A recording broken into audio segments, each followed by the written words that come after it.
Welcome to Quiet Nights Audiobooks. Tonight, settle in. Dim the lights if you can. Let your shoulders drop and let the day fall away. I will read The Empty House and Other Ghost Stories by Blackwood, Algernon. This is a complete, unabridged public domain classic, spoken slowly and softly so you can rest. There is nothing you need to remember, nothing you need to do. If your mind wanders, that is all right. If you drift into sleep, that is exactly as it should be. When you are ready, we will begin. The Empty House and Other Ghost Stories by Algernon Blackwood, author of John Silence, The Lost Valley, etc. London, Eveleigh Nash Company Limited, 1916. First printed 1906. Uniform edition 1915. Reprinted 1916. Contents: The Empty House, a haunted island, a case of eavesdropping, keeping his promise with intent to steal, the wood of the dead, Smith, an episode in a lodging house, a suspicious gift, the strange adventures of a private secretary in New York, Skeleton Lake, an episode in camp, The Empty House. Certain houses, like certain persons, manage somehow to proclaim at once their character for evil. In the case of the latter, no particular feature need betray them. They may boast an open countenance and an ingenuous smile, and yet a little of their company leaves the unalterable conviction that there is something radically amiss with their being, that they are evil. Willy-nilly, they seem to communicate an atmosphere of secret and wicked thoughts, which makes those in their immediate neighborhood shrink from them as from a thing diseased. And, perhaps, with houses the same principle is operative, and it is the aroma of evil deeds committed under a particular roof, long after the actual doers have passed away, that makes the goose-flesh come and the hair rise. Something of the original passion of the evildoer and of the horror felt by his victim enters the heart of the innocent watcher, and he becomes suddenly conscious of tingling nerves, creeping skin, and a chilling of the blood. He is terror-stricken without apparent cause. There was manifestly nothing in the external appearance of this particular house to bear out the tales of the horror that was said to reign within. It was neither lonely nor unkempt. It stood crowded into a corner of the square and looked exactly like the houses on either side of it. It had the same number of windows as its neighbors, the same balcony overlooking the gardens, the same white steps leading up to the heavy black front door, and in the rear there was the same narrow strip of green with neat box borders running up to the wall that divided it from the backs of the adjoining houses. Apparently, too, the number of chimney pots on the roof was the same, the breadth and angle of the eaves, and even the height of the dirty area railings. And yet this house in the square, that seemed precisely similar to its 50 ugly neighbors, was, as a matter of fact, entirely different, horribly different. Wherein lay this marked, invisible difference is impossible to say.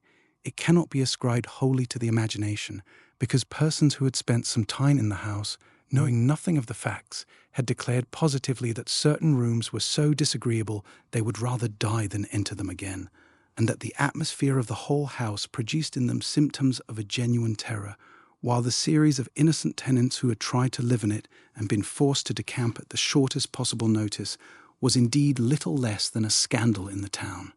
When Shorthouse arrived to pay a week-end visit to his Aunt Julia in her little house on the seafront at the other end of the town, he found her charged to the brim with mystery and excitement. He had only received her telegram that morning, and he had come anticipating boredom. But the moment he touched her hand and kissed her apple-skin wrinkled cheek, he caught the first wave of her electrical condition. The impression deepened when he learned that there were to be no other visitors, and that he had been telegraphed for with a very special object.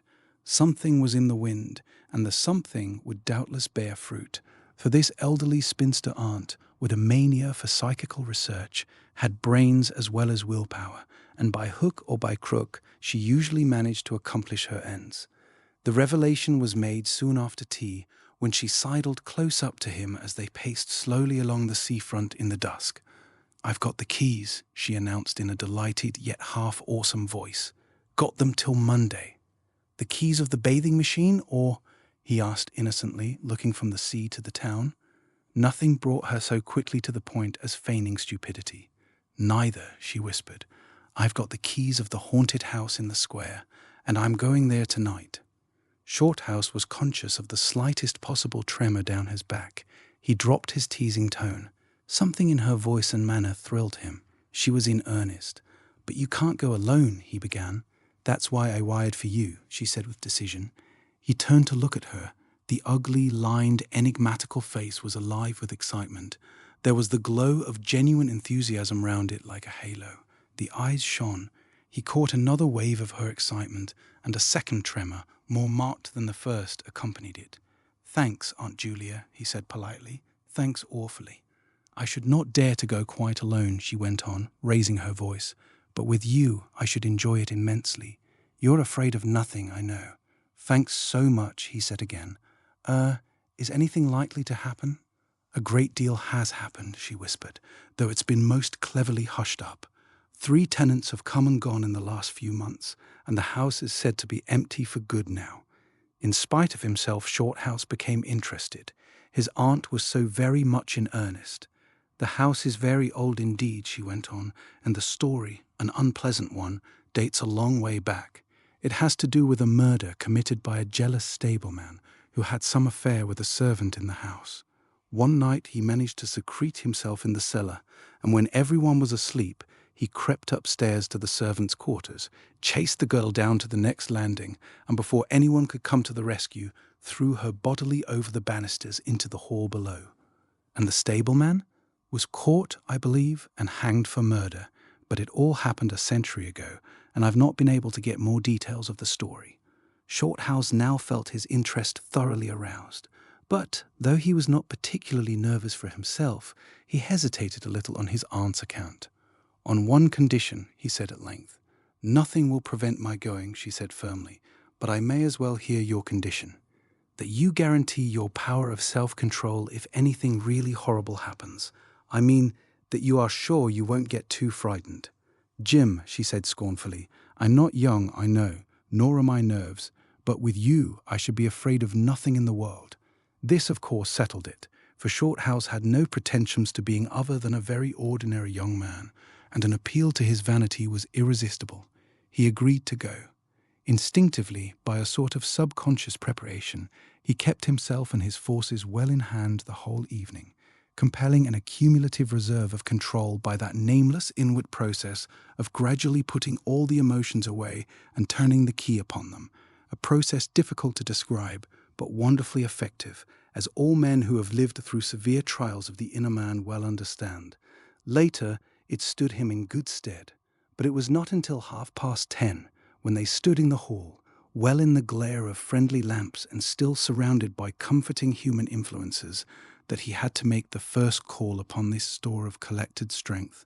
For, once the door was closed, and he saw the deserted, silent street stretching away white in the moonlight before them, it came to him clearly that the real test that night would be in dealing with 2 fears instead of 1.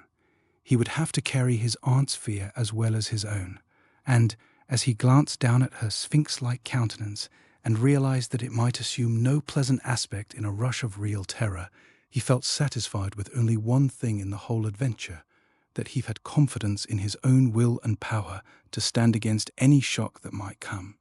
Slowly they walked along the empty streets of the town. A bright autumn moon silvered the roofs, casting deep shadows. There was no breath of wind, and the trees in the formal gardens by the seafront watched them silently as they passed along. To his aunt's occasional remarks, Shorthouse made no reply, realizing that she was simply surrounding herself with mental buffers, saying ordinary things to prevent herself thinking of extraordinary things. Few windows showed lights, and from scarcely a single chimney came smoke or sparks. Shorthouse had already begun to notice everything, even the smallest details. Presently, they stopped at the street corner and looked up at the name on the side of the house full in the moonlight, and with one accord, but without remark, turned into the square and crossed over to the side of it that lay in shadow. "The number of the house is 13, whispered a voice at his side, and neither of them made the obvious reference, but passed across the broad sheet of moonlight and began to march up the pavement in silence. It was about halfway up the square that Shorthouse felt an arm slipped quietly but significantly into his own, and knew then that their adventure had begun in earnest, and that his companion was already yielding imperceptibly to the influences against them. She needed support. A few minutes later, they stopped before a tall, narrow house that rose before them into the night, ugly in shape and painted a dingy white. Shutterless windows without blinds stared down upon them, shining here and there in the moonlight. There were weather streaks in the wall and cracks in the paint, and the balcony bulged out from the first floor a little unnaturally. But beyond this generally forlorn appearance of an unoccupied house, there was nothing at first sight to single out this particular mansion for the evil character it had most certainly acquired. Taking a look over their shoulders to make sure they had not been followed, they went boldly up the steps and stood against the huge black door that fronted them forbiddingly. But the first wave of nervousness was now upon them, and Shorthouse fumbled a long time with the key before he could fit it into the lock at all. For a moment, if truth were told, they both hoped it would not open, for they were a prey to various unpleasant emotions as they stood there on the threshold of their ghostly adventure. Shorthouse, shuffling with the key and hampered by the steady weight on his arm, certainly felt the solemnity of the moment.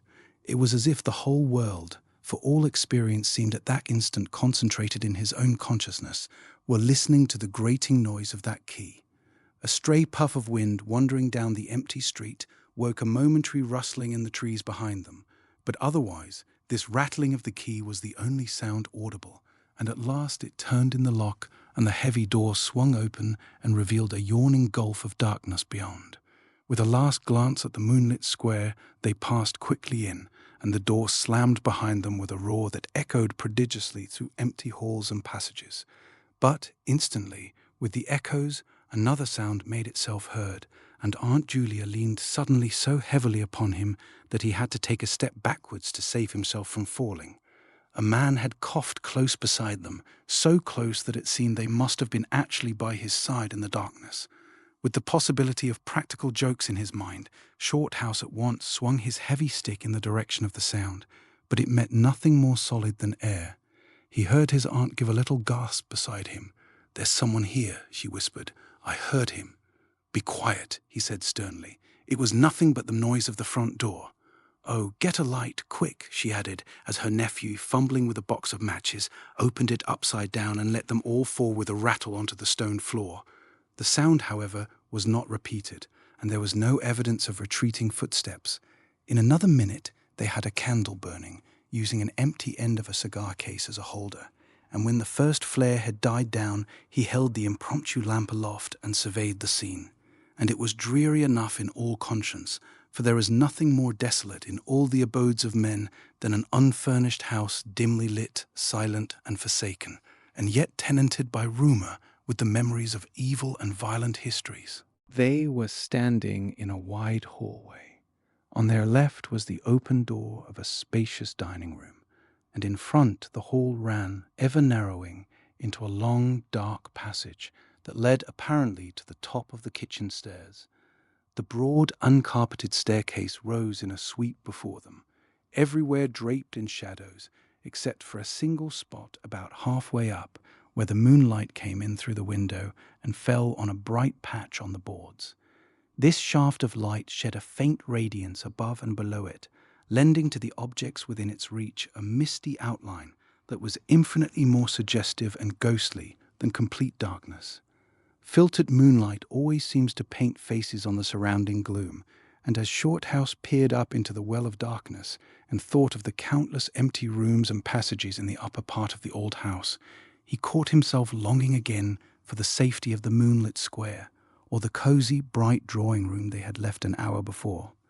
Then, realizing that these thoughts were dangerous, he thrust them away again and summoned all his energy for concentration on the present. "Aunt Julia," he said aloud, severely, "we must now go through the house from top to bottom and make a thorough search." The echoes of his voice died away slowly all over the building, and in the intense silence that followed, he turned to look at her. In the candlelight he saw that her face was already ghastly pale, but she dropped his arm for a moment and said in a whisper, stepping close in front of him, "I agree. We must be sure there's no one hiding. That's the first thing." She spoke with evident effort, and he looked at her with admiration. "You feel quite sure of yourself?" It's not too late." "I think so," she whispered, her eyes shifting nervously toward the shadows behind. "Quite sure.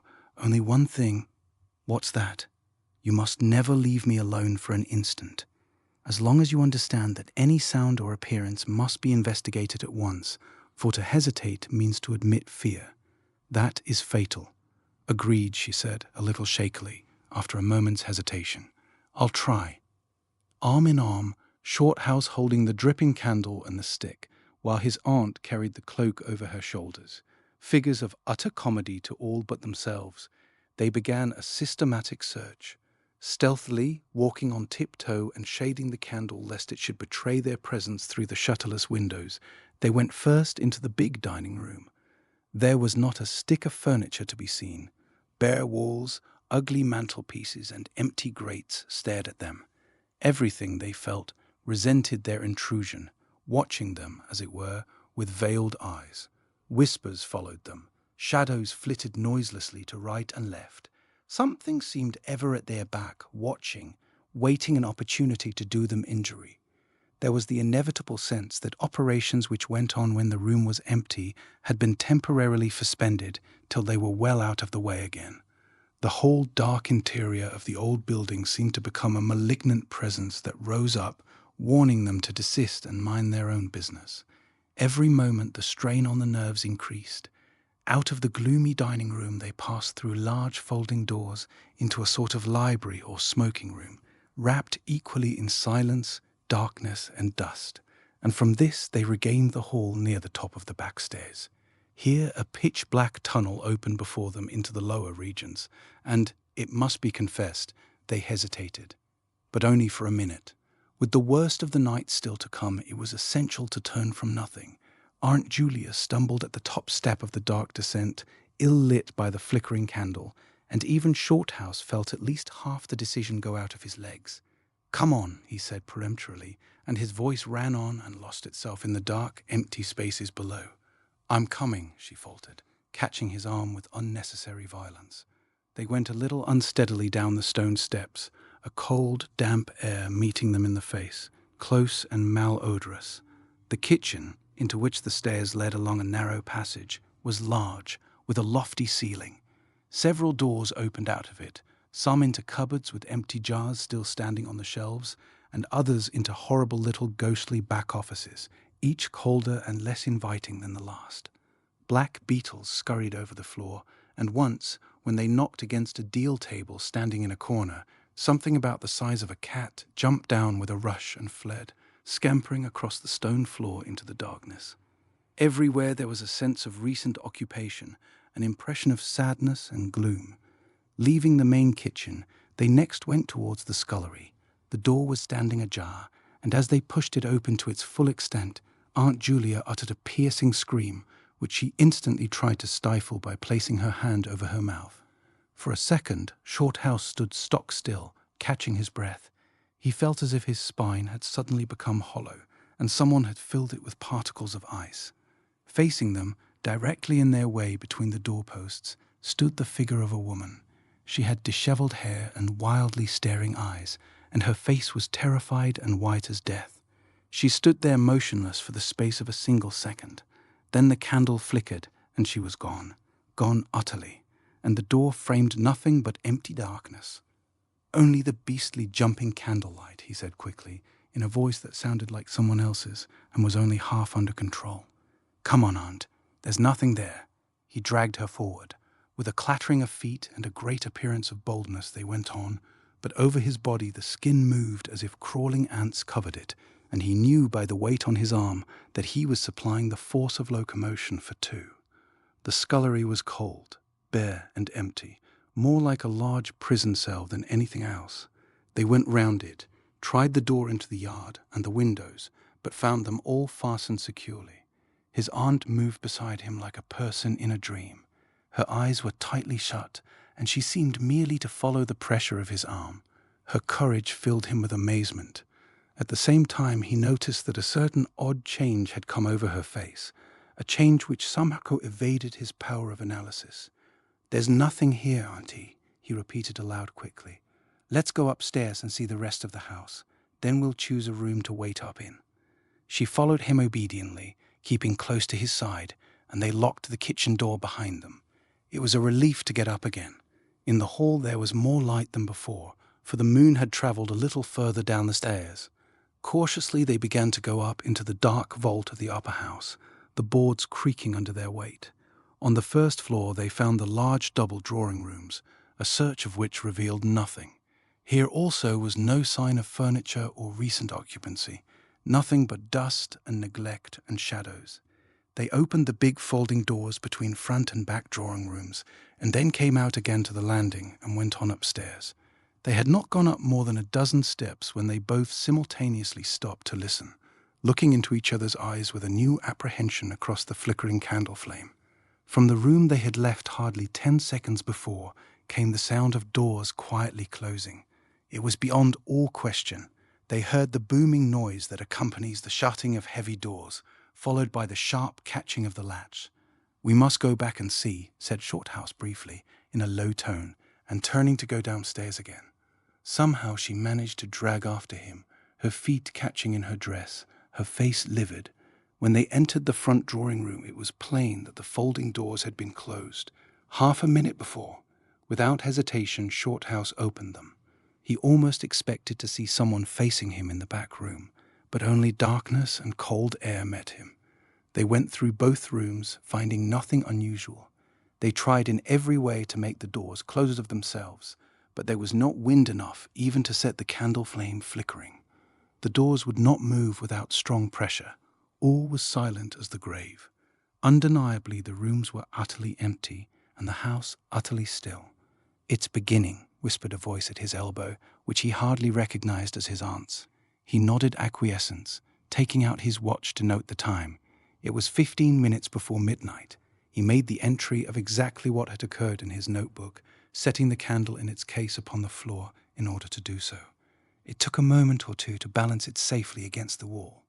Aunt Julia always declared that at this moment she was not actually watching him, but had turned her head towards the inner room, where she fancied she heard something moving. But, at any rate, both positively agreed that there came a sound of rushing feet, heavy and very swift, and the next instant the candle was out. But to Shorthouse himself had come more than this, and he has always thanked his fortunate stars that it came to him alone and not to his aunt too. For, as he rose from the stooping position of balancing the candle, and before it was actually extinguished, a face thrust itself forward so close to his own that he could almost have touched it with his lips. It was a face working with passion, a man's face, dark, with thick features and angry, savage eyes. It belonged to a common man, and it was evil in its ordinary, normal expression, no doubt. But as he saw it, alive with intense, aggressive emotion, it was a malignant and terrible human countenance. There was no movement of the air, nothing but the sound of rushing feet, stockinged or muffled feet, the apparition of the face, and the almost simultaneous extinguishing of the candle. In spite of himself, Shorthouse uttered a little cry, nearly losing his balance as his aunt clung to him with her whole weight in one moment of real, uncontrollable terror. She made no sound, but simply seized him bodily. Fortunately, however, she had seen nothing, but had only heard the rushing feet, for her control returned almost at once, and he was able to disentangle himself and strike a match. The shadows ran away on all sides before the glare, and his aunt stooped down and groped for the cigar case with the precious candle. Then they discovered that the candle had not been blown out at all. It had been crushed out. The wick was pressed down into the wax, which was flattened as if by some smooth, heavy instrument. How his companion so quickly overcame her terror, Shorthouse never properly understood, but his admiration for her self-control increased tenfold, and at the same time served to feed his own dying flame, for which he was undeniably grateful. Equally inexplicable to him was the evidence of physical force they had just witnessed. He at once suppressed the memory of stories he had heard of physical mediums and their dangerous phenomena, for if these were true, and either his aunt or himself was unwittingly a physical medium, it meant that they were simply aiding to focus the forces of a haunted house already charged to the brim. It was like walking with unprotected lamps among uncovered stores of gunpowder. So, with as little reflection as possible, he simply relit the candle and went up to the next floor. The arm in his trembled, it is true, and his own tread was often uncertain, but they went on with thoroughness, and after a search revealing nothing, they climbed the last flight of stairs to the top floor of all.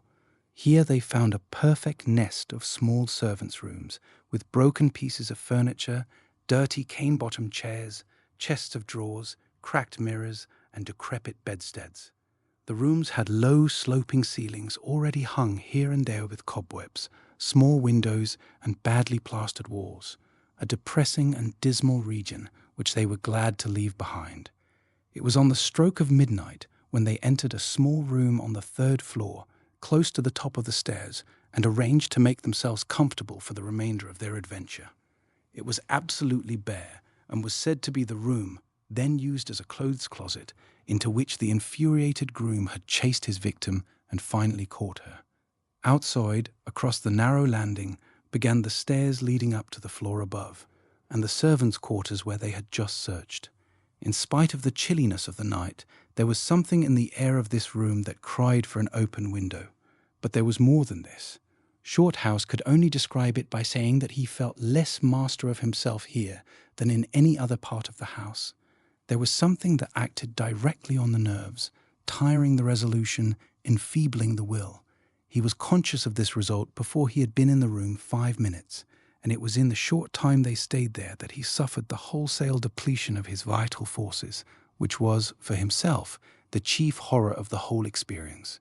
They put the candle on the floor of the cupboard, leaving the door a few inches ajar, so that there was no glare to confuse the eyes, and no shadow to shift about on walls and ceiling. Then they spread the cloak on the floor and sat down to wait, with their backs against the wall. Shorthouse was within 2 feet of the door onto the landing. His position commanded a good view of the main staircase leading down into the darkness, and also of the beginning of the servants' stairs going to the floor above. The heavy stick lay beside him within easy reach. The moon was now high above the house. Through the open window they could see the comforting stars like friendly eyes watching in the sky. One by one the clocks of the town struck midnight, and when the sounds died away, the deep silence of a windless night fell again over everything. Only the boom of the sea, far away and lugubrious, filled the air with hollow murmurs. Inside the house the silence became awful, he thought, because any minute now it might be broken by sounds portending terror. The strain of waiting told more and more severely on the nerves. They talked in whispers when they talked at all, for their voices aloud sounded queer and unnatural. A chilliness, not altogether due to the night air, invaded the room and made them cold. The influences against them, whatever these might be, were slowly robbing them of self-confidence and the power of decisive action. Their forces were on the wane, and the possibility of real fear took on a new and terrible meaning. He began to tremble for the elderly woman by his side, whose pluck could hardly save her beyond a certain extent. He heard the blood singing in his veins. It sometimes seemed so loud that he fancied it prevented his hearing properly certain other sounds that were beginning very faintly to make themselves audible in the depths of the house. Every time he fastened his attention on these sounds, they instantly ceased. They certainly came no nearer, yet he could not rid himself of the idea that movement was going on some way in the lower regions of the house. The drawing-room floor, where the doors had been so strangely closed, seemed too near. The sounds were further off than that. He thought of the great kitchen with the scurrying blackbeetles and of the dismal little scullery, but somehow or other they did not seem to come from there either. Surely they were not outside the house. Then, suddenly, the truth flashed into his mind, and for the space of a minute he felt as if his blood had stopped flowing and turned to ice. The sounds were not downstairs at all. They were upstairs, somewhere among those horrid, gloomy little servants' rooms with their bits of broken furniture, low ceilings, and cramped windows. Upstairs where the victim had first been disturbed and stalked to her death. And the moment he discovered where the sounds were, he began to hear them more clearly. It was the sound of feet moving stealthily along the passage overhead, in and out among the rooms, and past the furniture. He turned quickly to steal a glance at the motionless figure seated beside him, to note whether she had shared his discovery. The faint candlelight coming through the crack in the cupboard door threw her strongly marked face into vivid relief against the white of the wall. But it was something else that made him catch his breath and stare again. An extraordinary something had come into her face and seemed to spread over her features like a mask. It smoothed out the deep lines and drew the skin everywhere a little tighter so that the wrinkles disappeared.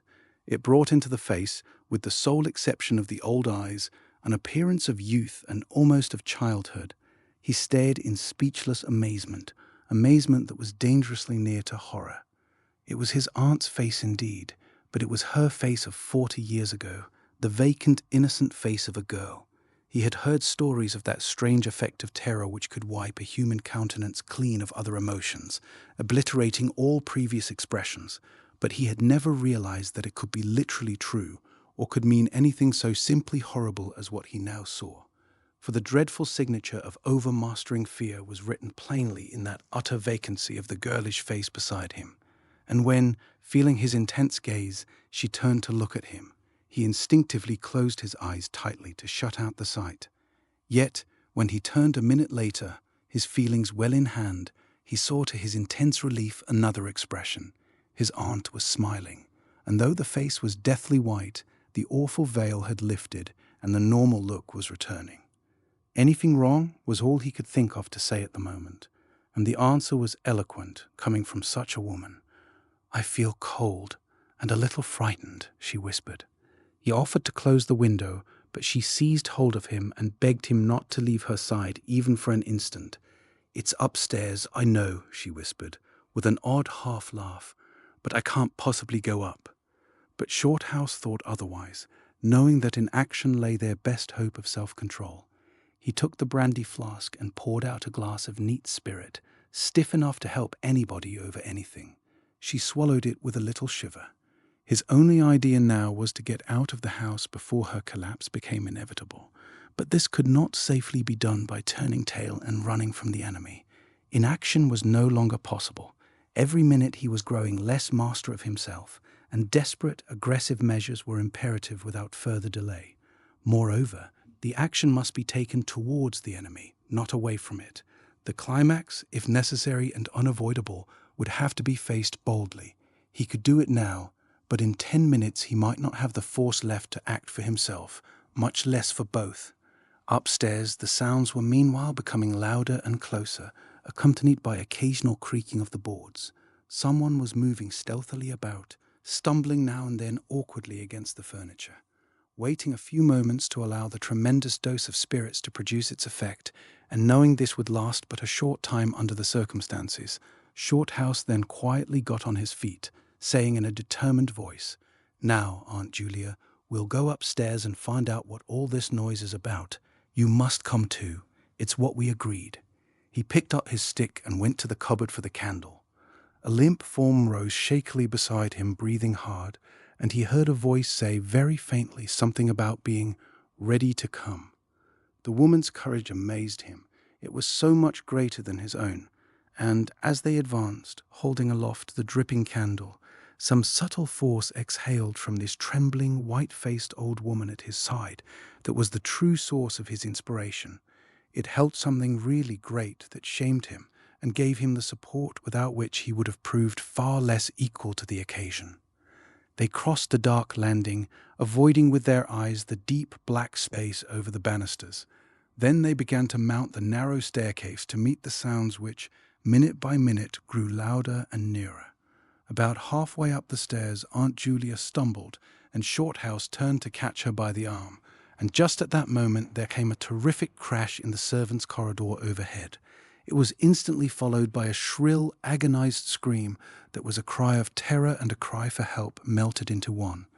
Before they could move aside or go down a single step, someone came rushing along the passage overhead, blundering horribly, racing madly, at full speed, 3 steps at a time, down the very staircase where they stood. The steps were light and uncertain, but close behind them sounded the heavier tread of another person, and the staircase seemed to shake.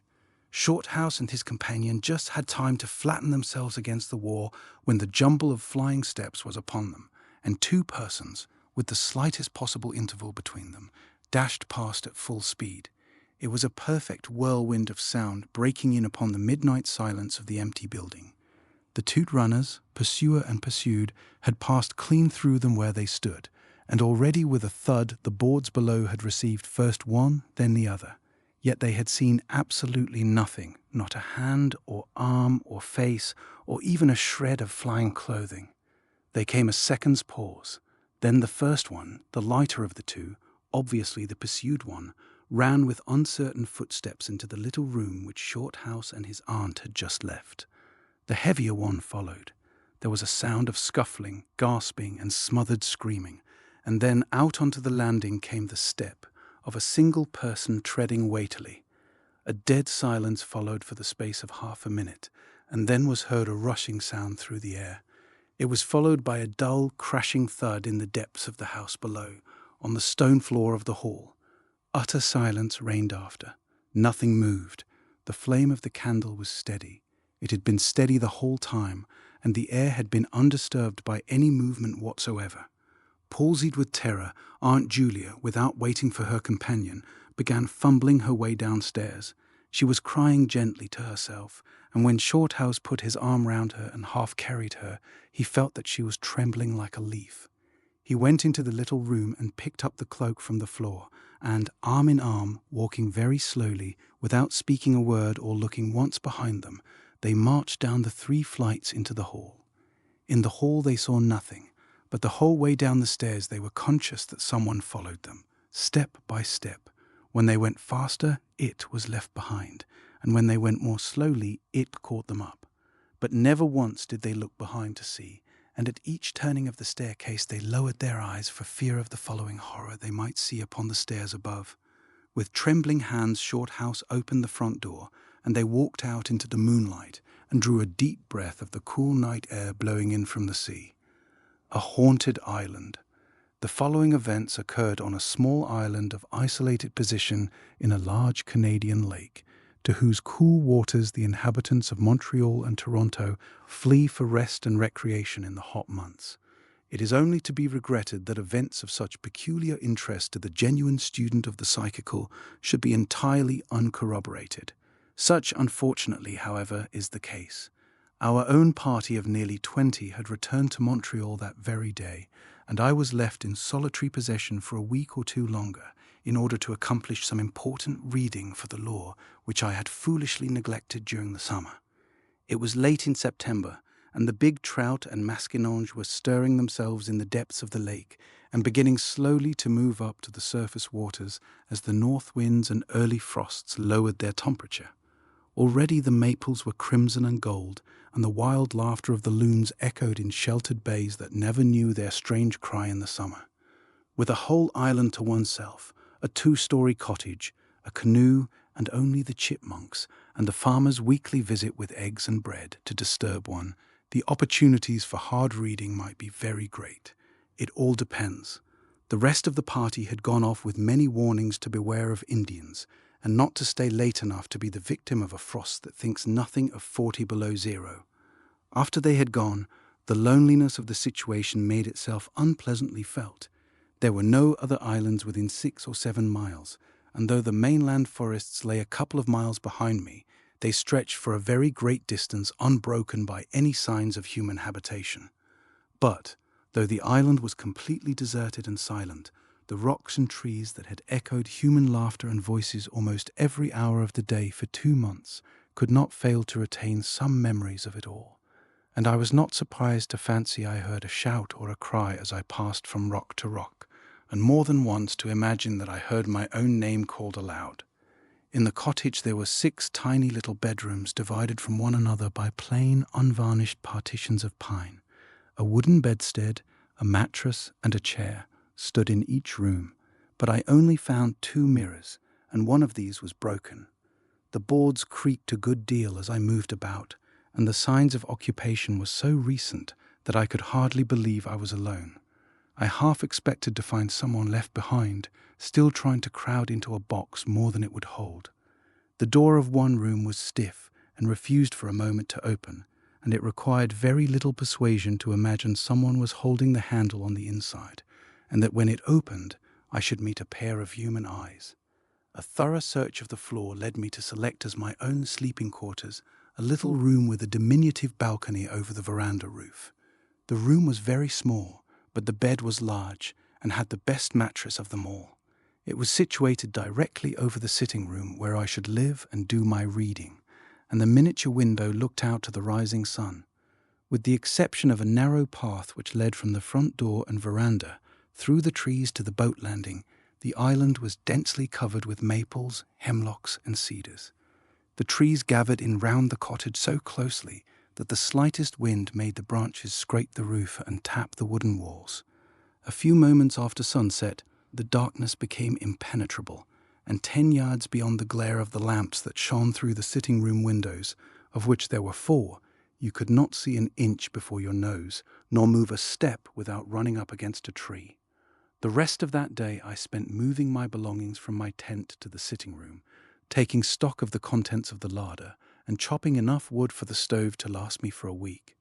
After that, just before sunset, I went round the island a couple of times in my canoe for precaution's sake.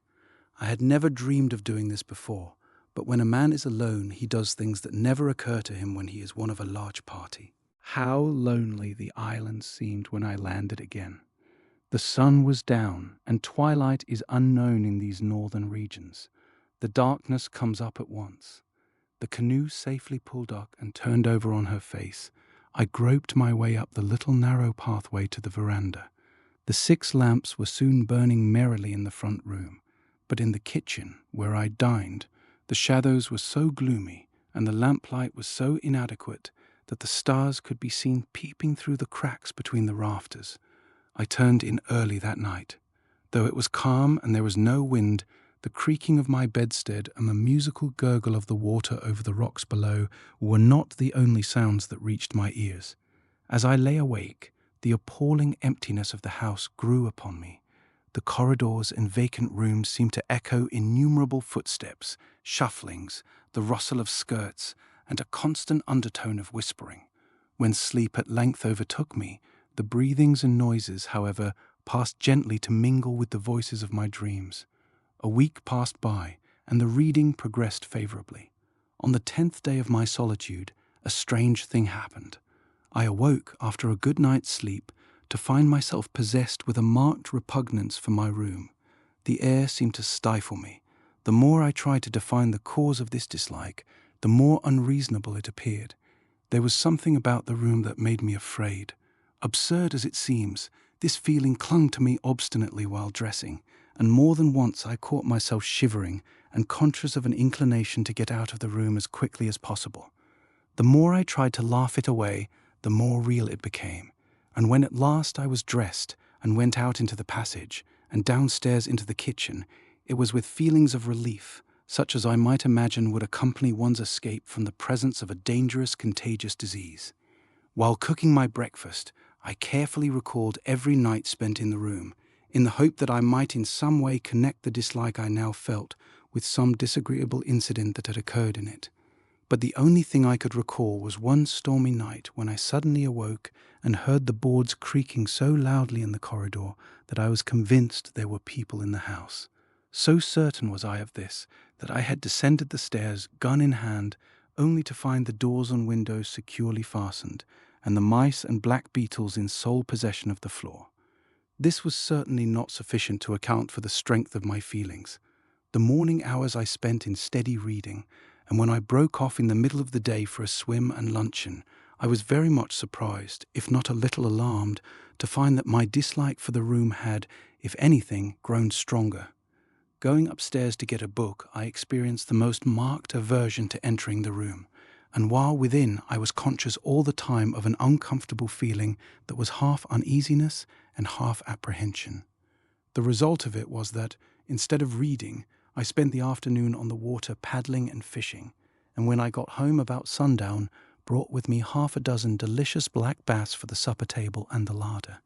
As sleep was an important matter to me at this time, I had decided that if my aversion to the room was so strongly marked on my return as it had been before, I would move my bed down into the sitting room and sleep there. This was, I argued, in no sense a concession to an absurd and fanciful fear, but simply a precaution to ensure a good night's sleep. A bad night involved the loss of the next day's reading, a loss I was not prepared to incur. I accordingly moved my bed downstairs into a corner of the sitting room facing the door, and was moreover uncommonly glad when the operation was completed, and the door of the bedroom closed finally upon the shadows, the silence, and the strange fear that shared the room with them.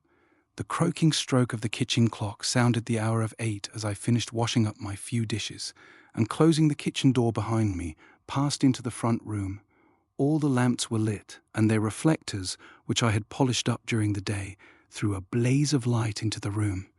Outside the night was still and warm. Not a breath of air was stirring. The waves were silent, the trees motionless, and heavy clouds hung like an oppressive curtain over the heavens.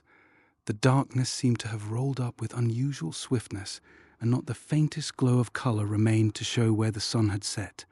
There was present in the atmosphere that ominous and overwhelming silence which so often precedes the most violent storms.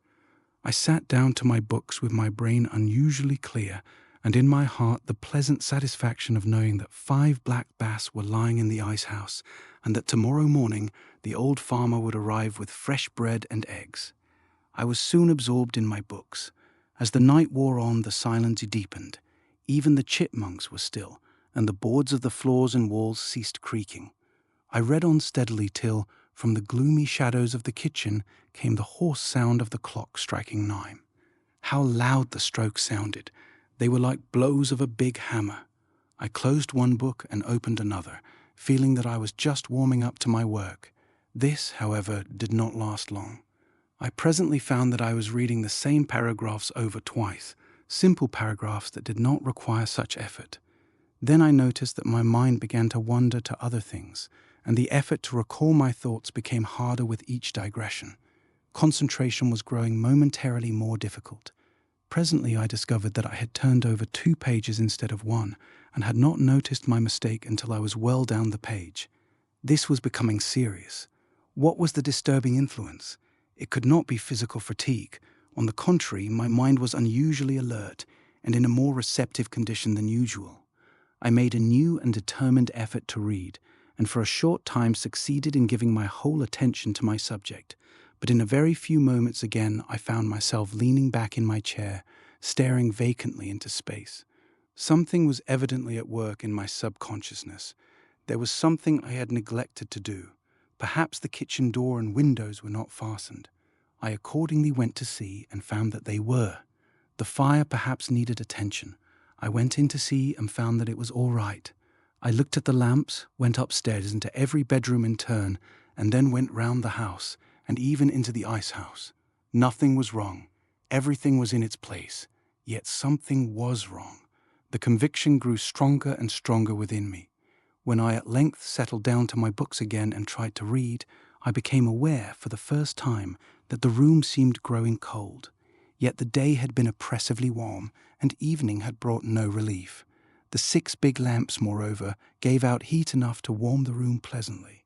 But a chilliness that perhaps crept up from the lake made itself felt in the room, and caused me to get up to close the glass door opening onto the veranda. For a brief moment I stood looking out at the shaft of light that fell from the windows and shone some little distance down the pathway and out for a few feet into the lake. As I looked, I saw a canoe glide into the pathway of light and immediately crossing it, pass out of sight again into the darkness. It was perhaps 100 feet from the shore, and it moved swiftly. I was surprised that a canoe should pass the island at that time of night, for all the summer visitors from the other side of the lake had gone home weeks before, and the island was a long way out of any line of water traffic. My reading from this moment did not make very good progress, for somehow the picture of that canoe, gliding so dimly and swiftly across the narrow track of light on the black waters, silhouetted itself against the background of my mind with singular vividness. It kept coming between my eyes and the printed page. The more I thought about it, the more surprised I became. It was of larger build than any I had seen during the past summer months, and was more like the old Indian war canoes with the high curving bows and stern and wide beam. The more I tried to read, the less success attended my efforts, and finally I closed my books and went out on the veranda to walk up and down a bit and shake the chilliness out of my bones. The night was perfectly still and as dark as imaginable. I stumbled down the path to the little landing wharf, where the water made the very faintest of gurgling under the timbers. The sound of a big tree falling in the mainland forest far across the lake stirred echoes in the heavy air, like the first guns of a distant night attack. No other sound disturbed the stillness that reigned supreme. As I stood upon the wharf in the broad splash of light that followed me from the sitting-room windows, I saw another canoe cross the pathway of uncertain light upon the water and disappear at once into the impenetrable gloom that lay beyond. This time I saw more distinctly than before. It was like the former canoe, a big birch bark with high-crested bows and stern and broad beam. It was paddled by 2 Indians, of whom the one in the stern, the steerer, appeared to be a very large man. I could see this very plainly, and though the second canoe was much nearer the island than the first, I judged that they were both on their way home to the Government Reservation, which was situated some 15 miles away upon the mainland. I was wondering in my mind what could possibly bring any Indians down to this part of the lake at such an hour of the night, when a third canoe, of precisely similar build and also occupied by 2 Indians, passed silently round the end of the wharf. This time the canoe was very much nearer shore, and it suddenly flashed into my mind that the 3 canoes were in reality one and the same, and that only one canoe was circling the island. This was by no means a pleasant reflection, because if it were the correct solution of the unusual appearance of the 3 canoes in this lonely part of the lake at so late an hour, the purpose of the 2 men could only reasonably be considered to be in some way connected with myself. I had never known of the Indians attempting any violence upon the settlers who shared the wild, inhospitable country with them. At the same time, it was not beyond the region of possibility to suppose. But then I did not care even to think of such hideous possibilities, and my imagination immediately sought relief in all manner of other solutions to the problem, which indeed came readily enough to my mind, but did not succeed in recommending themselves to my reason. Meanwhile, by a sort of instinct, I stepped back out of the bright light in which I had hitherto been standing, and waited in the deep shadow of a rock to see if the canoe would again make its appearance. Here I could see without being seen, and the precaution seemed a wise one. After less than 5 minutes, the canoe, as I had anticipated, made its 4th appearance. This time it was not 20 yards from the wharf, and I saw that the Indians meant to land. I recognized the 2 men as those who had passed before, and the steerer was certainly an immense fellow. It was unquestionably the same canoe. There could be no longer any doubt that for some purpose of their own, the men had been going round and round the island for some time, waiting for an opportunity to land. I strained my eyes to follow them in the darkness, but the night had completely swallowed them up, and not even the faintest swish of the paddles reached my ears as the Indians plied their long and powerful strokes. The canoe would be round again in a few moments, and this time it was possible that the men might land. It was well to be prepared. I knew nothing of their intentions, and 2 to 1, when the 2 are big Indians, late at night on a lonely island, was not exactly my idea of pleasant intercourse. In a corner of the sitting-room, leaning up against the back wall, stood my Marlin rifle, with 10 cartridges in the magazine, and 1 lying snugly in the greased breech. There was just time to get up to the house and take up a position of defense in that corner. Without an instant's hesitation, I ran up to the veranda, carefully picking my way among the trees so as to avoid being seen in the light. Entering the room, I shut the door leading to the veranda, and as quickly as possible turned out every one of the 6 lamps. To be in a room so brilliantly lighted, where my every movement could be observed from outside, while I could see nothing but impenetrable darkness at every window, was by all laws of warfare an unnecessary concession to the enemy, and this enemy, if enemy it was to be, was far too wily and dangerous to be granted any such advantages. I stood in the corner of the room with my back against the wall and my hand on the cold rifle barrel. The table, covered with my books, lay between me and the door, but for the first few minutes after the lights were out, the darkness was so intense that nothing could be discerned at all. Then, very gradually, the outline of the room became visible, and the framework of the windows began to shape itself dimly before my eyes. After a few minutes, the door, its upper half of glass, and the two windows that looked out upon the front veranda became specially distinct, and I was glad that this was so, because if the Indians came up to the house, I should be able to see their approach and gather something of their plans. Nor was I mistaken, for there presently came to my ears the peculiar hollow sound of a canoe landing and being carefully dragged up over the rocks. The paddles I distinctly heard being placed underneath, and the silence that ensued thereupon I rightly interpreted to mean that the Indians were stealthily approaching the house. While it would be absurd to claim that I was not alarmed, even frightened, at the gravity of the situation and its possible outcome, I speak the whole truth when I say that I was not overwhelmingly afraid for myself.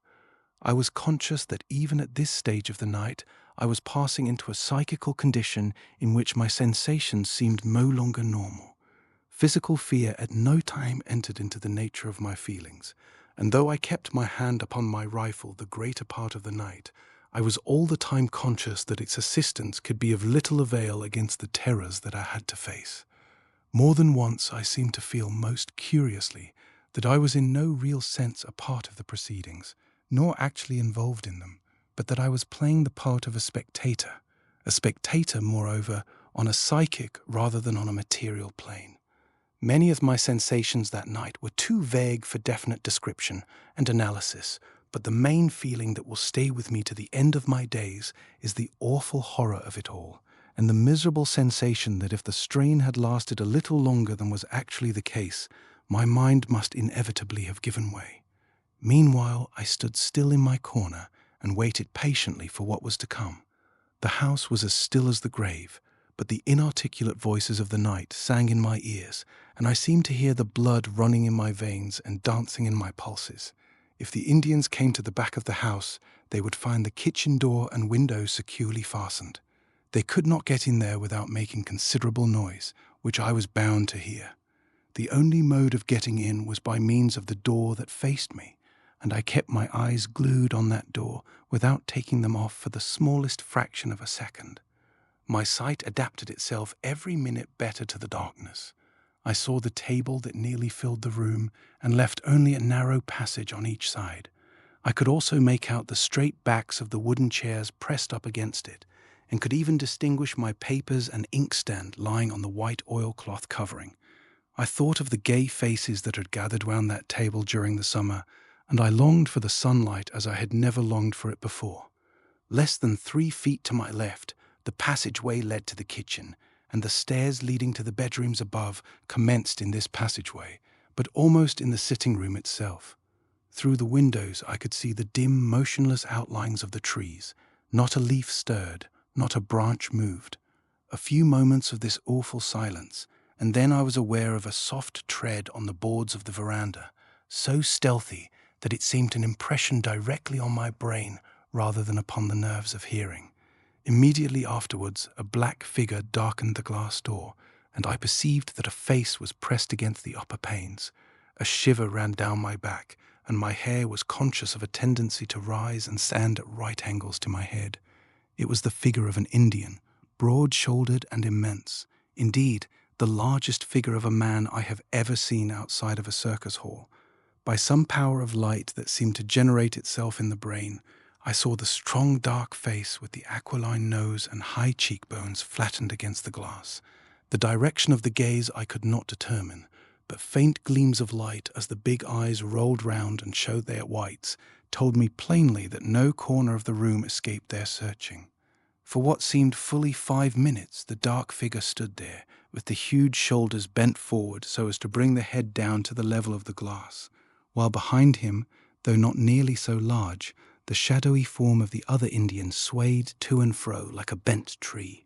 While I waited in an agony of suspense and agitation for their next movement, little currents of icy sensation ran up and down my spine, and my heart seemed alternately to stop beating and then start off again with terrifying rapidity. They must have heard its thumping and the singing of the blood in my head. Moreover, I was conscious, as I felt a cold stream of perspiration trickle down my face, of a desire to scream, to shout, to bang the walls like a child, to make a noise or do anything that would relieve the suspense and bring things to a speedy climax. It was probably this inclination that led me to another discovery, for when I tried to bring my rifle from behind my back to raise it and have it pointed at the door ready to fire, I found that I was powerless to move. The muscles, paralyzed by this strange fear, refused to obey the will. Here indeed was a terrifying complication. There was a faint sound of rattling at the brass knob, and the door was pushed open a couple of inches. A pause of a few seconds, and it was pushed open still further. Without a sound of footsteps that was appreciable to my ears, the two figures glided into the room, and the man behind gently closed the door after him. They were alone with me between the four walls. Could they see me standing there, so still and straight in my corner? Had they, perhaps, already seen me? My blood surged and sang like the roll of drums in an orchestra, and though I did my best to suppress my breathing, it sounded like the rushing of wind through a pneumatic tube. My suspense as to the next move was soon at an end, only, however, to give place to a new and keener alarm. The men had hitherto exchanged no words and no signs, but there were general indications of a movement across the room, and whichever way they went, they would have to pass round the table. If they came my way, they would have to pass within 6 inches of my person. While I was considering this very disagreeable possibility, I perceived that the smaller Indian, smaller by comparison, suddenly raised his arm and pointed to the ceiling. The other fellow raised his head and followed the direction of his companion's arm. I began to understand at last. They were going upstairs, and the room directly overhead to which they pointed had been until this night my bedroom. It was the room in which I had experienced that very morning so strange a sensation of fear, and but for which I should then have been lying asleep in the narrow bed against the window. The Indians then began to move silently around the room. They were going upstairs, and they were coming round my side of the table. So stealthy were their movements that, but for the abnormally sensitive state of the nerves, I should never have heard them. As it was, their cat-like tread was distinctly audible. Like two monstrous black cats, they came round the table toward me, and for the first time I perceived that the smaller of the two dragged something along the floor behind him. As it trailed along over the floor with a soft, sweeping sound, I somehow got the impression that it was a large dead thing with outstretched wings, or a large, spreading cedar branch. Whatever it was, I was unable to see it even in outline, and I was too terrified, even had I possessed the power over my muscles, to move my neck forward in the effort to determine its nature. Nearer and nearer they came. The leader rested a giant hand upon the table as he moved. My lips were glued together, and the air seemed to burn in my nostrils. I tried to close my eyes so that I might not see as they passed me, but my eyelids had stiffened and refused to obey. Would they never get by me? Sensation seemed also to have left my legs, and it was as if I was standing on mere supports of wood or stone. Worse still, I was conscious that I was losing the power of balance, the power to stand upright, or even to lean backwards against the wall. Some force was drawing me forward, and a dizzy terror seized me that I should lose my balance and topple forward against the Indians just as they were in the act of passing me. Even moments drawn out into hours must come to an end sometime, and almost before I knew it, the figures had passed me and had their feet upon the lower step of the stairs leading to the upper bedrooms.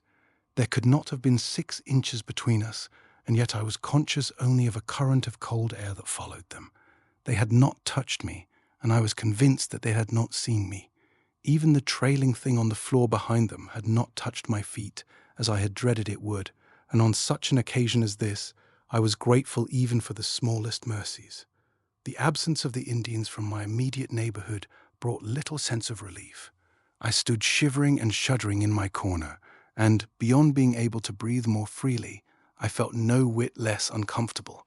Also, I was aware that a certain light, which, without apparent source or rays, had enabled me to follow their every gesture and movement, had gone out of the room with their departure. An unnatural darkness now filled the room and pervaded its every corner, so that I could barely make out the positions of the windows and the glass doors.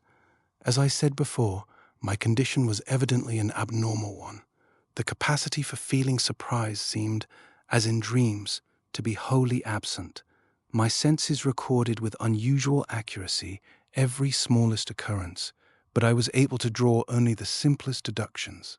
The Indians soon reached the top of the stairs, and there they halted for a moment. I had not the faintest clue as to their next movement. They appeared to hesitate. They were listening attentively. Then I heard one of them, who by the weight of his soft tread must have been the giant, cross the narrow corridor and enter the room directly overhead, my own little bedroom. But for the insistence of that unaccountable dread I had experienced there in the morning, I should at that very moment have been lying in the bed with the big Indian in the room standing beside me. For the space of 100 seconds there was silence, such as might have existed before the birth of sound. It was followed by a long, quivering shriek of terror, which rang out into the night and ended in a short gulp before it had run its full course. At the same moment, the other Indian left his place at the head of the stairs and joined his companion in the bedroom. I heard the thing trailing behind him along the floor. A thud followed, as of something heavy falling, and then all became as still and silent as before. It was at this point that the atmosphere, surcharged all day with the electricity of a fierce storm, found relief in a dancing flash of brilliant lightning, simultaneously with a crash of loudest thunder. For 5 seconds, every article in the room was visible to me with amazing distinctness, and through the windows I saw the tree trunks standing in solemn rows. The thunder pealed and echoed across the lake and among the distant islands, and the floodgates of heaven then opened and let out their rain in streaming torrents. The drops fell with a swift rushing sound upon the still waters of the lake, which leaped up to meet them, and pattered with the rattle of shot on the leaves of the maples and the roof of the cottage. A moment later, and another flash, even more brilliant and of longer duration than the first, lit up the sky from zenith to horizon, and bathed the room momentarily in dazzling whiteness. I could see the rain glistening on the leaves and branches outside. The wind rose suddenly, and in less than a minute the storm that had been gathering all day burst forth in its full fury. Above all the noisy voices of the elements, the slightest sounds in the room overhead made themselves heard, and in the few seconds of deep silence that followed the shriek of terror and pain, I was aware that the movements had commenced again. The men were leaving the room and approaching the top of the stairs.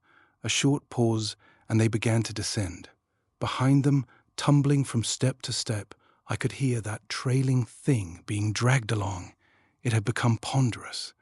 I awaited their approach with a degree of calmness, almost of apathy, which was only explicable on the ground that after a certain point nature applies her own anesthetic, and a merciful condition of numbness supervenes.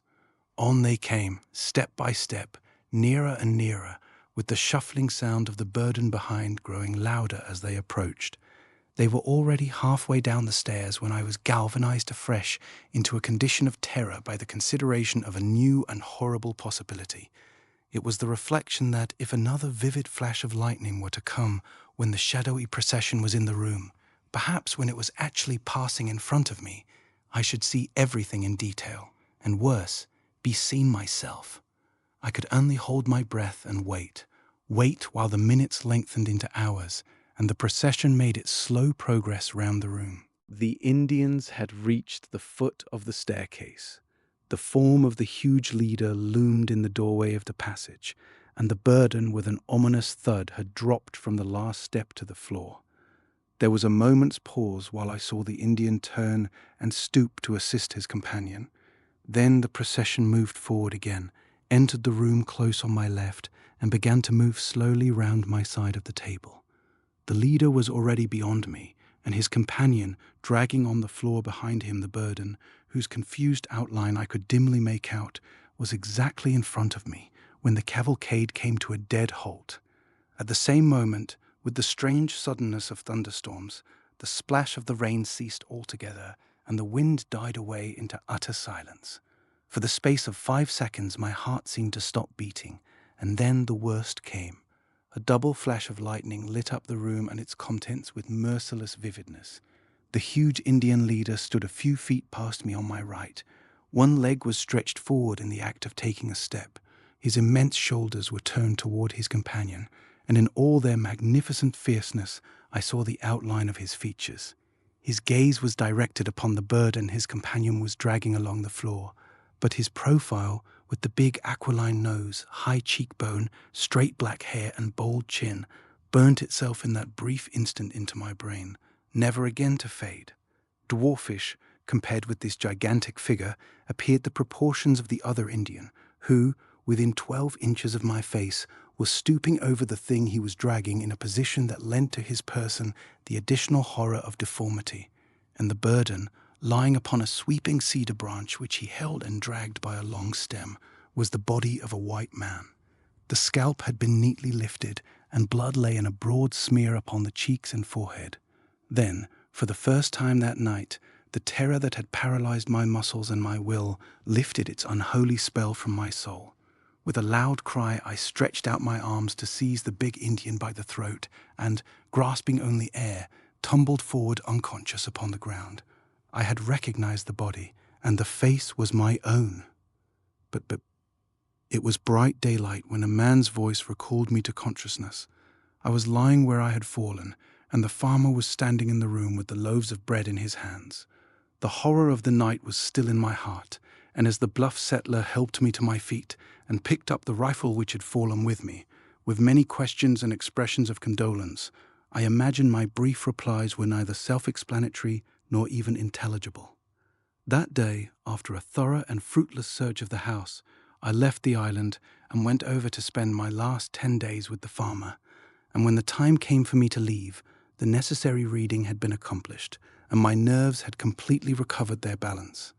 On the day of my departure, the farmer started early in his big boat with my belongings to row to the point, 12 miles distant, where a little steamer ran twice a week for the accommodation of hunters. Late in the afternoon, I went off in another direction in my canoe, wishing to see the island once again, where I had been the victim of so strange an experience. In due course, I arrived there and made a tour of the island. I also made a search of the little house, and it was not without a curious sensation in my heart that I entered the little upstairs bedroom. There seemed nothing unusual. Just after I re-embarked, I saw a canoe gliding ahead of me around the curve of the island. A canoe was an unusual sight at this time of the year, and this one seemed to have sprung from nowhere.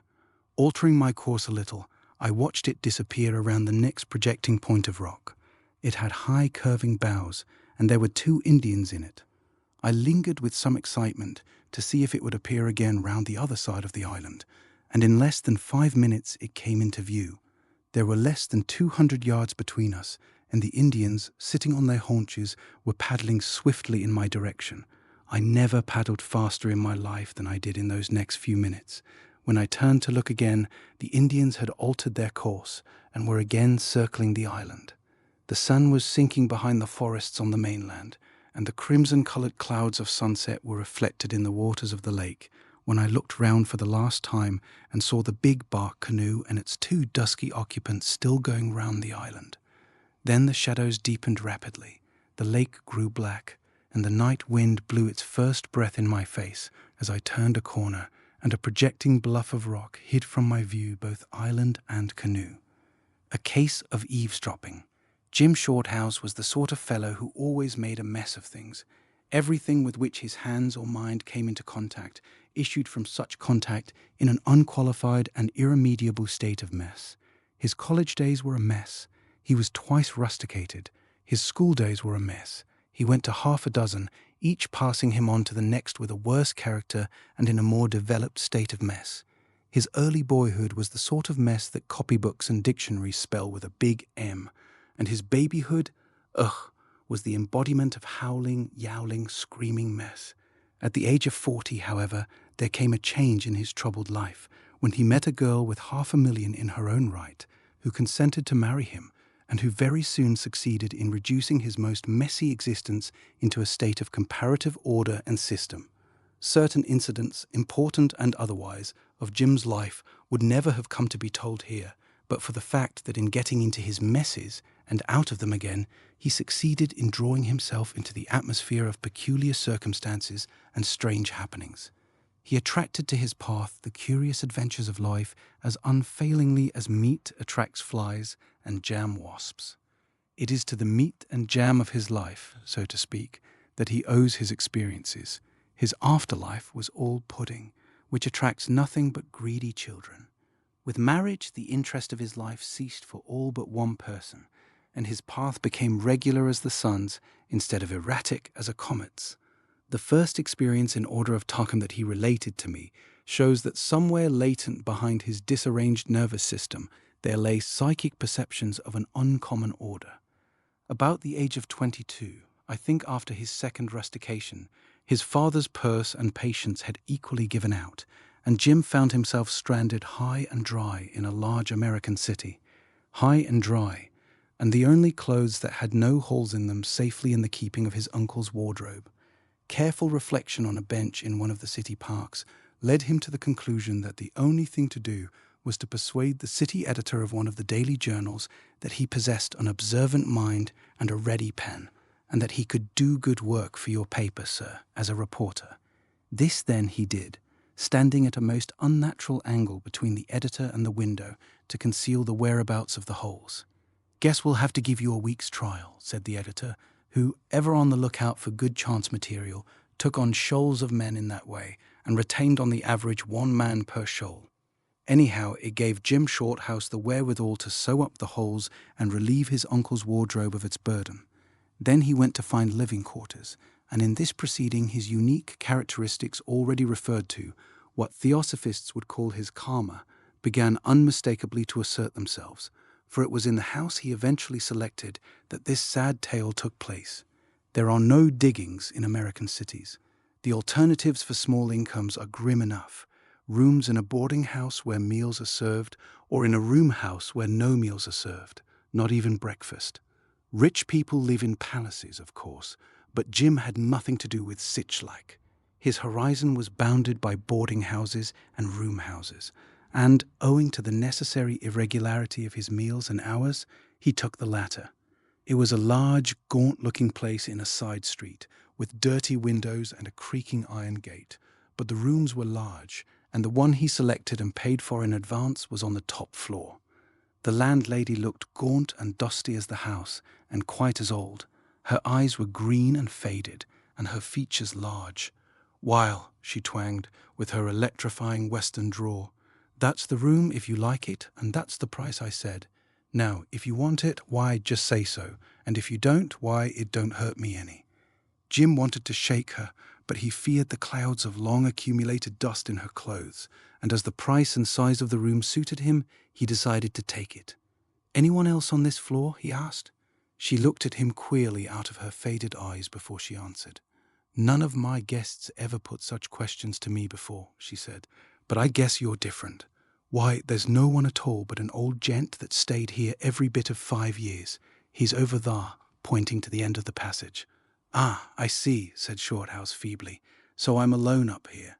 "Reckon you are, pretty near," she twanged out, ending the conversation abruptly by turning her back on her new guest and going slowly and deliberately downstairs.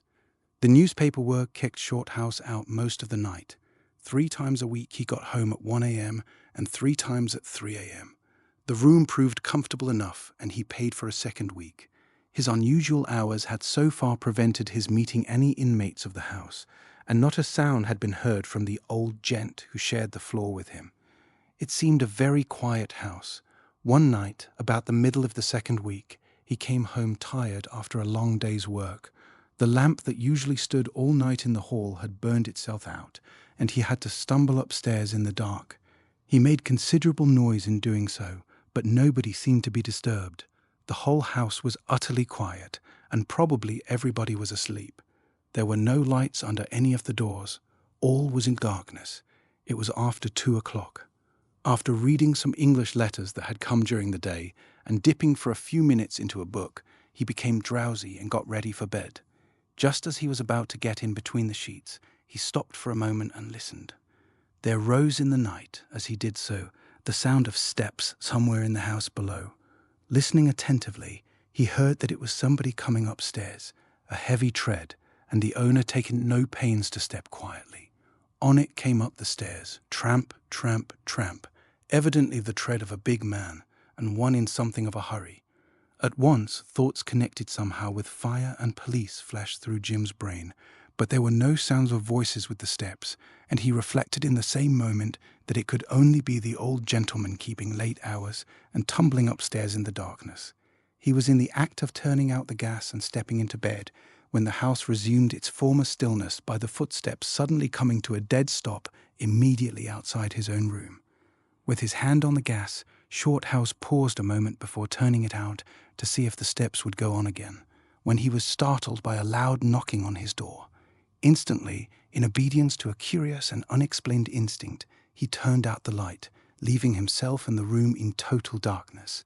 He had scarcely taken a step across the room to open the door when a voice from the other side of the wall, so close it almost sounded in his ear, exclaimed in German, "Is that you, Father? Come in."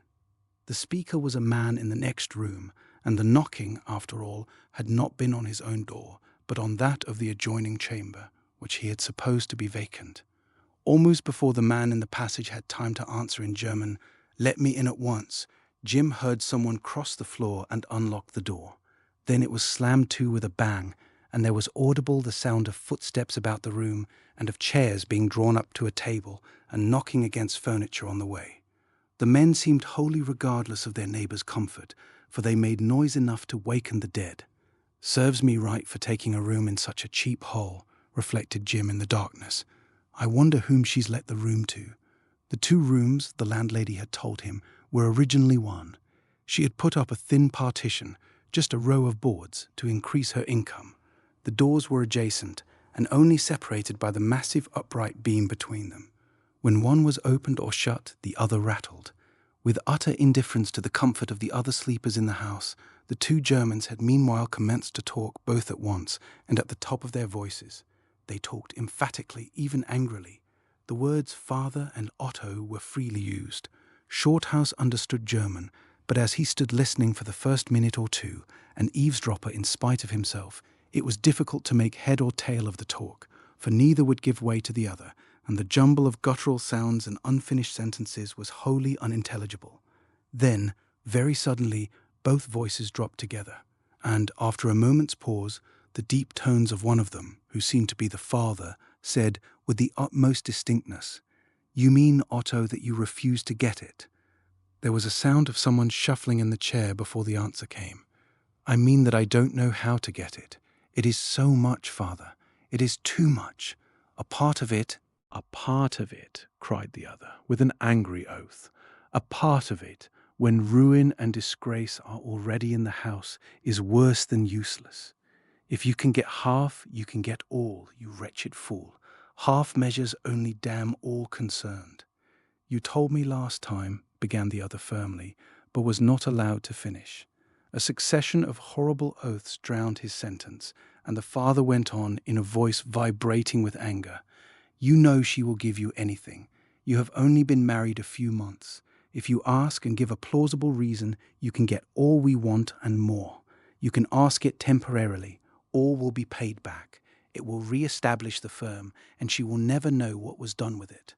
With that amount, Otto, you know I can recoup all these terrible losses, and in less than a year all will be repaid. But without it, you must get it, Otto. Hear me, you must. Am I to be arrested for the misuse of trust moneys? Is our honoured name to be cursed and spat on?" The old man choked and stammered in his anger and desperation. Shorthouse stood shivering in the darkness and listening in spite of himself. The conversation had carried him along with it, and he had been for some reason afraid to let his neighbourhood be known. But at this point he realised that he had listened too long, and that he must inform the 2 men that they could be overheard to every single syllable. So he coughed loudly and at the same time rattled the handle of his door. It seemed to have no effect, for the voices continued just as loudly as before, the son protesting and the father growing more and more angry. He coughed again persistently, and also contrived purposely in the darkness to tumble against the partition, feeling the thin boards yield easily under his weight, and making a considerable noise in so doing. But the voices went on unconcernedly, and louder than ever. Could it be possible they had not heard? By this time Jim was more concerned about his own sleep than the morality of overhearing the private scandals of his neighbours, and he went out into the passage and knocked smartly at their door. Instantly, as if by magic, the sounds ceased. Everything dropped into utter silence. There was no light under the door, and not a whisper could be heard within. He knocked again, but received no answer. "Gentlemen," he began at length, with his lips close to the keyhole, and in German, "please do not talk so loud. I can overhear all you say in the next room. Besides, it is very late, and I wish to sleep." He paused and listened, but no answer was forthcoming. He turned the handle and found the door was locked. Not a sound broke the stillness of the night, except the faint swish of the wind over the skylight and the creaking of a board here and there in the house below. The cold air of a very early morning crept down the passage and made him shiver. The silence of the house began to impress him disagreeably. He looked behind him and about him, hoping and yet fearing that something would break the stillness. The voices still seemed to ring on in his ears, but that sudden silence when he knocked at the door affected him far more unpleasantly than the voices, and put strange thoughts in his brain, thoughts he did not like or approve. Moving stealthily from the door, he peered over the banisters into the space below. It was like a deep vault that might conceal in its shadows anything that was not good. It was not difficult to fancy he saw an indistinct moving to and fro below him. Was that a figure sitting on the stairs, peering up obliquely at him out of hideous eyes? Was that a sound of whispering and shuffling down there in the dark halls and forsaken landings? Was it something more than the inarticulate murmur of the night? The wind made an effort overhead, singing over the skylight, and a door behind him rattled and made him start. He turned to go back to his room, and the draught closed the door slowly in his face, as if there were someone pressing against it from the other side. When he pushed it open and went in, 100 shadowy forms seemed to dart swiftly and silently back to their corners and hiding places. But in the adjoining room the sounds had entirely ceased, and Shorthouse soon crept into bed and left the house with its inmates, waking or sleeping, to take care of themselves, while he entered the region of dreams and silence. Next day, strong in the common sense that the sunlight brings, he determined to lodge a complaint against the noisy occupants of the next room and make the landlady request them to modify their voices at such late hours of the night and morning. But it so happened that she was not to be seen that day, and when he returned from the office at midnight it was, of course, too late. Looking under the door as he came up to bed, he noticed that there was no light and concluded that the Germans were not in. So much the better. He went to sleep about 1 o'clock, fully decided that if they came up later and woke him with their horrible noises, he would not rest till he had roused the landlady and made her reprove them with that authoritative twang in which every word was like the lash of a metallic whip. However, there proved to be no need for such drastic measures, for Shorthouse slumbered peacefully all night, and his dreams, chiefly of the fields of grain and flocks of sheep on the faraway farms of his father's estate, were permitted to run their fanciful course unbroken. 2 nights later, however, when he came home tired out after a difficult day and wet and blown about by one of the wickedest storms he had ever seen, his dreams, always of the fields and sheep, were not destined to be so undisturbed.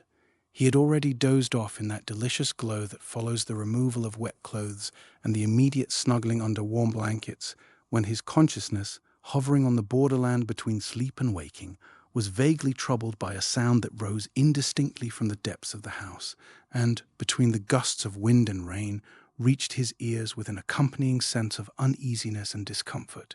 It rose on the night air with some pretense of regularity, dying away again in the roar of the wind to reassert itself distantly in the deep, brief hushes of the storm.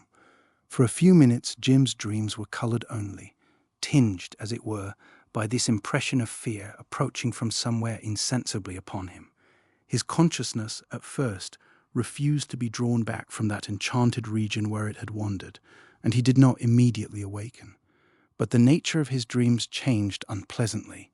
He saw the sheep suddenly run huddled together, as though frightened by the neighbourhood of an enemy, while the fields of waving corn became agitated, as though some monster were moving uncouthly among the crowded stalks.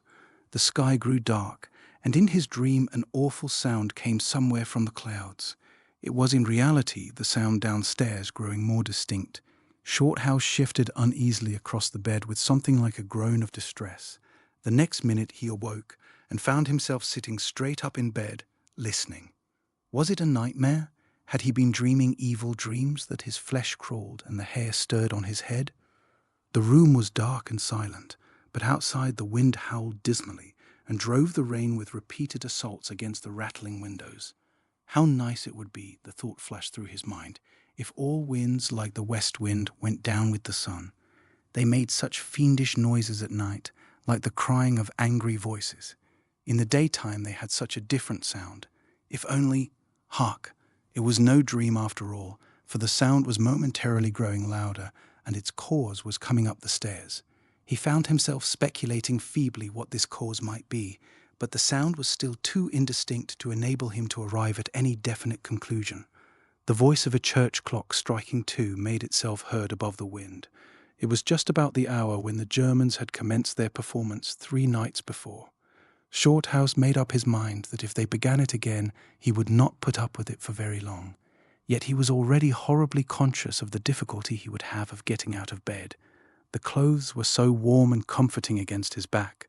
The sound, still steadily coming nearer, had by this time become differentiated from the confused clamour of the elements, and had resolved itself into the footsteps of one or more persons. The Germans, hang 'em, thought Jim. But what on earth is the matter with me? I never felt so queer in all my life. He was trembling all over, and felt as cold as though he were in a freezing atmosphere. His nerves were steady enough, and he felt no diminution of physical courage, but he was conscious of a curious sense of malaise and trepidation, such as even the most vigorous men have been known to experience when in the first grip of some horrible and deadly disease. As the footsteps approached, this feeling of weakness increased. He felt a strange lassitude creeping over him, a sort of exhaustion, accompanied by a growing numbness in the extremities, and a sensation of dreaminess in the head, as if perhaps the consciousness were leaving its accustomed seat in the brain and preparing to act on another plane. Yet, strange to say, as the vitality was slowly withdrawn from his body, his senses seemed to grow more acute. Meanwhile, the steps were already on the landing at the top of the stairs, and Shorthouse, still sitting upright in bed, heard a heavy body brush past his door and along the wall outside. Almost immediately afterwards, the loud knocking of someone's knuckles on the door of the adjoining room. Instantly, though so far not a sound had proceeded from within, he heard, through the thin partition, a chair pushed back, and a man quickly crossed the floor and opened the door. "Ah, it's you," he heard in the son's voice. Had the fellow then been sitting silently in there all this time, waiting for his father's arrival? To Shorthouse it came not as a pleasant reflection by any means. There was no answer to this dubious greeting, but the door was closed quickly, and then there was a sound as if a bag or parcel had been thrown on a wooden table and had slid some distance across it before stopping. "What's that?" asked the son, with anxiety in his tone. "You may know before I go," returned the other gruffly. Indeed, his voice was more than gruff. It betrayed ill-suppressed passion. Shorthouse was conscious of a strong desire to stop the conversation before it proceeded any further, but somehow or other his will was not equal to the task, and he could not get out of bed. The conversation went on, every tone and inflection distinctly audible above the noise of the storm. In a low voice the father continued. Jim missed some of the words at the beginning of the sentence. It ended with, "But now they've all left, and I've managed to get up to you. You know what I've come for." There was distinct menace in his tone. "Yes," returned the other, "I have been waiting." "And the money?" asked the father impatiently. No answer. "You've had 3 days to get it in, and I've contrived to stave off the worst so far, but tomorrow is the end." No answer. "Speak, Otto. What have you got for me? Speak, my son. For God's sake, tell me." There was a moment's silence, during which the old man's vibrating accent seemed to echo through the rooms. Then came in a low voice the answer, "I have nothing." "Otto," cried the other with passion, "nothing." "I can get nothing," came almost in a whisper. "You lie," cried the other, in a half-stifled voice. "I swear you lie. Give me the money." A chair was heard scraping along the floor. Evidently the men had been sitting over the table, and one of them had risen. Shorthouse heard the bag or parcel drawn across the table, and then a step as if one of the men was crossing to the door. "Father, what's in that? I must know," said Otto, with the first signs of determination in his voice. There must have been an effort on the son's part to gain possession of the parcel in question, and on the father's to retain it, for between them it fell to the ground. A curious rattle followed its contact with the floor. Instantly there were sounds of a scuffle. The men were struggling for the possession of the box. The elder man with oaths and blasphemous imprecations, the other with short gasps that betokened the strength of his efforts. It was of short duration, and the younger man had evidently won, for a minute later was heard his angry exclamation, "I knew it! Her jewels! You scoundrel! You shall never have them!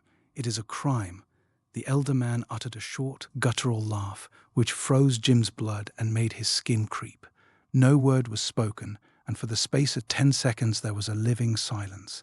Then the air trembled with the sound of a thud, followed immediately by a groan and the crash of a heavy body falling over onto the table. A second later there was a lurching from the table onto the floor and against the partition that separated the rooms. The bed quivered an instant at the shock, but the unholy spell was lifted from his soul, and Jim Shorthouse sprang out of bed and across the floor in a single bound. He knew that ghastly murder had been done, the murder by a father of his son. With shaking fingers but a determined heart he lit the gas, and the first thing in which his eyes corroborated the evidence of his ears was the horrifying detail that the lower portion of the partition bulged unnaturally into his own room.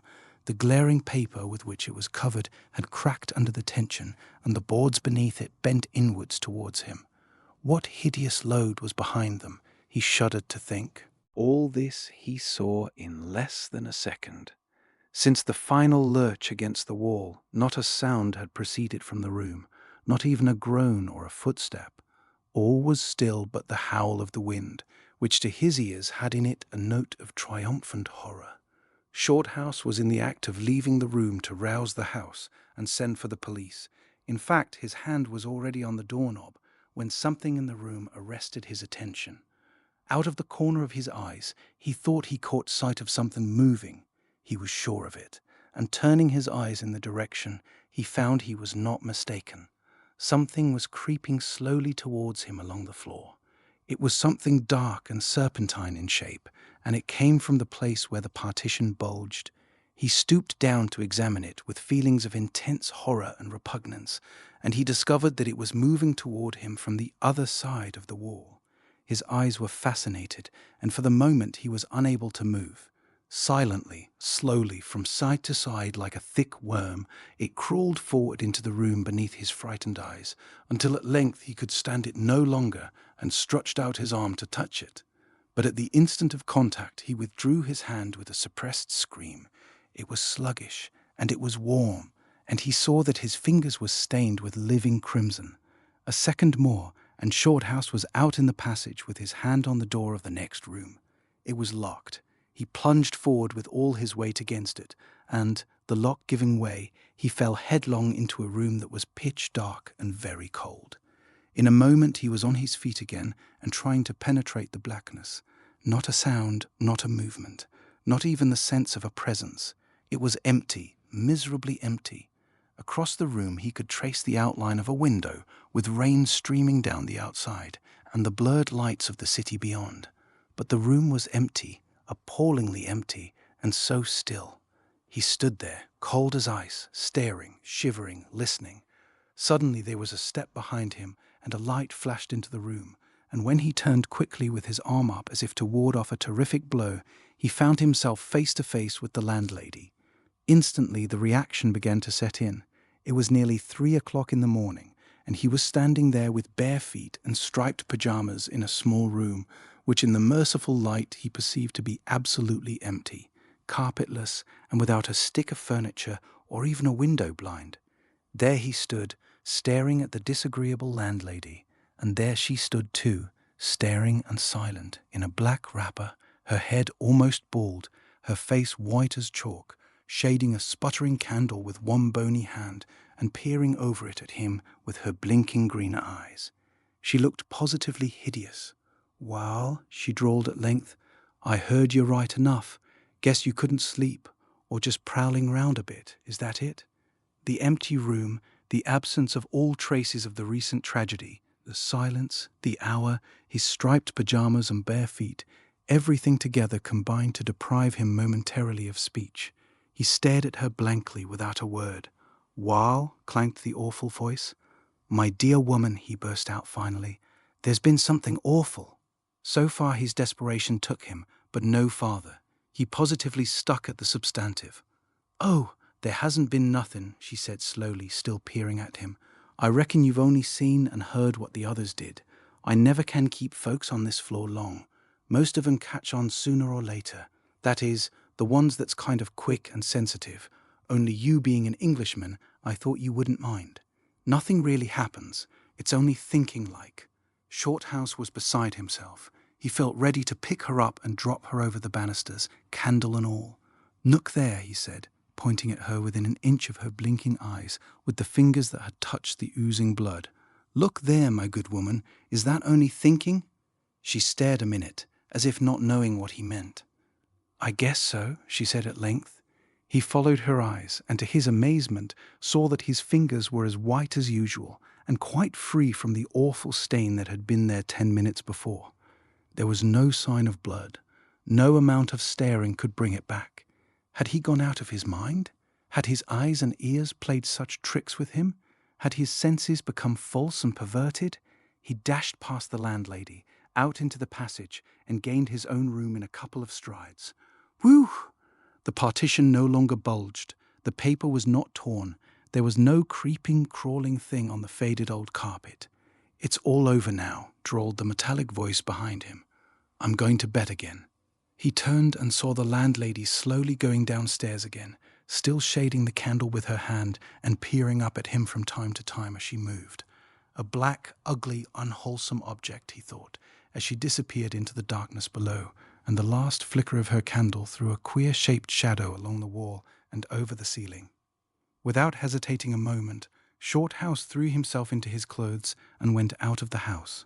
He preferred the storm to the horrors of that top floor, and he walked the streets till daylight. In the evening he told the landlady he would leave next day, in spite of her assurances that nothing more would happen. "It never comes back," she said. "That is, not after he's killed." Shorthouse gasped. "You gave me a lot for my money," he growled. "Well, it aren't my show," she drawled. "I'm no spirit medium. You take chances. Some will sleep right along and never hear nothing. Others, like yourself, are different and get the whole thing." "Who's the old gentleman? Does he hear it?" asked Jim. "There's no old gentleman at all," she answered coolly. "I just told you that to make you feel easy-like in case you did hear anything. You were all alone on the floor." "Say now," she went on, after a pause in which Shorthouse could think of nothing to say but unpublishable things. "Say now, do tell. Did you feel sort of cold when the show was on? Sort of tired and weak, I mean, as if you might be going to die?" "How can I say?" he answered savagely. "What I felt, God only knows." "Well, but he won't tell," she drawled out. "Only I was wondering how you really did feel, because the man who had that room last was found one morning in bed."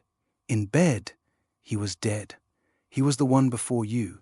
"Oh, you don't need to get rattled so. You're all right. And it all really happened, they do say. This house used to be a private residence some 25 years ago, and a German family of the name of Steinhardt lived here. They had a big business in Wall Street, and stood way up in things." "Ah," said her listener.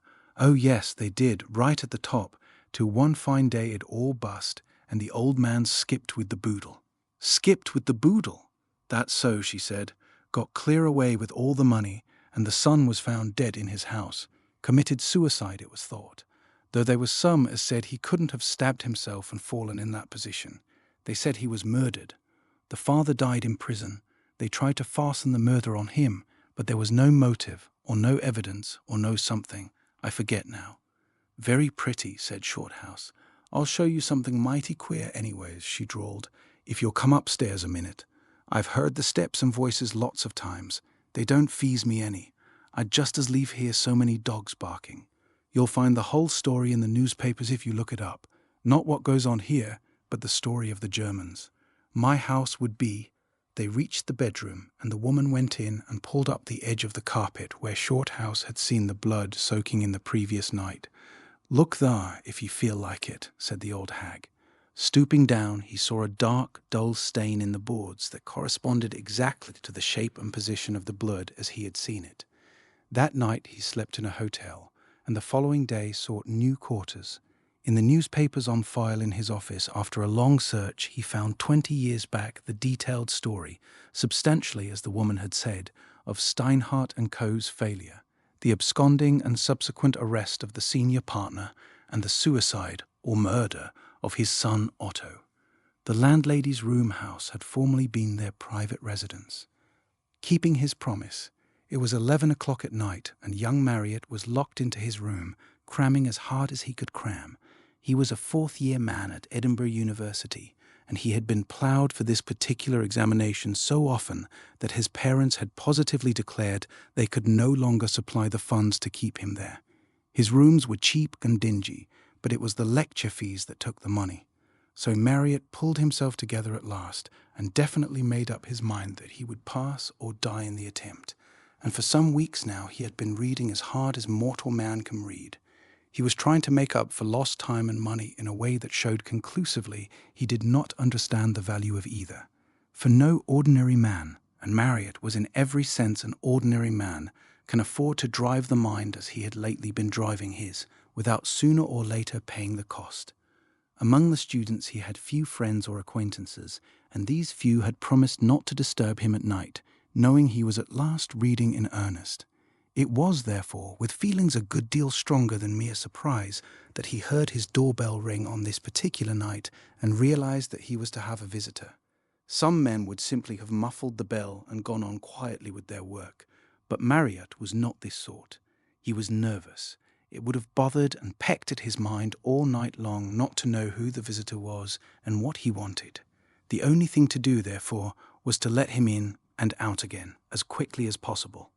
The landlady went to bed at 10 o'clock punctually, after which hour nothing would induce her to pretend she heard the bell. So Marriott jumped up from his books with an exclamation that augured ill for the reception of his caller, and prepared to let him in with his own hand. The streets of Edinburgh town were very still at this late hour. It was late for Edinburgh, and in the quiet neighbourhood of F Street, where Marriott lived on the 3rd floor, scarcely a sound broke the silence. As he crossed the floor, the bell rang a second time, with unnecessary clamour, and he unlocked the door and passed into the little hallway with considerable wrath and annoyance in his heart at the insolence of the double interruption. The fellows all know I'm reading for this exam. Why in the world do they come to bother me at such an unearthly hour? The inhabitants of the building, with himself, were medical students, general students, poor writers to the signet, and some others whose vocations were perhaps not so obvious. The stone staircase, dimly lighted at each floor by a gas jet that would not turn above a certain height, wound down to the level of the street with no pretence at carpet or railing. At some levels it was cleaner than at others. It depended on the landlady of the particular level. The acoustic properties of a spiral staircase seemed to be peculiar. Marriott, standing by the open door, book in hand, thought every moment the owner of the footsteps would come into view. The sound of the boots was so close and so loud that they seemed to travel disproportionately in advance of their cause. Wondering who it could be, he stood ready with all manner of sharp greetings for the man who dared thus to disturb his work. But the man did not appear. The steps sounded almost under his nose, yet no one was visible. A sudden queer sensation of fear passed over him, a faintness and a shiver down the back. It went, however, almost as soon as it came, and he was just debating whether he would call aloud to his invisible visitor or slam the door and return to his books, when the cause of the disturbance turned the corner very slowly and came into view. It was a stranger. He saw a youngish man, short of figure and very broad. His face was the colour of a piece of chalk, and the eyes, which were very bright, had heavy lines underneath them. Though the cheeks and chin were unshaven, and the general appearance unkempt, the man was evidently a gentleman, for he was well dressed and bore himself with a certain air. But, strangest of all, he wore no hat and carried none in his hand, and although rain had been falling steadily all the evening, he appeared to have neither overcoat nor umbrella. 100 questions sprang up in Marriott's mind and rushed to his lips, chief among which was something like, "Who in the world are you?" and "What in the name of heaven do you come to me for?" But none of these questions found time to express themselves in words, for almost at once the caller turned his head a little so that the gaslight in the hall fell upon his features from a new angle. Then in a flash Marriott recognized him. "Field, man alive, is it you?" he gasped. The fourth-year man was not lacking in intuition, and he perceived at once that here was a case for delicate treatment.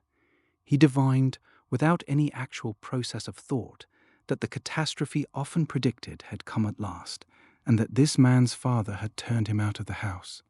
They had been at a private school together years before, and though they had hardly met once since, the news had not failed to reach him from time to time with considerable detail, for the family lived near his own, and between certain of the sisters there was great intimacy. Young Field had gone wild later. He remembered hearing about it all. Drink, a woman, opium, or something of the sort. He could not exactly call to mind. "Come in," he said at once, his anger vanishing. "There's been something wrong, I can see. Come in and tell me all about it, and perhaps I can help." He hardly knew what to say, and stammered a lot more besides. The dark side of life and the horror of it belonged to a world that lay remote from his own select little atmosphere of books and dreamings. But he had a man's heart for all that. He led the way across the hall, shutting the front door carefully behind him, and noticed as he did so that the other, though certainly sober, was unsteady on his legs and evidently much exhausted. Marriott might not be able to pass his examinations, but he at least knew the symptoms of starvation, acute starvation, unless he was much mistaken, when they stared him in the face. "Come along," he said cheerfully, and with genuine sympathy in his voice. "I'm glad to see you. I was going to have a bite of something to eat, and you're just in time to join me." The other made no audible reply, and shuffled so feebly with his feet that Marriott took his arm by way of support. He noticed for the first time that the clothes hung on him with pitiful looseness. The broad frame was literally hardly more than a frame. He was as thin as a skeleton. But, as he touched him, the sensation of faintness and dread returned. It only lasted a moment, and then passed off, and he ascribed it not unnaturally to the distress and shock of seeing a former friend in such a pitiful plight. "Better let me guide you. It's shamefully dark, this hall. I'm always complaining," he said lightly, recognizing by the weight upon his arm that the guidance was sorely needed. But the old cat never does anything except promise. He led him to the sofa, wondering all the time where he had come from and how he had found out the address.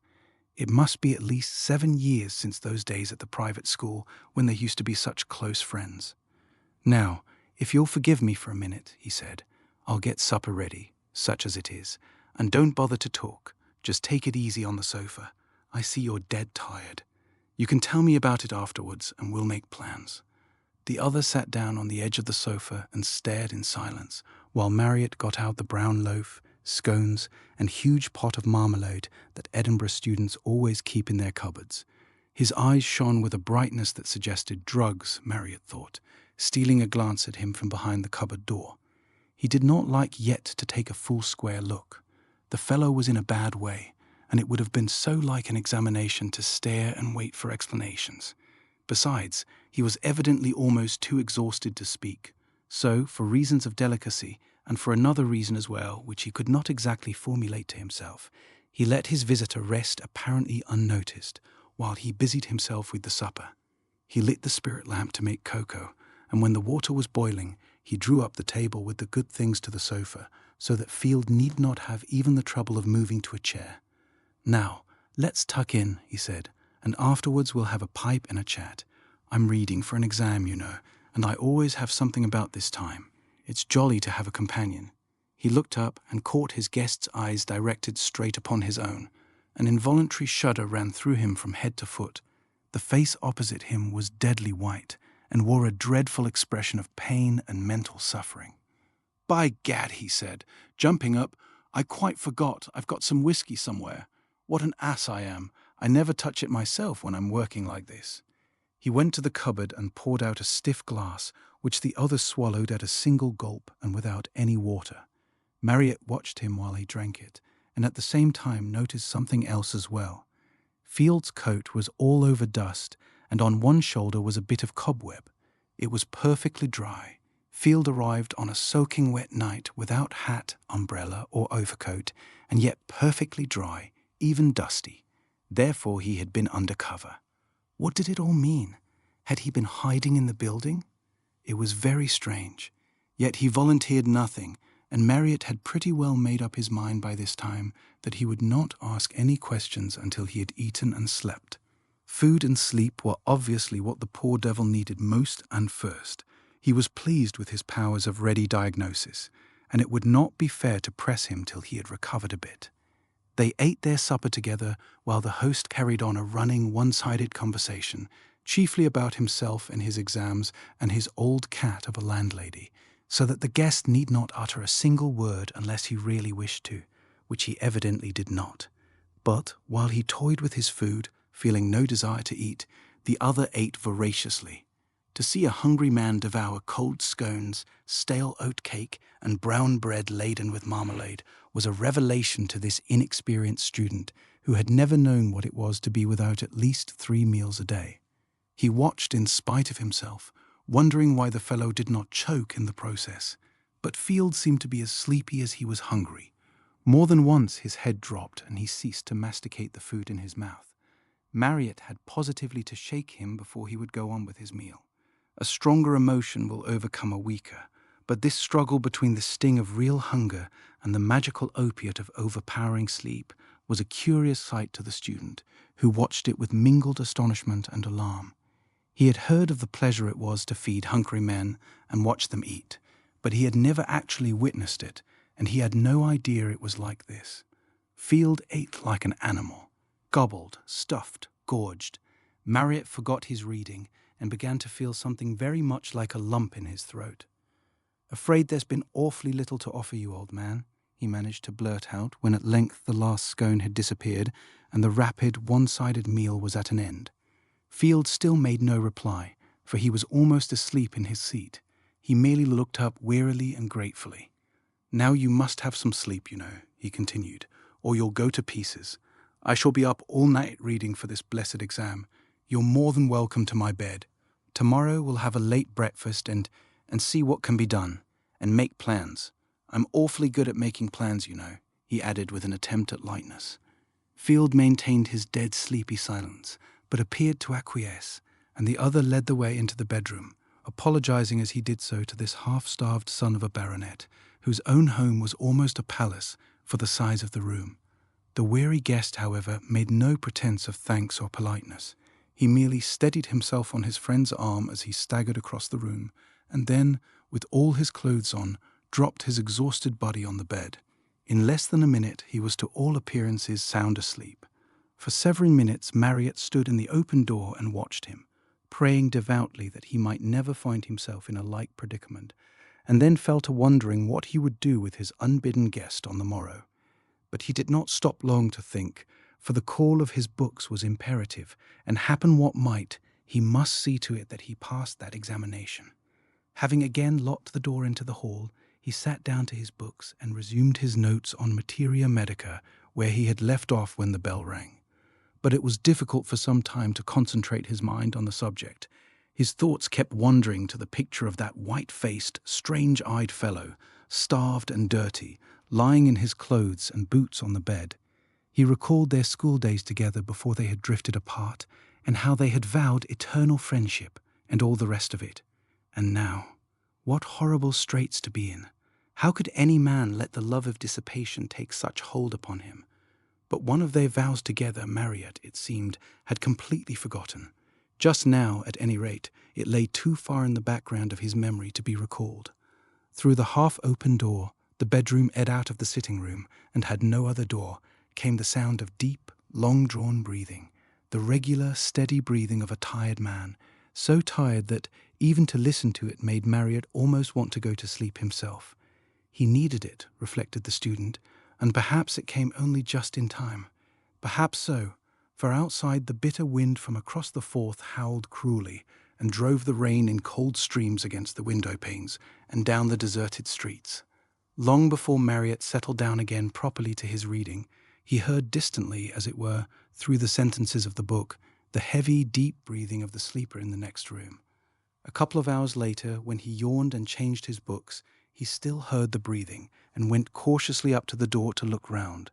At first, the darkness of the room must have deceived him, or else his eyes were confused and dazzled by the recent glare of the reading lamp.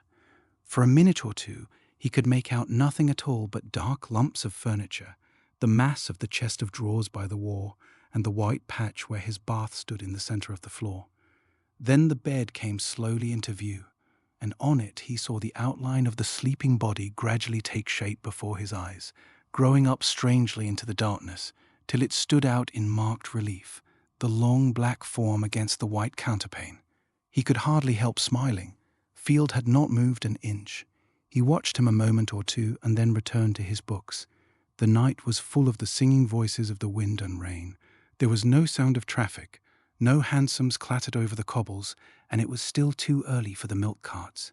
He worked on steadily and conscientiously, only stopping now and again to change a book or to sip some of the poisonous stuff that kept him awake and made his brain so active. And on these occasions, Field's breathing was always distinctly audible in the room.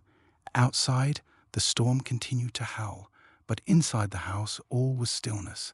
The shade of the reading lamp threw all the light upon the littered table, leaving the other end of the room in comparative darkness. The bedroom door was exactly opposite him where he sat. There was nothing to disturb the worker, nothing but an occasional rush of wind against the windows and a slight pain in his arm. This pain, however, which he was unable to account for, grew once or twice very acute. It bothered him, and he tried to remember how and when he could have bruised himself so severely, but without success. At length the page before him turned from yellow to grey, and there were sounds of wheels in the street below. It was 4 o'clock. Marriott leaned back and yawned prodigiously. Then he drew back the curtains. The storm had subsided, and the castle rock was shrouded in mist. With another yawn, he turned away from the dreary outlook and prepared to sleep the remaining 4 hours till breakfast on the sofa. Field was still breathing heavily in the next room, and he first tiptoed across the floor to take another look at him. Peering cautiously round the half-open door, his first glance fell upon the bed, now plainly discernible in the grey light of morning. He stared hard. Then he rubbed his eyes. Then he rubbed his eyes again and thrust his head farther round the edge of the door. With fixed eyes he stared harder still and harder, but it made no difference at all. He was staring into an empty room. The sensation of fear he had felt when Field first appeared upon the scene returned suddenly, but with much greater force. He became conscious, too, that his left arm was throbbing violently and causing him great pain.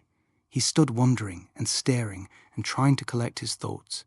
He was trembling from head to foot.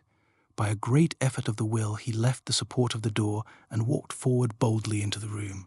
There, upon the bed, was the impress of a body, where Field had lain and slept.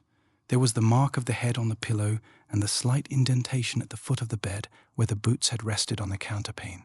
And there, plainer than ever, for he was closer to it, was the breathing. Marriott tried to pull himself together. With a great effort he found his voice and called his friend aloud by name. "Field, is that you? Where are you?" There was no reply, but the breathing continued without interruption, coming directly from the bed. His voice had such an unfamiliar sound that Marriott did not care to repeat his questions, but he went down on his knees and examined the bed above and below, pulling the mattress off finally and taking the coverings away separately one by one. But though the sounds continued, there was no visible sign of Field, nor was there any space in which a human being, however small, could have concealed itself. He pulled the bed out from the wall, but the sound stayed where it was. It did not move with the bed. Marriott, finding self-control a little difficult in his weary condition, at once set about a thorough search of the room. He went through the cupboard, the chest of drawers, the little alcove where the clothes hung, everything. But there was no sign of anyone. The small window near the ceiling was closed, and, anyhow, was not large enough to let a cat pass. The sitting-room door was locked on the inside. He could not have got out that way. Curious thoughts began to trouble Marriott's mind, bringing in their train unwelcome sensations. He grew more and more excited. He searched the bed again till it resembled the scene of a pillow fight. He searched both rooms, knowing all the time it was useless, and then he searched again. A cold perspiration broke out all over his body, and the sound of heavy breathing all this time never ceased to come from the corner where Field had lain down to sleep. Then he tried something else. He pushed the bed back exactly into its original position, and himself lay down upon it just where his guest had lain. But the same instant he sprang up again in a single bound. The breathing was close beside him, almost on his cheek, and between him and the wall. Not even a child could have squeezed into the space. He went back into his sitting room, opened the windows, welcoming all the light and air possible, and tried to think the whole matter over quietly and clearly. Men who read too hard and slept too little, he knew, were sometimes troubled with very vivid hallucinations. Again, he calmly reviewed every incident of the night, his accurate sensations, the vivid details, the emotions stirred in him, the dreadful feast. No single hallucination could ever combine all these and cover so long a period of time. But with less satisfaction he thought of the recurring faintness and curious sense of horror that had once or twice come over him, and then of the violent pains in his arm. These were quite unaccountable. Moreover, now that he began to analyze and examine, there was one other thing that fell upon him like a sudden revelation. During the whole time Field had not actually uttered a single word, yet, as though in mockery upon his reflections, there came ever from that inner room the sound of the breathing, long-drawn, deep, and regular. The thing was incredible. It was absurd. Haunted by visions of brain fever and insanity, Marriott put on his cap and mackintosh and left the house. The morning air on Arthur's seat would blow the cobwebs from his brain, the scent of the heather, and above all, the sight of the sea. He roamed over the wet slopes above Holyrood for a couple of hours, and did not return until the exercise had shaken some of the horror out of his bones, and given him a ravening appetite into the bargain. As he entered, he saw that there was another man in the room, standing against the window with his back to the light. He recognized his fellow student Green, who was reading for the same examination. "Read hard all night, Marriott," he said, "and thought I'd drop in here to compare notes and have some breakfast. You're out early?" he added, by way of a question. Marriott said he had a headache and a walk had helped it, and Green nodded and said, "Ah." But when the girl had set the steaming porridge on the table and gone out again, he went on with rather a forced tone. "Didn't know you had any friends who drank, Marriott." This was obviously tentative, and Marriott replied dryly that he did not know it either. "Sounds just as if some chap was sleeping it off in there, doesn't it, though?" persisted the other, with a nod in the direction of the bedroom, and looking curiously at his friend. The two men stared steadily at each other for several seconds, and then Marriott said earnestly, "Then you hear it too, thank God." "Of course I hear it. The door's open. Sorry if I wasn't meant to." "Oh, I don't mean that," said Marriott, lowering his voice, "but I'm awfully relieved. Let me explain. Of course, if you hear it too, then it's all right. But really, it frightened me more than I can tell you. I thought I was going to have brain fever or something, and you know what a lot depends on this exam. It always begins with sounds, or visions, or some sort of beastly hallucination, and I—" "Rot!" ejaculated the other impatiently. "What are you talking about?"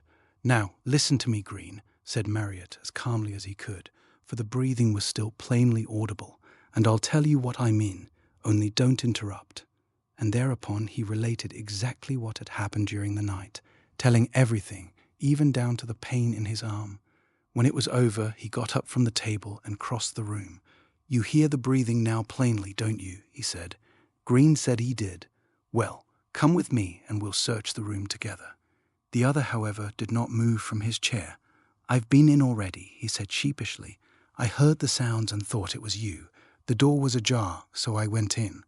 Marriott made no comment, but pushed the door open as wide as it would go.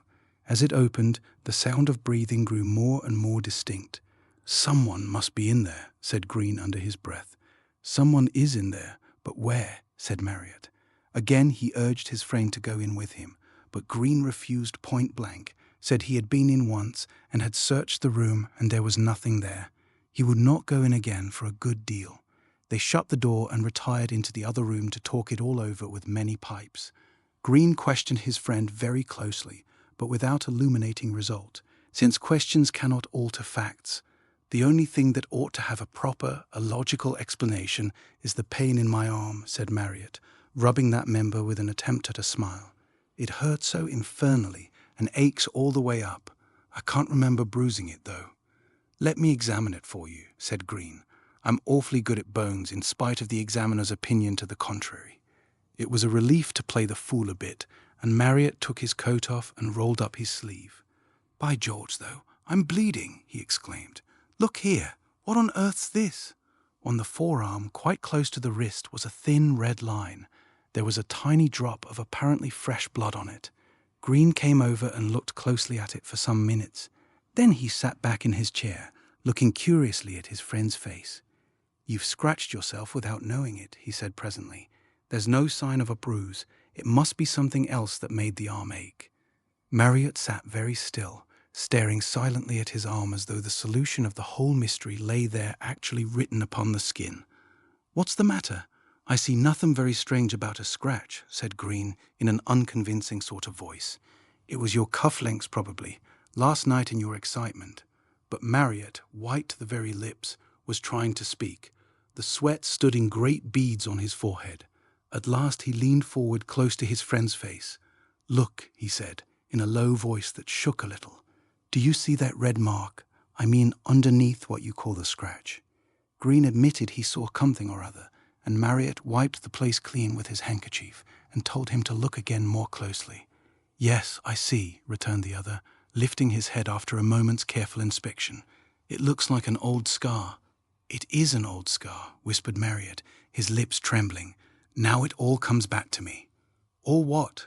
Green fidgeted on his chair. He tried to laugh, but without success. His friend seemed bordering on collapse.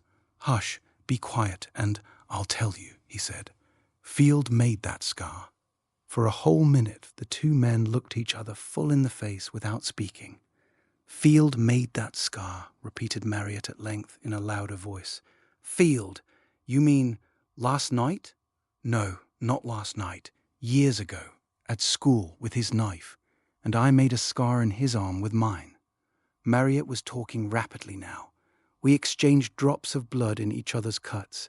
He put a drop into my arm, and I put one into his. In the name of heaven, what for? It was a boy's compact. We made a sacred pledge, a bargain. I remember it all perfectly now. We had been reading some dreadful book, and we swore to appear to one another. Whoever died first swore to show himself to the other, and we sealed the compact with each other's blood. I remember it all so well. The hot summer afternoon in the playground 7 years ago, and one of the masters caught us and confiscated the knives, and I have never thought of it again to this day. And you mean, stammered Green, but Marriott made no answer. He got up and crossed the room and lay down wearily upon the sofa, hiding his face in his hands. Green himself was a bit nonplussed. He left his friend alone for a little while, thinking it all over again. Suddenly an idea seemed to strike him. He went over to where Marriott still lay motionless on the sofa and roused him. In any case, it was better to face the matter, whether there was an explanation or not. Giving in was always the silly exit. I say, Marriott, he began, as the other turned his white face up to him. There's no good being so upset about it. If it's all an hallucination, we know what to do. And if it isn't, well, we know what to think, don't we? I suppose so. But it frightens me horribly for some reason, returned his friend in a hushed voice. And that poor devil. But after all, if the worst is true and that chap has kept his promise, well, he has, that's all, isn't it? Marriott nodded. There's only one thing that occurs to me, Green went on, and that is, are you quite sure that he really ate like that? That he actually ate anything at all, he finished, blurting out all his thought. Marriott stared at him for a moment, and then said he could easily make certain. He spoke quietly. After the main shock, no less a surprise could affect him. I put the things away myself, he said, after we had finished. They are on the 3rd shelf in that cupboard. No one's touched them since. He pointed without getting up, and Green took the hint and went over to look. Exactly, he said, after a brief examination. Just as I thought. It was partly hallucination, at any rate. The things haven't been touched. Come and see for yourself." Together they examined the shelf. There was the brown loaf, the plate of stale scones, the oat cake, all untouched. Even the glass of whiskey Marriott had poured out stood there, with the whiskey still in it. "You were feeding no one," said Green. "Field ate and drank nothing. He was not there at all." "But the breathing?" urged the other in a low voice, staring with a dazed expression on his face. Green did not answer. He walked over to the bedroom, while Marriott followed him with his eyes. He opened the door and listened. There was no need for words. The sound of deep, regular breathing came floating through the air. There was no hallucination about that, at any rate. Marriott could hear it where he stood on the other side of the room. Green closed the door and came back. "There's only one thing to do," he declared with decision. "Write home and find out about him. And meanwhile, come and finish your reading in my rooms. I've got an extra bed." "Agreed," returned the fourth-year man. "There's no hallucination about that exam. I must pass that whatever happens." And this was what they did. It was about a week later when Marriott got the answer from his sister. Part of it he read out to Green. "It is curious," she wrote, "that in your letter you should have inquired after Field. It seems a terrible thing, but you know only a short while ago Sir John's patience became exhausted, and he turned him out of the house, they say without a penny. Well, what do you think? He has killed himself. At least it looks like suicide. Instead of leaving the house, he went down into the cellar and simply starved himself to death. ... They're trying to suppress it, of course, but I heard it all from my maid, who got it from their footman. ...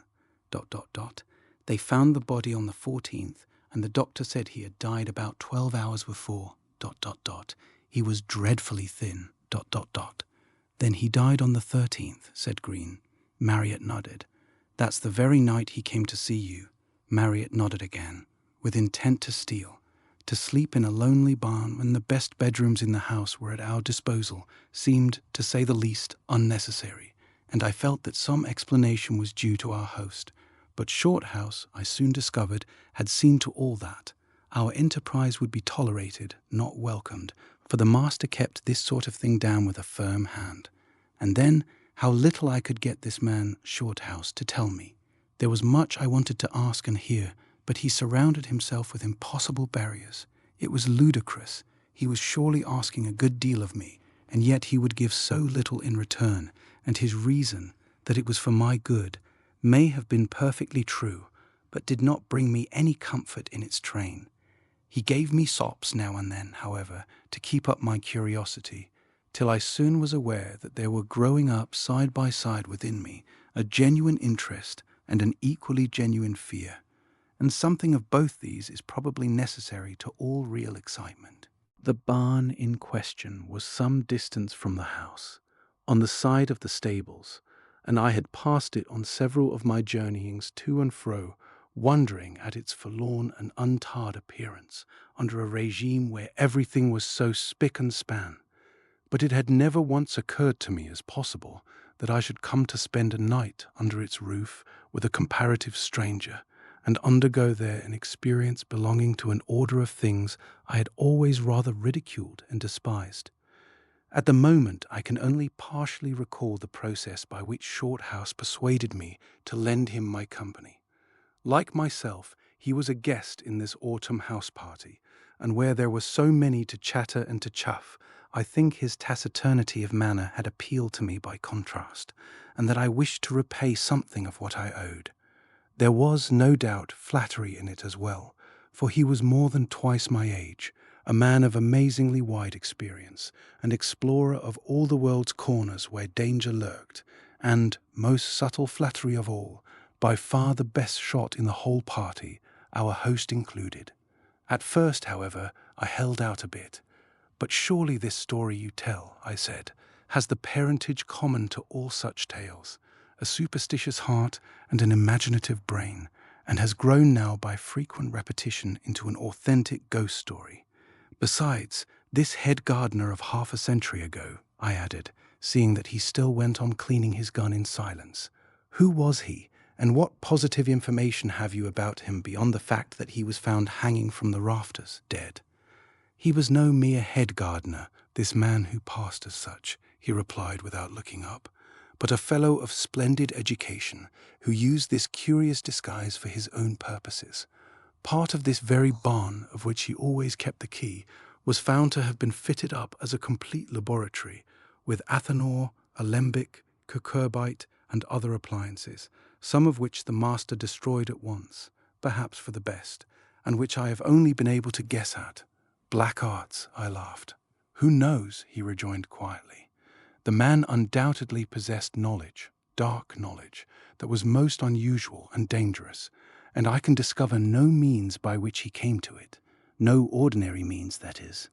But I have found many facts in the case which point to the exercise of a most desperate and unscrupulous will, and the strange disappearances in the neighborhood, as well as the bones found buried in the kitchen garden, though never actually traced to him, seem to me full of dreadful suggestion."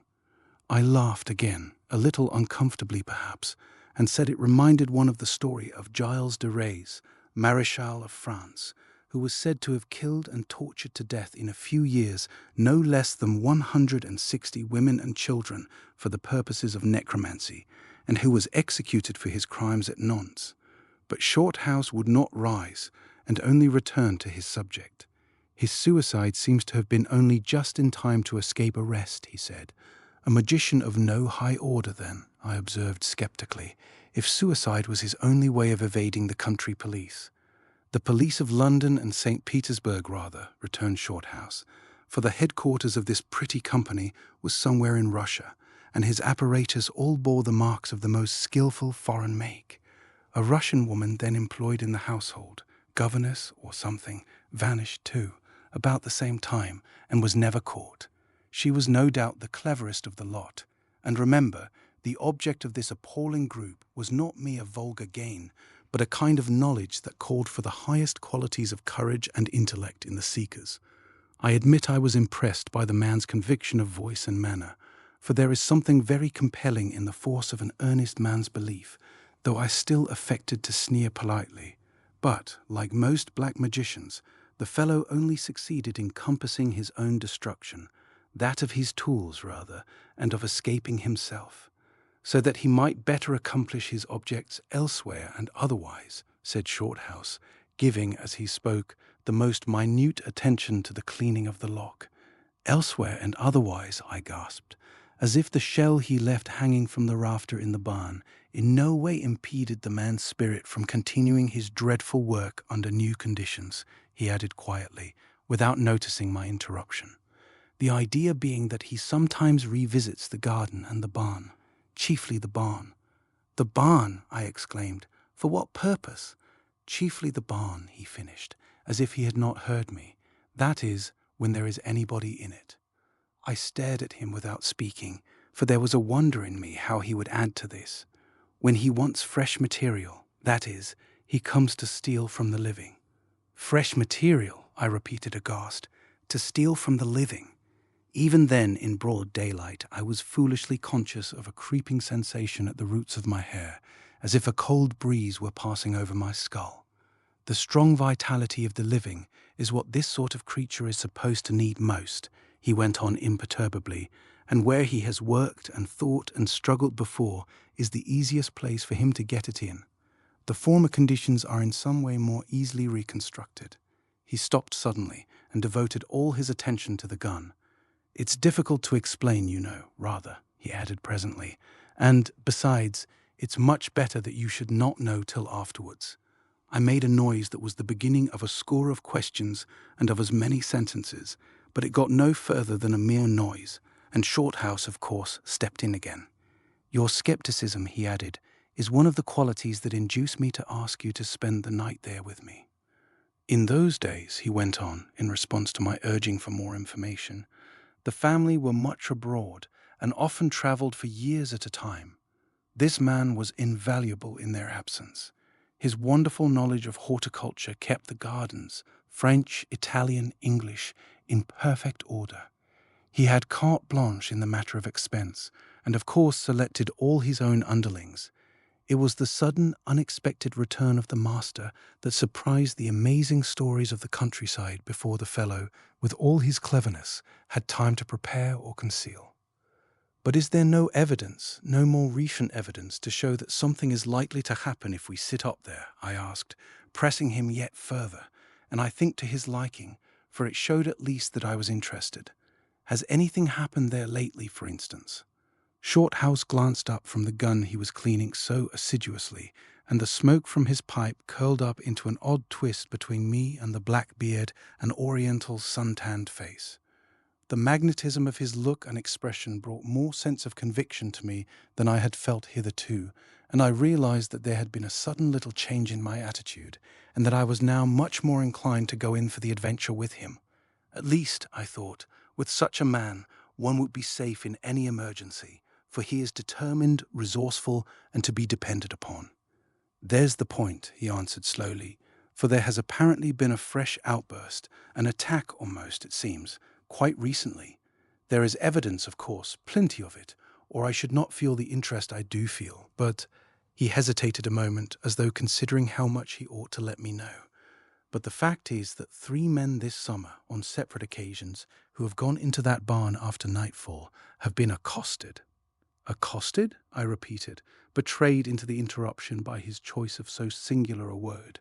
"And one of the stablemen, a recent arrival and quite ignorant of the story, who had to go in there late one night, saw a dark substance hanging down from one of the rafters, and when he climbed up, shaking all over, to cut it down, for he said he felt sure it was a corpse, the knife passed through nothing but air, and he heard a sound up under the eaves, as if someone were laughing.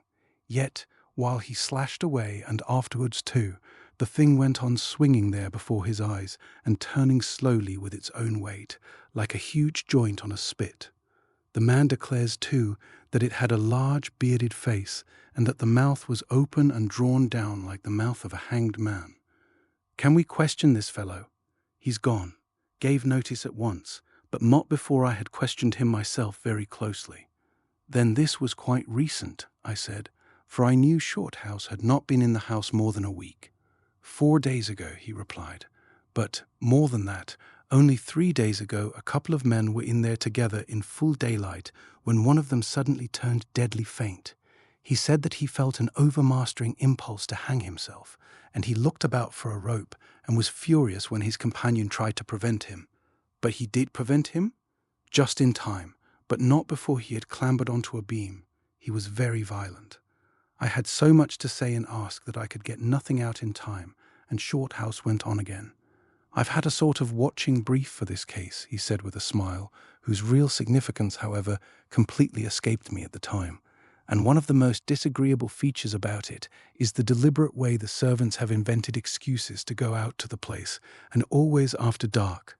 Some of them, who have no right to go there, and no real occasion at all, have never been there in their lives before probably, and now all of a sudden have shown the keenest desire and determination to go out there about dusk, or soon after, and with the most paltry and foolish excuses in the world. Of course," he added, "they have been prevented, but the desire, stronger than their superstitious dread, and which they cannot explain, is very curious." "Very," I admitted, feeling that my hair was beginning to stand up again. "You see," he went on presently, "it all points to volition, in fact to deliberate arrangement. It is no mere family ghost that goes with every ivied house in England of a certain age. It is something real, and something very malignant." He raised his face from the gun barrel, and for the first time his eye caught mine in the full. Yes, he was very much in earnest. Also, he knew a great deal more than he meant to tell. "It's worth tempting and fighting, I think," he said, "but I want a companion with me. Are you game?" His enthusiasm undoubtedly caught me, but I still wanted to hedge a bit. "I'm very skeptical," I pleaded. "All the better," he said, almost as if to himself. "You have the pluck, I have the knowledge." "The knowledge?" He looked round cautiously, as if to make sure that there was no one within earshot. "I've been in the place myself," he said in a lowered voice. "Quite lately. In fact, only 3 nights ago, the day the man turned queer." I stared. "But I was obliged to come out." Still I stared. "Quickly," he added significantly. "You've gone into the thing pretty thoroughly," was all I could find to say, for I had almost made up my mind to go with him, and was not sure that I wanted to hear too much beforehand. He nodded. "It's a bore, of course, but I must do everything thoroughly, or not at all." "That's why you clean your own gun, I suppose." "That's why, when there's any danger, I take as few chances as possible," he said, with the same enigmatical smile I had noticed before. And then he added with emphasis, "And that is also why I ask you to keep me company now." Of course, the shaft went straight home, and I gave my promise without further ado. Our preparations for the night, a couple of rugs and a flask of black coffee, were not elaborate, and we found no difficulty about 10 o'clock in absenting ourselves from the billiard room without attracting curiosity. Shorthouse met me by arrangement under the cedar on the back lawn, and I at once realized with vividness what a difference there is between making plans in the daytime and carrying them out in the dark. One's common sense, at least in matters of this sort, is reduced to a minimum, and imagination with all her attendant sprites usurps the place of judgment. 2 and 2 no longer make 4. They make a mystery, and the mystery loses no time in growing into a menace. In this particular case, however, my imagination did not find wings very readily, for I knew that my companion was the most unmovable of men, an unemotional, solid block of a man who would never lose his head, and in any conceivable state of affairs would always take the right as well as the strong course. So my faith in the man gave me a false courage that was nevertheless very consoling, and I looked forward to the night's adventure with a genuine appetite. Side by side and in silence, we followed the path that skirted the east woods, as they were called, and then led across 2 hayfields and through another wood to the barn, which thus lay about half a mile from the lower farm. To the lower farm, indeed, it properly belonged, and this made us realize more clearly how very ingenious must have been the excuses of the hall servants who felt the desire to visit it. It had been raining during the late afternoon, and the trees were still dripping heavily on all sides, but the moment we left the second wood and came out into the open, we saw a clearing with the stars overhead, against which the barn outlined itself in a black, lugubrious shadow. Shorthouse led the way, still without a word, and we crawled in through a low door and seated ourselves in a soft heap of hay in the extreme corner. "Now," he said, speaking for the first time, "I'll show you the inside of the barn, so that you may know where you are and what to do in case anything happens." A match flared in the darkness, and with the help of 2 more that followed, I saw the interior of a lofty and somewhat rickety-looking barn, erected upon a wall of grey stones that ran all round and extended to a height of perhaps 4 feet. Above this masonry rose the wooden sides, running up into the usual vaulted roof, and supported by a double tier of massive oak rafters, which stretched across from wall to wall and were intersected by occasional uprights. I felt as if we were inside the skeleton of some antediluvian monster, whose huge black ribs completely enfolded us. Most of this, of course, only sketched itself to my eye in the uncertain light of the flickering matches, and when I said I had seen enough and the matches went out, we were at once enveloped in an atmosphere as densely black as anything that I have ever known, and the silence equaled the darkness. We made ourselves comfortable and talked in low voices. The rugs, which were very large, covered our legs, and our shoulders sank into a really luxurious bed of softness. Yet neither of us apparently felt sleepy. I certainly didn't, and Shorthouse, dropping his customary brevity that fell little short of gruffness, plunged into an easy run of talking that took the form after a time of personal reminiscences. This rapidly became a vivid narration of adventure and travel in far countries, and at any other time I should have allowed myself to become completely absorbed in what he told. But, unfortunately, I was never able for a single instant to forget the real purpose of our enterprise, and consequently I felt all my senses more keenly on the alert than usual, and my attention accordingly more or less distracted. It was, indeed, a revelation to hear Shorthouse unbosom himself in this fashion, and to a young man it was of course doubly fascinating. But the little sounds that always punctuate even the deepest silence out of doors claimed some portion of my attention, and as the night grew on, I soon became aware that his tale seemed somewhat disconnected and abrupt, and that, in fact, I heard really only part of them. It was not so much that I actually heard other sounds, but that I expected to hear them.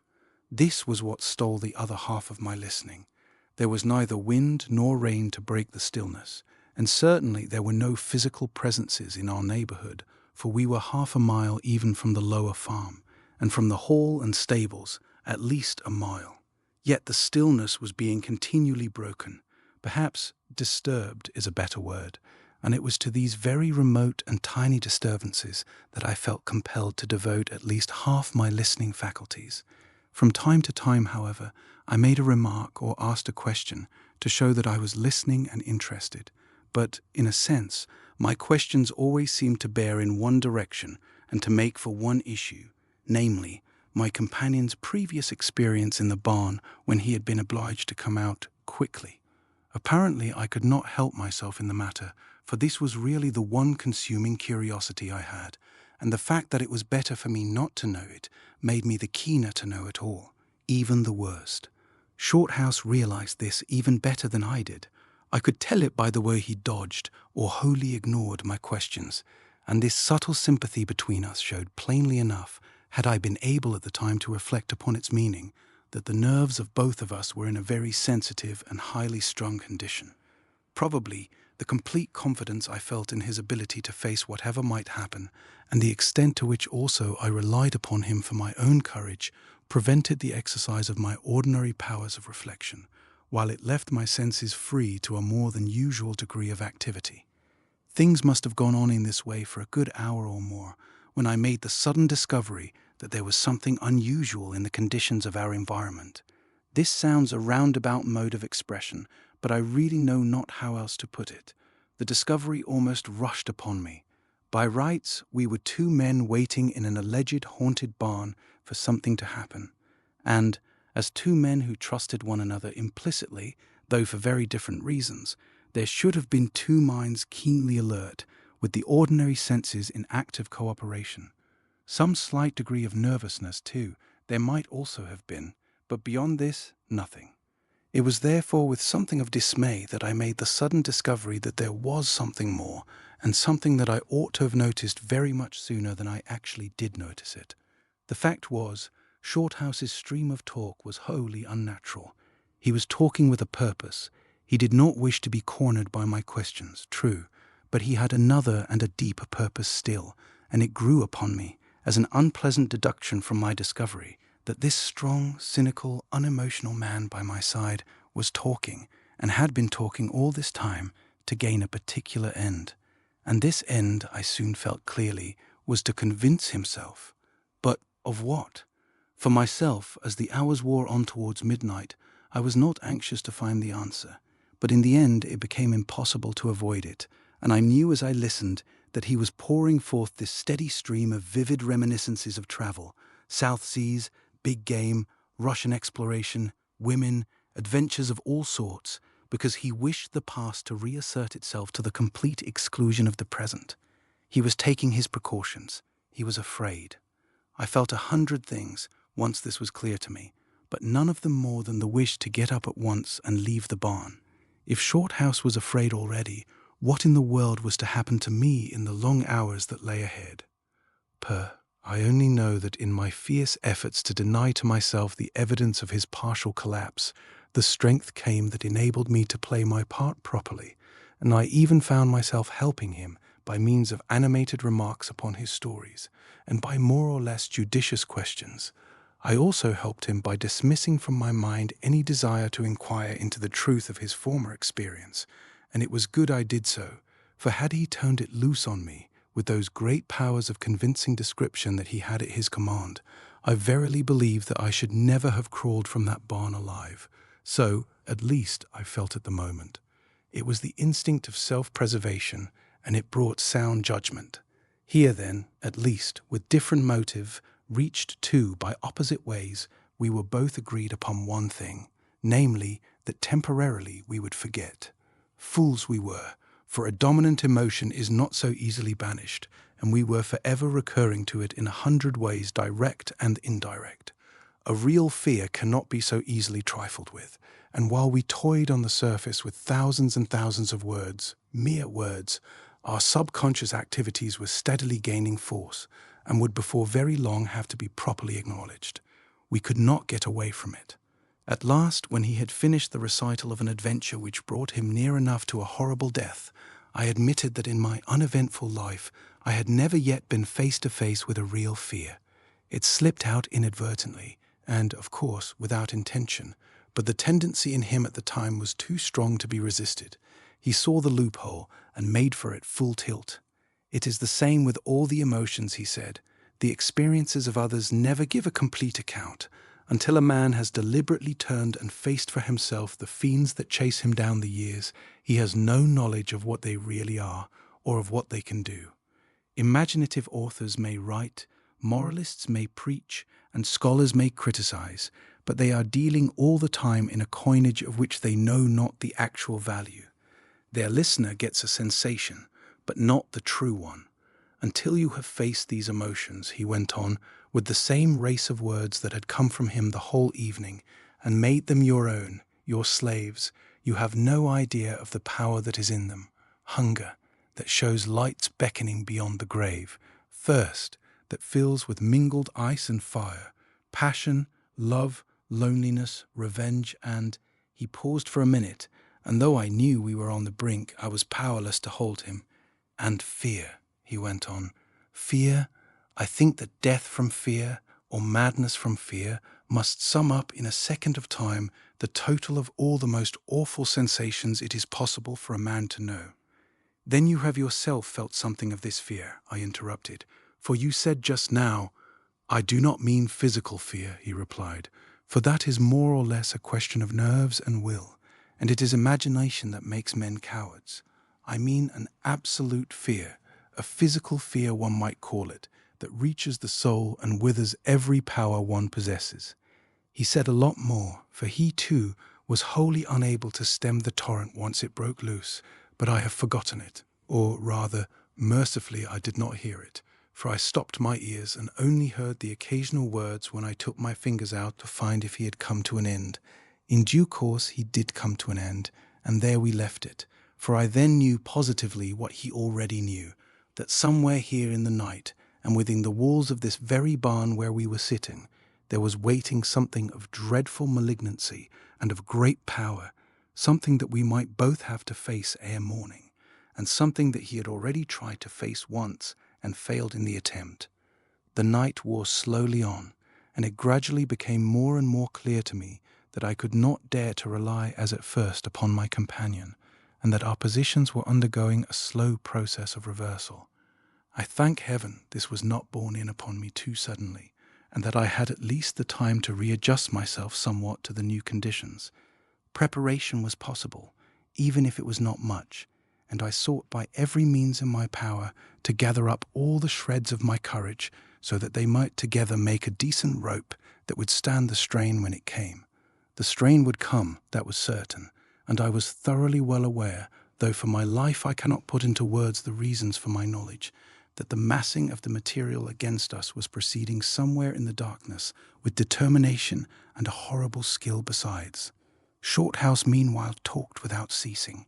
The great quantity of hay opposite, or straw I believe it actually was, seemed to deaden the sound of his voice, but the silence too had become so oppressive that I welcomed his torrent and even dreaded the moment when it would stop. I heard too the gentle ticking of my watch.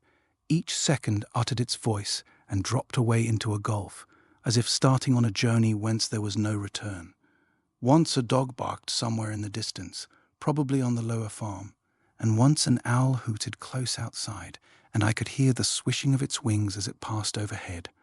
Above me, in the darkness, I could just make out the outline of the barn, sinister and black, the rows of rafters stretching across from wall to wall like wicked arms that pressed upon the hay.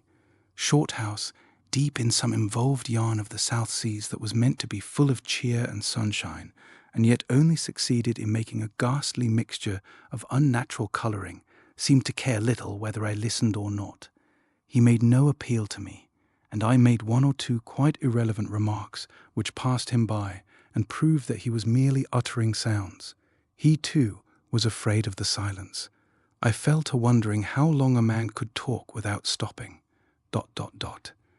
Then it seemed to me that these words of his went falling into the same gulf where the seconds dropped, only they were heavier and fell faster. I began to chase them. Presently one of them fell much faster than the rest, and I pursued it and found myself almost immediately in a land of clouds and shadows. They rose up and enveloped me, pressing on the eyelids. It must have been just here that I actually fell asleep, somewhere between 12 and 1 o'clock, because, as I chased this word at tremendous speed through space, I knew that I had left the other words far, very far behind me, till, at last, I could no longer hear them at all. The voice of the storyteller was beyond the reach of hearing, and I was falling with ever-increasing rapidity through an immense void. A sound of whispering roused me. 2 persons were talking under their breath close beside me. The words in the main escaped me, but I caught every now and then bitten-off phrases and half-sentences, to which, however, I could attach no intelligible meaning. The words were quite close, at my very side in fact, and one of the voices sounded so familiar that curiosity overcame dread, and I turned to look. I was not mistaken. It was Shorthouse whispering. But the other person, who must have been just a little beyond him, was lost in the darkness and invisible to me.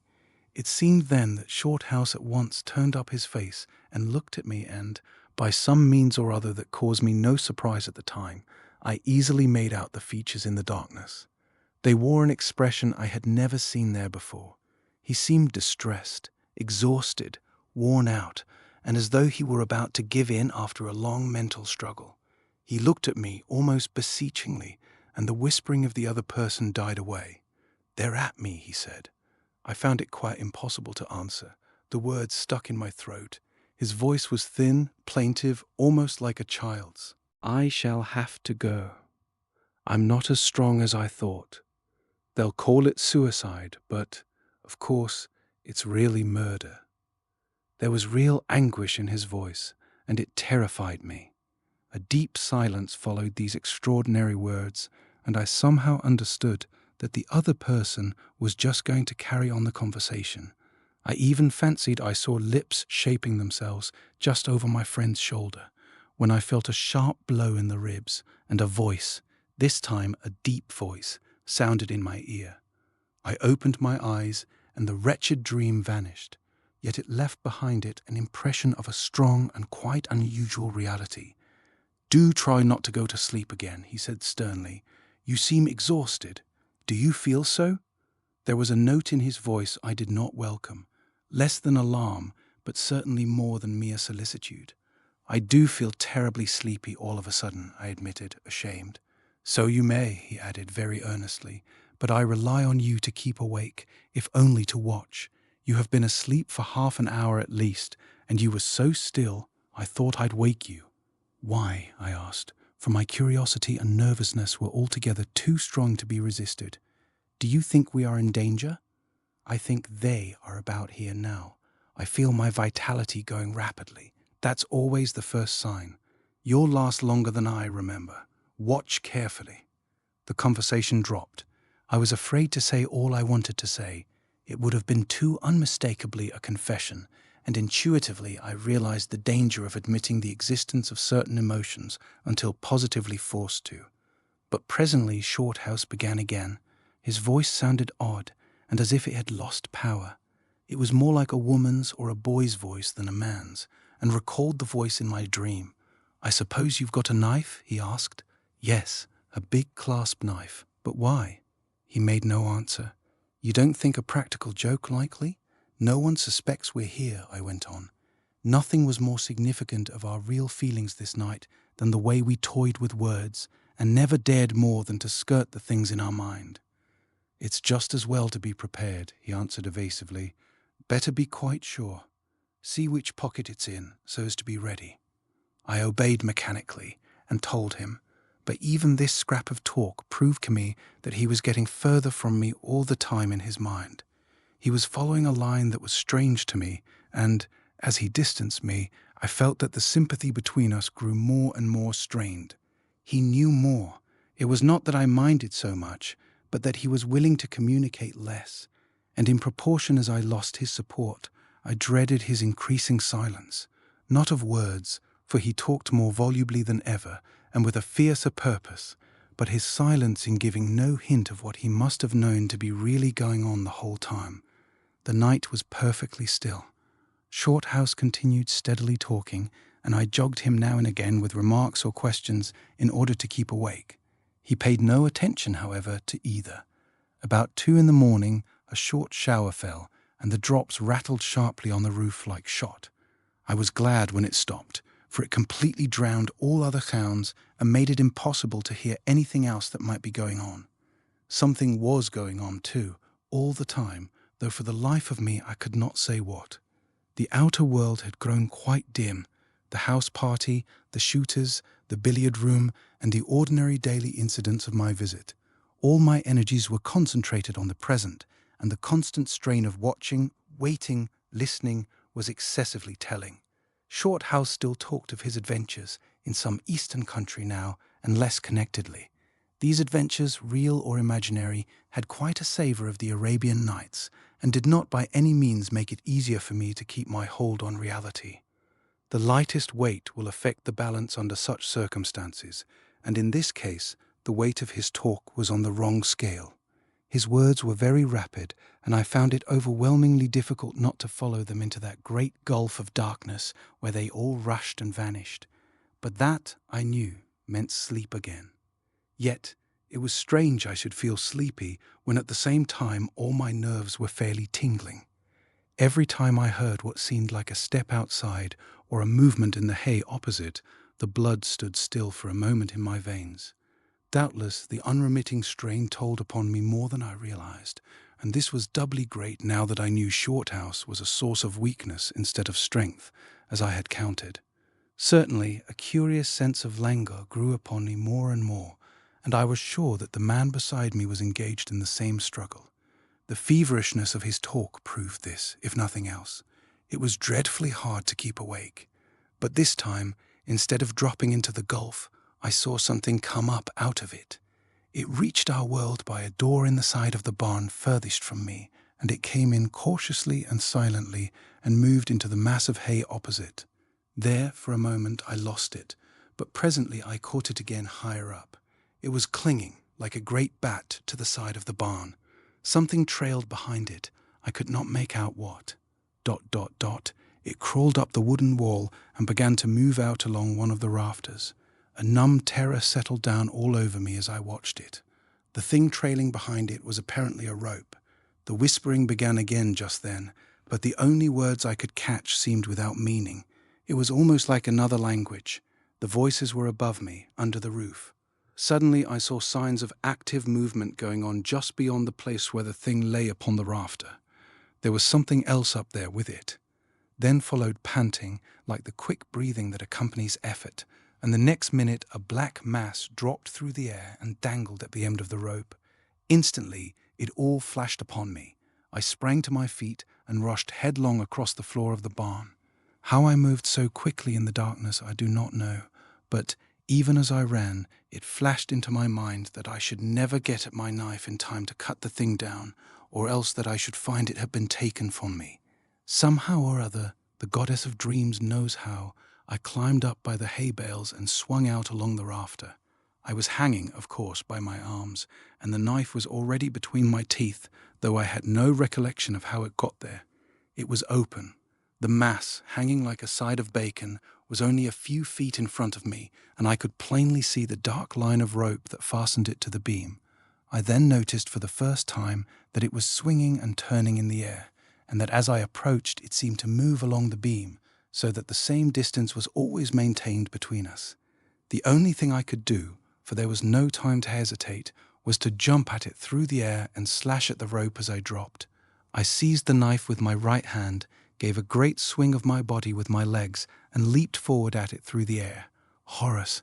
It was closer to me than I knew, and I plunged full into it, and the arm with the knife missed the rope and cut deeply into some substance that was soft and yielding. But, as I dropped past it, the thing had time to turn half its width so that it swung round and faced me, and I could have sworn as I rushed past it through the air that it had the features of Shorthouse. The shock of this brought the vile nightmare to an abrupt end, and I woke up a second time on the soft hay bed to find that the grey dawn was stealing in and that I was exceedingly cold. After all, I had failed to keep awake, and my sleep, since it was growing light, must have lasted at least an hour. A whole hour off my guard. There was no sound from Shorthouse, to whom, of course, my first thoughts turned. Probably his flow of words had ceased long ago, and he too had yielded to the persuasions of the seductive god. I turned to wake him and get the comfort of companionship for the horror of my dream, when to my utter dismay I saw that the place where he had been was vacant. He was no longer beside me. It had been no little shock before to discover that the ally in whom lay all my faith and dependence was really frightened, but it is quite impossible to describe the sensations I experienced when I realized he had gone altogether and that I was alone in the barn. For a minute or two my head swam, and I felt a prey to a helpless terror. The dream, too, still seemed half real, so vivid had it been. I was thoroughly frightened, hot and cold by turns, and I clutched the hay at my side in handfuls, and for some moments had no idea in the world what I should do. This time, at least, I was unmistakably awake, and I made a great effort to collect myself and face the meaning of the disappearance of my companion. In this I succeeded so far that I decided upon a thorough search of the barn, inside and outside.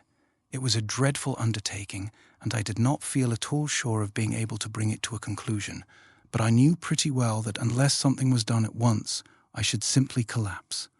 But when I tried to move, I found that the cold and fear, and I know not what else unholy besides, combined to make it almost impossible. I suddenly realized that a tour of inspection, during the whole of which my back would be open to attack, was not to be thought of. My will was not equal to it.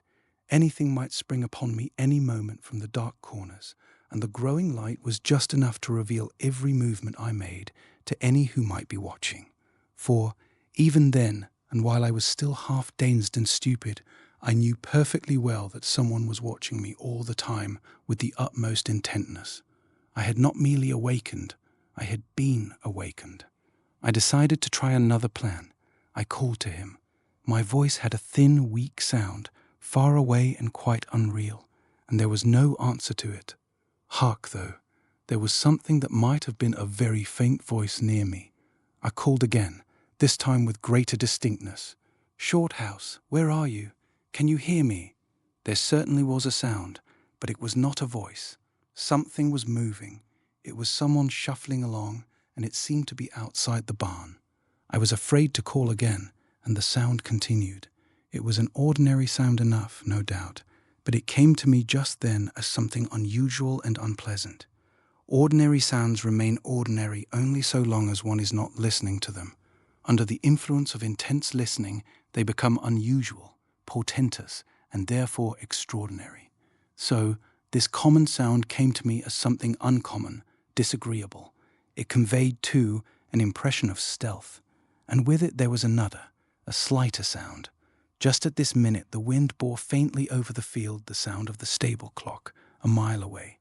It was 3 o'clock, the hour when life's pulses beat lowest, when poor souls lying between life and death find it hardest to resist. Vividly I remember this thought crashing through my brain with a sound of thunder, and I realized that the strain on my nerves was nearing the limit, and that something would have to be done at once if I was to reclaim my self-control at all. When thinking over afterwards the events of this dreadful night, it has always seemed strange to me that my second nightmare, so vivid in its terror and its nearness, should have furnished me with no inkling of what was really going on all this while, and that I should not have been able to put two and two together, or have discovered sooner than I did what this sound was and where it came from. I can well believe that the vile scheming which lay behind the whole experience found it an easy trifle to direct my hearing amiss, though, of course, it may equally well have been due to the confused condition of my mind at the time and to the general nervous tension under which I was undoubtedly suffering. But, whatever the cause for my stupidity at first in failing to trace the sound to its proper source, I can only say here that it was with a shock of unexampled horror that my eyes suddenly glanced upwards and caught sight of the figure moving in the shadows above my head among the rafters.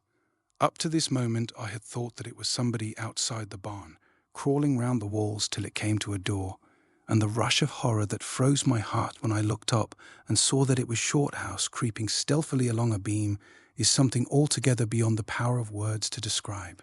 He was staring intently down upon me, and I knew at once that it was he who had been watching me. This point was, I think, for me, the climax of feeling in the whole experience. I was incapable of any further sensation, that is, any further sensation in the same direction. But here the abominable character of the affair showed itself most plainly, for it suddenly presented an entirely new aspect to me. The light fell on the picture from a new angle and galvanized me into a fresh ability to feel when I thought a merciful numbness had supervened. It may not sound a great deal in the printed letter, but it came to me almost as if it had been an extension of consciousness, for the hand that held the pencil suddenly touched in with ghastly effect of contrast the element of the ludicrous. Nothing could have been worse just then. Shorthouse, the masterful spirit, so intrepid in the affairs of ordinary life, whose power increased rather than lessened in the face of danger, this man, creeping on hands and knees along a rafter in a barn at 3 o'clock in the morning, watching me all the time as a cat watches a mouse. Yes, it was distinctly ludicrous, and while it gave me a measure with which to gauge the dread emotion that caused his aberration, it stirred somewhere deep in my interior the strings of an empty laughter. One of those moments then came to me that are said to come sometimes under the stress of great emotion, when in an instant the mind grows dazzlingly clear. An abnormal lucidity took the place of my confusion of thought, and I suddenly understood that the two dreams which I had taken for nightmares must really have been sent me, and that I had been allowed for one moment to look over the edge of what was to come. The good was helping, even when the evil was most determined to destroy. I saw it all clearly now. Shorthouse had overrated his strength. The terror inspired by his first visit to the barn, when he had failed, had roused the man's whole nature to win, and he had brought me to divert the deadly stream of evil. That he had again underrated the power against him was apparent as soon as he entered the barn, and his wild talk and refusal to admit what he felt were due to this desire not to acknowledge the insidious fear that was growing in his heart. But, at length, it had become too strong. He had left my side in my sleep, had been overcome himself, perhaps, first in his sleep, by the dreadful impulse. He knew that I should interfere, and with every movement he made, he watched me steadily, for the mania was upon him, and he was determined to hang himself. He pretended not to hear me calling, and I knew that anything coming between him and his purpose would meet the full force of his fury, the fury of a maniac, of one, for the time being, truly possessed. For a minute or two I sat there and stared. I saw then for the first time that there was a bit of rope trailing after him, and that this was what made the rustling sound I had noticed. Shorthouse, too, had come to a stop. His body lay along the rafter like a crouching animal. He was looking hard at me.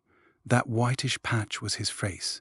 I can lay claim to no courage in the matter, for I must confess that in one sense I was frightened almost beyond control, but at the same time the necessity for decided action, if I was to save his life, came to me with an intense relief. No matter what animated him for the moment, Shorthouse was only a man. It was flesh and blood I had to contend with, and not the intangible powers. Only a few hours before I had seen him cleaning his gun, smoking his pipe, knocking the billiard balls about with very human clumsiness, and the picture flashed across my mind with the most wholesome effect. Then I dashed across the floor of the barn and leaped upon the hay bales as a preliminary to climbing up the sides to the first rafter. It was far more difficult than in my dream. Twice I slipped back into the hay, and as I scrambled up for the third time, I saw that Shorthouse, who thus far had made no sound or movement, was now busily doing something with his hands upon the beam. He was at its further end, and there must have been fully 15 feet between us. Yet I saw plainly what he was doing. He was fastening the rope to the rafter. The other end, I saw, was already round his neck. This gave me at once the necessary strength, and in a second I had swung myself onto a beam, crying aloud with all the authority I could put into my voice. "You fool, man! What in the world are you trying to do? Come down at once!" My energetic actions and words combined had an immediate effect upon him, for which I blessed heaven, for he looked up from his horrid task, stared hard at me for a second or two, and then came wriggling along like a great cat to intercept me. He came by a series of leaps and bounds, and at an astonishing pace, and the way he moved somehow inspired me with a fresh horror, for it did not seem the natural movement of a human being at all, but more, as I have said, like that of some lithe, wild animal. He was close upon me. I had no clear idea of what exactly I meant to do.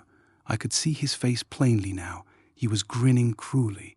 The eyes were positively luminous, and the menacing expression of the mouth was most distressing to look upon. Otherwise, it was the face of a chalk man, white and dead, with all the semblance of the living human drawn out of it. Between his teeth he held my clasp knife, which he must have taken from me in my sleep, and with a flash I recalled his anxiety to know exactly which pocket it was in. "Drop that knife," I shouted at him, "and drop after it yourself." "Don't you dare to stop me," he hissed, the breath coming between his lips across the knife that he held in his teeth. "Nothing in the world can stop me now. I have promised, and I must do it. I can't hold out any longer." "Then drop the knife and I'll help you," I shouted back in his face. "I promise." "No use," he cried, laughing a little. "I must do it, and you can't stop me." I heard a sound of laughter too, somewhere in the air behind me. The next second Shorthouse came at me with a single bound. To this day I cannot quite tell how it happened.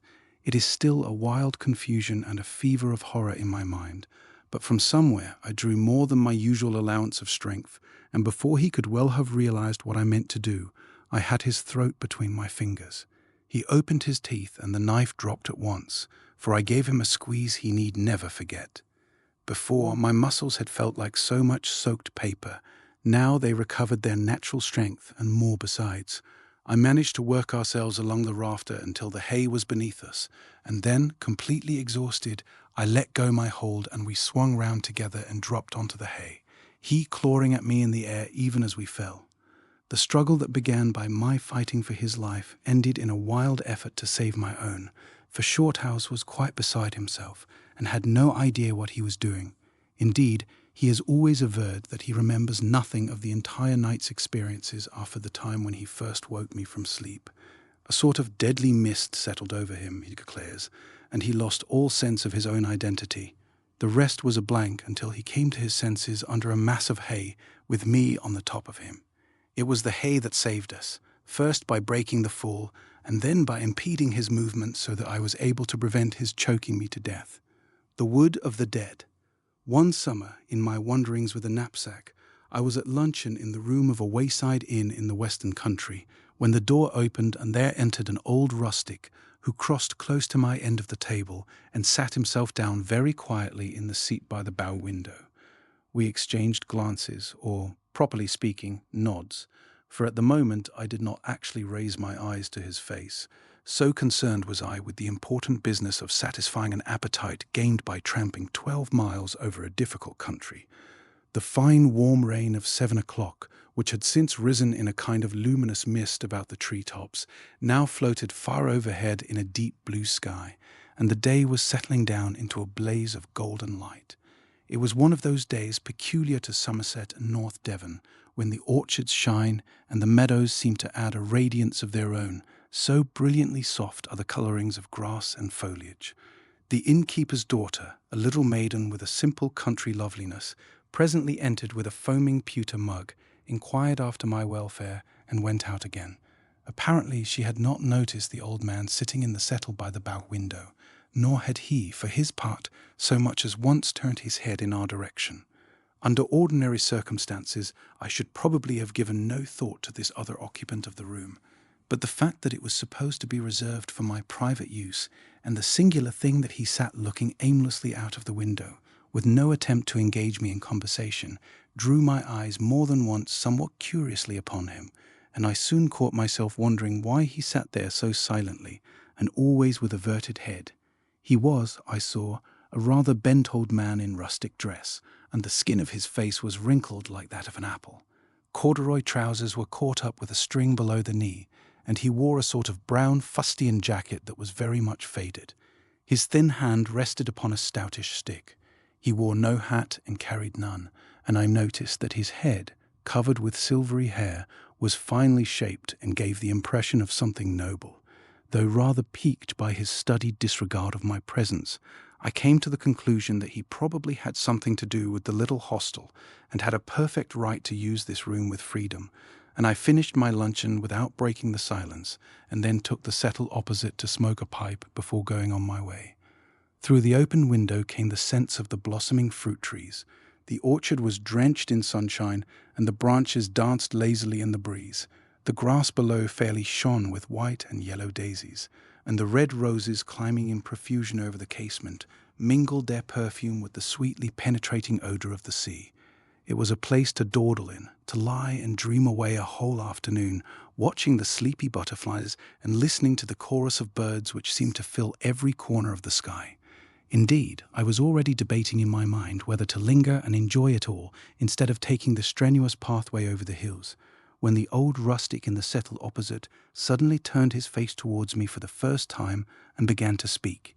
His voice had a quiet, dreamy note in it that was quite in harmony with the day and the scene, but it sounded far away, I thought, almost as though it came to me from outside, where the shadows were weaving their eternal tissue of dreams upon the garden floor.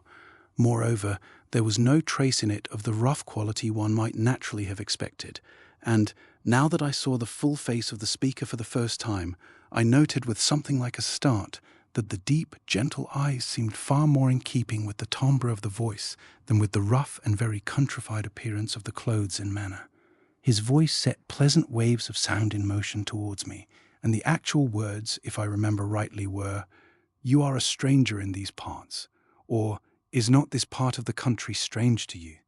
There was no "sir," nor any outward and visible sign of the deference usually paid by real country folk to the town-bred visitor, but in its place a gentleness, almost a sweetness, of polite sympathy that was far more of a compliment than either.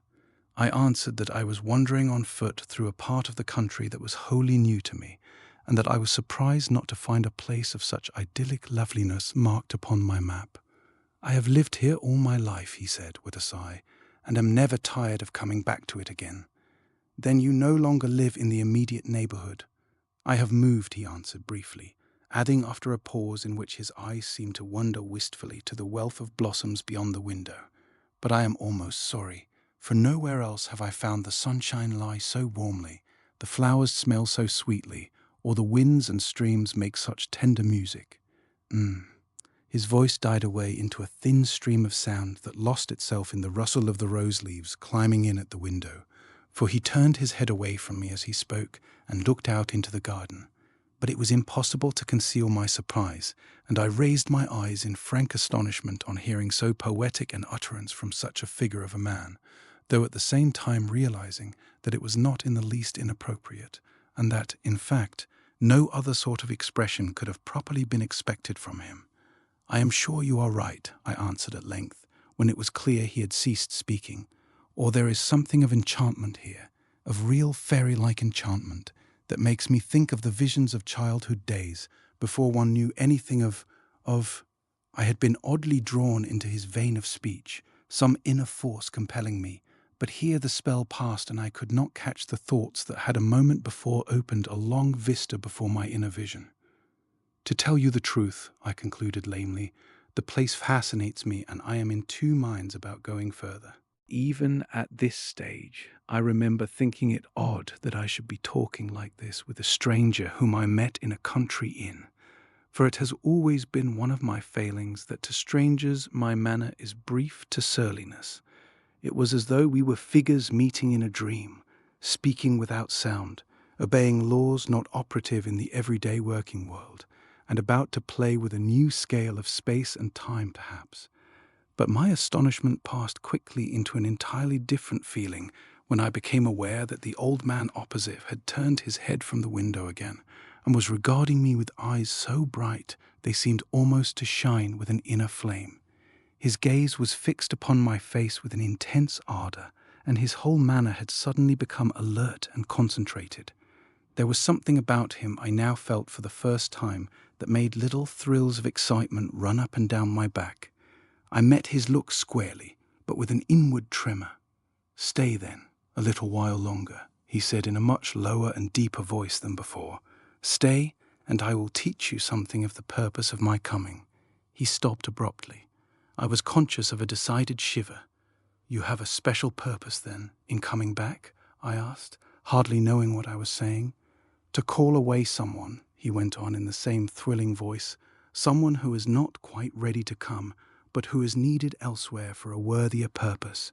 There was a sadness in his manner that mystified me more than ever. "You mean," I began, with an unaccountable access of trembling, "I have come for someone who must soon move, even as I have moved." He looked me through and through with a dreadfully piercing gaze, but I met his eyes with a full, straight stare, trembling though I was, and I was aware that something stirred within me that had never stirred before, though for the life of me I could not have put a name to it or have analyzed its nature.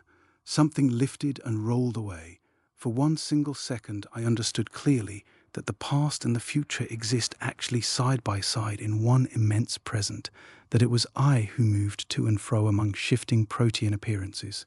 The old man dropped his eyes from my face, and the momentary glimpse of a mightier universe passed utterly away. Reason regained its sway over a dull, limited kingdom. "Come tonight," I heard the old man say. "Come to me tonight into the wood of the dead. Come at midnight." Involuntarily I clutched the arm of the settle for support, for I then felt that I was speaking with someone who knew more of the real things that are and will be than I could ever know while in the body, working through the ordinary channels of sense. And this curious half-promise of a partial lifting of the veil had its undeniable effect upon me. The breeze from the sea had died away outside, and the blossoms were still. A yellow butterfly floated lazily past the window. The song of the birds hushed. I smelt the sea. I smelt the perfume of heated summer air rising from fields and flowers, the ineffable sense of June and of the long days of the year. And with it, from countless green meadows beyond, came the hum of myriad summer life, children's voices, sweet pipings, and the sound of water falling. I knew myself to be on the threshold of a new order of experience, of an ecstasy. Something drew me forth with a sense of inexpressible yearning towards the being of this strange old man in the window seat, and for a moment I knew what it was to taste a mighty and wonderful sensation, and to touch the highest pinnacle of joy I have ever known. It lasted for less than a second and was gone, but in that brief instant of time the same terrible lucidity came to me that had already shown me how the past and future exist in the present, and I realized and understood that pleasure and pain are one and the same force, for the joy I had just experienced included also all the pain I ever had felt or ever could feel. ... The sunshine grew to dazzling radiance, faded, passed away. The shadows paused in their dance upon the grass, deepened a moment, and then melted into air. The flowers of the fruit trees laughed with their little silvery laughter as the wind sighed over their radiant eyes the old, old tale of its personal love. Once or twice a voice called my name. A wonderful sensation of lightness and power began to steal over me. Suddenly the door opened, and the innkeeper's daughter came in. By all ordinary standards, hers was a charming country loveliness, born of the stars and wildflowers, of moonlight shining through autumn mists upon the river and the fields. Yet, by contrast with the higher order of beauty I had just momentarily been in touch with, she seemed almost ugly.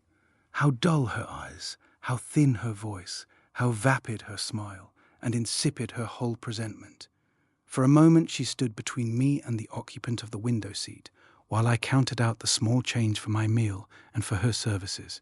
But when, an instant later, she moved aside, I saw that the settle was empty and that there was no longer anyone in the room but our two selves. This discovery was no shock to me. Indeed, I had almost expected it, and the man had gone just as a figure goes out of a dream, causing no surprise and leaving me as part and parcel of the same dream without breaking of continuity. But as soon as I had paid my bill and thus resumed in very practical fashion the thread of my normal consciousness, I turned to the girl and asked her if she knew the old man who had been sitting in the window seat, and what he had meant by the wood of the dead. The maiden started visibly, glancing quickly round the empty room, but answering simply that she had seen no one. I described him in great detail, and then, as the description grew clearer, she turned a little pale under her pretty sunburn and said very gravely that it must have been the ghost. "Ghost? What ghost?" "Oh, the village ghost," she said quietly, coming closer to my chair with a little nervous movement of genuine alarm, and adding in a lower voice, "He comes before a death, they say."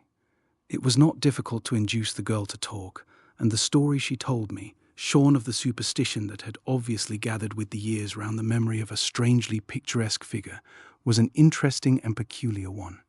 The inn, she said, was originally a farmhouse, occupied by a yeoman farmer, evidently of a superior, if rather eccentric character, who had been very poor until he reached old age, when a son died suddenly in the colonies and left him an unexpected amount of money, almost a fortune. The old man thereupon altered no whit his simple manner of living, but devoted his income entirely to the improvement of the village and to the assistance of its inhabitants. He did this quite regardless of his personal likes and dislikes, as if one and all were absolutely alike to him, objects of a genuine and impersonal benevolence. People had always been a little afraid of the man, not understanding his eccentricities, but the simple force of this love for humanity changed all that in a very short space of time, and before he died he came to be known as the father of the village and was held in great love and veneration by all. A short time before his end, however, he began to act queerly. He spent his money just as usefully and wisely, but the shock of sudden wealth after a life of poverty, people said, had unsettled his mind. He claimed to see things that others did not see, to hear voices, and to have visions. Evidently, he was not of the harmless, foolish, visionary order, but a man of character and of great personal force, for the people became divided in their opinions, and the vicar, good man, regarded and treated him as a special case. For many, his name and atmosphere became charged almost with a spiritual influence that was not of the best. People quoted texts about him, kept when possible out of his way, and avoided his house after dark. None understood him, but though the majority loved him, an element of dread and mystery became associated with his name, chiefly owing to the ignorant gossip of the few.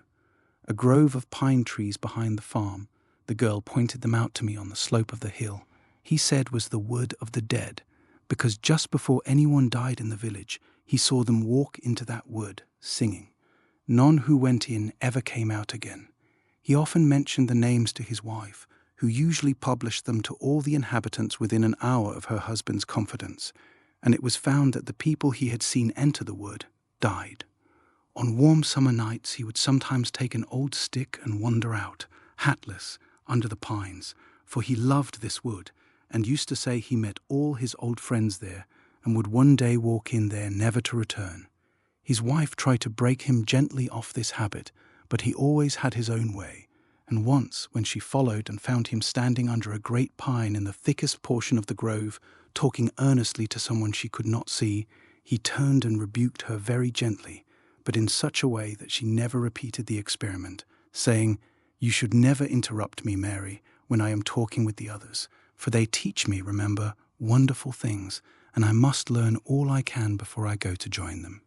This story went like wildfire through the village, increasing with every repetition, until at length everyone was able to give an accurate description of the great veiled figures the woman declared she had seen moving among the trees where her husband stood. The innocent pine grove now became positively haunted, and the title of Wood of the Dead clung naturally as if it had been applied to it in the ordinary course of events by the compilers of the Ordnance Survey. On the evening of his 90th birthday, the old man went up to his wife and kissed her. His manner was loving and very gentle, and there was something about him besides, she declared afterwards, that made her slightly in awe of him and feel that he was almost more of a spirit than a man. He kissed her tenderly on both cheeks, but his eyes seemed to look right through her as he spoke. "Dearest wife," he said, "I am saying goodbye to you, for I am now going into the wood of the dead, and I shall not return. Do not follow me or send to search, but be ready soon to come upon the same journey yourself." The good woman burst into tears and tried to hold him, but he easily slipped from her hands, and she was afraid to follow him. Slowly she saw him cross the field in the sunshine, and then enter the cool shadows of the grove, where he disappeared from her sight. That same night, much later, she woke to find him lying peacefully by her side in bed, with one arm stretched out towards her, dead. Her story was half believed, half doubted at the time, but in a very few years afterwards it evidently came to be accepted by all the countryside. A funeral service was held to which the people flocked in great numbers, and everyone approved of the sentiment which led the widow to add the words, "the father of the village," after the usual texts which appeared upon the stone over his grave. This, then, was the story I pieced together of the village ghost as the little innkeeper's daughter told it to me that afternoon in the parlour of the inn.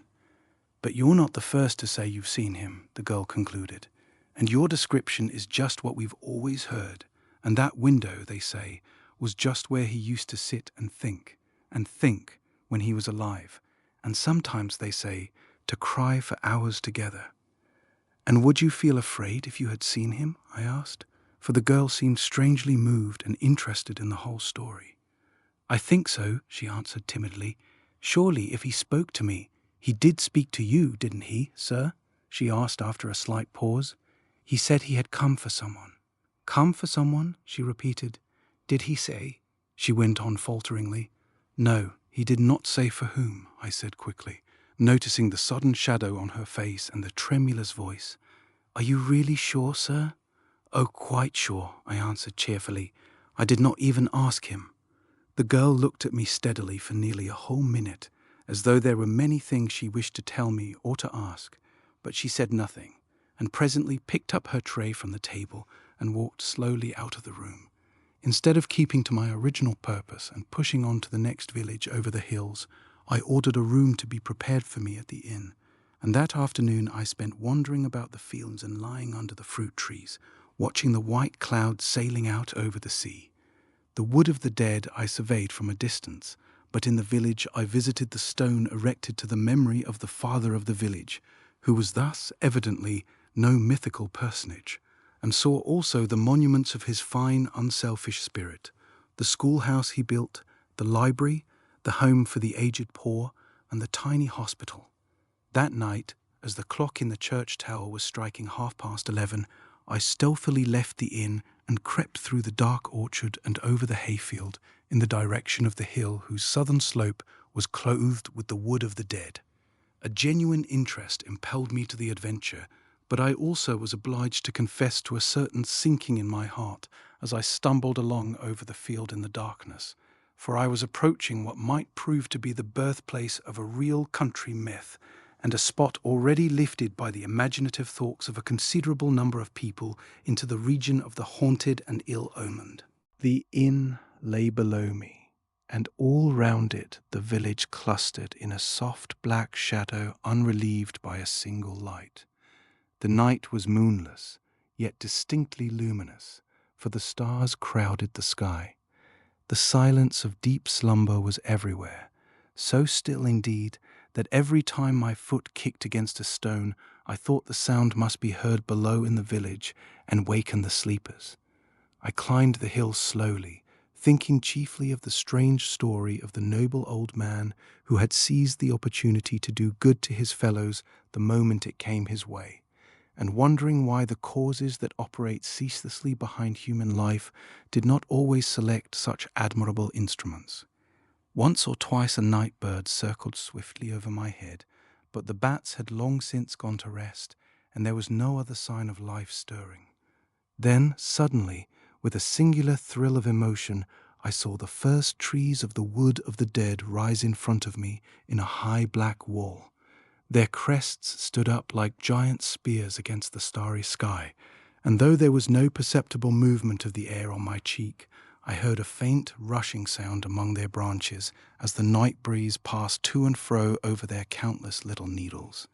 A remote, hushed murmur rose overhead and died away again almost immediately, for in these trees the wind seems to be never absolutely at rest, and on the calmest day there is always a sort of whispering music among their branches.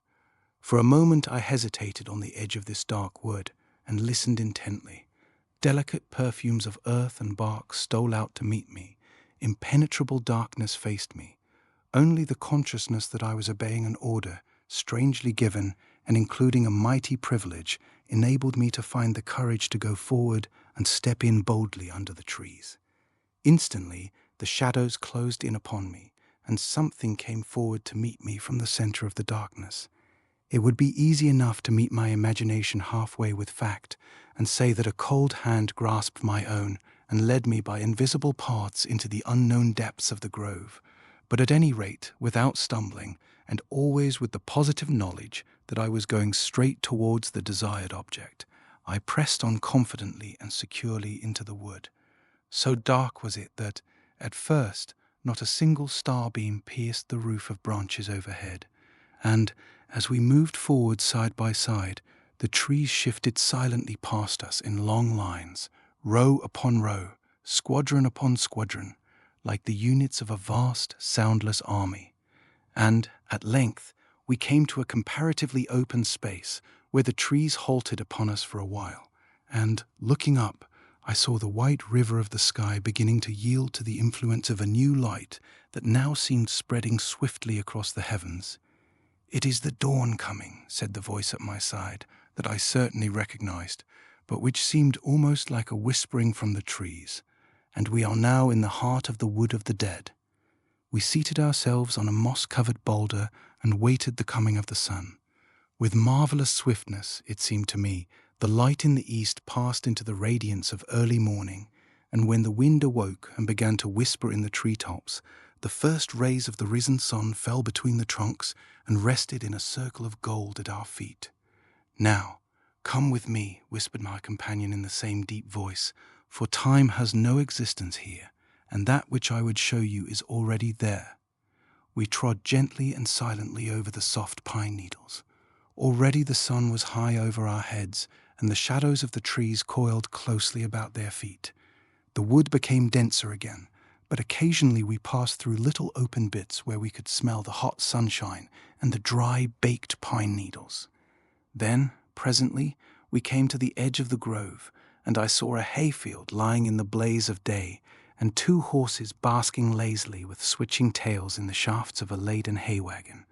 So complete and vivid was the sense of reality that I remember the grateful realization of the cool shade where we sat and looked out upon the hot world beyond. The last pitchfork had tossed up its fragrant burden, and the great horses were already straining in the shafts after the driver, as he walked slowly in front with one hand upon their bridles. He was a stalwart fellow, with sunburned neck and hands. Then, for the first time, I noticed, perched aloft upon the trembling throne of hay, the figure of a slim young girl. I could not see her face, but her brown hair escaped in disorder from a white sunbonnet, and her still browner hands held a well-worn hay-rake. She was laughing and talking with the driver, and he, from time to time, cast up at her ardent glances of admiration, glances that won instant smiles and soft blushes in response. The cart presently turned into the roadway that skirted the edge of the wood where we were sitting. I watched the scene with intense interest and became so much absorbed in it that I quite forgot the manifold, strange steps by which I was permitted to become a spectator. "Come down and walk with me," cried the young fellow, stopping a moment in front of the horses and opening wide his arms. "Jump, and I'll catch you." "Oh, oh," she laughed, and her voice sounded to me as the happiest, merriest laughter I had ever heard from a girl's throat. "Oh, oh, that's all very well, but remember I'm Queen of the Hay, and I must ride." "Then I must come and ride beside you," he cried, and began at once to climb up by way of the driver's seat. But, with a peal of silvery laughter, she slipped down easily over the back of the hay to escape him, and ran a little way along the road. I could see her quite clearly, and noticed the charming, natural grace of her movements, and the loving expression in her eyes as she looked over her shoulder to make sure he was following. Evidently, she did not wish to escape for long, certainly not forever. In 2 strides, the big brown swain was after her, leaving the horses to do as they pleased. Another second and his arms would have caught the slender waist and pressed the little body to his heart. But, just at that instant, the old man beside me uttered a peculiar cry. It was low and thrilling, and it went through me like a sharp sword. He had called her by her own name, and she had heard. For a second she halted, glancing back with frightened eyes. Then, with a brief cry of despair, the girl swerved aside and dived in swiftly among the shadows of the trees. But the young man saw the sudden movement and cried out to her passionately, "Not that way, my love, not that way. It's the wood of the dead." She threw a laughing glance over her shoulder at him, and the wind caught her hair and drew it out in a brown cloud under the sun. But the next minute she was close beside me, lying on the breast of my companion, and I was certain I heard the words repeatedly uttered with many sighs. "Father, you called, and I have come, and I come willingly, for I am very, very tired." At any rate, so the words sounded to me, and mingled with them I seemed to catch the answer in that deep, thrilling whisper I already knew. "And you shall sleep, my child, sleep for a long, long time, until it is time for you to begin the journey again." In that brief second of time I had recognized the face and voice of the innkeeper's daughter, but the next minute a dreadful wail broke from the lips of the young man, and the sky grew suddenly as dark as night. The wind rose and began to toss the branches about us, and the whole scene was swallowed up in a wave of utter blackness. Again the chill fingers seemed to seize my hand, and I was guided by the way I had come to the edge of the wood, and crossing the hayfield still slumbering in the starlight, I crept back to the inn and went to bed. A year later I happened to be in the same part of the country, and the memory of the strange summer vision returned to me with the added softness of distance. I went to the old village and had tea under the same orchard trees at the same inn, but the little maid of the inn did not show her face, and I took occasion to inquire of her father as to her welfare and her whereabouts. "Married, no doubt," I laughed, but with a strange feeling that clutched at my heart. "No, sir," replied the innkeeper sadly, "not married, though she was just going to be, but dead. She got a sunstroke in the hayfields just a few days after you were here, if I remember rightly, and she was gone from us in less than a week." Smith, An Episode in a Lodging House. "When I was a medical student," began the doctor, half turning towards his circle of listeners in the firelight, "I came across one or two very curious human beings, but there was one fellow I remember particularly, for he caused me the most vivid and I think the most uncomfortable emotions I have ever known.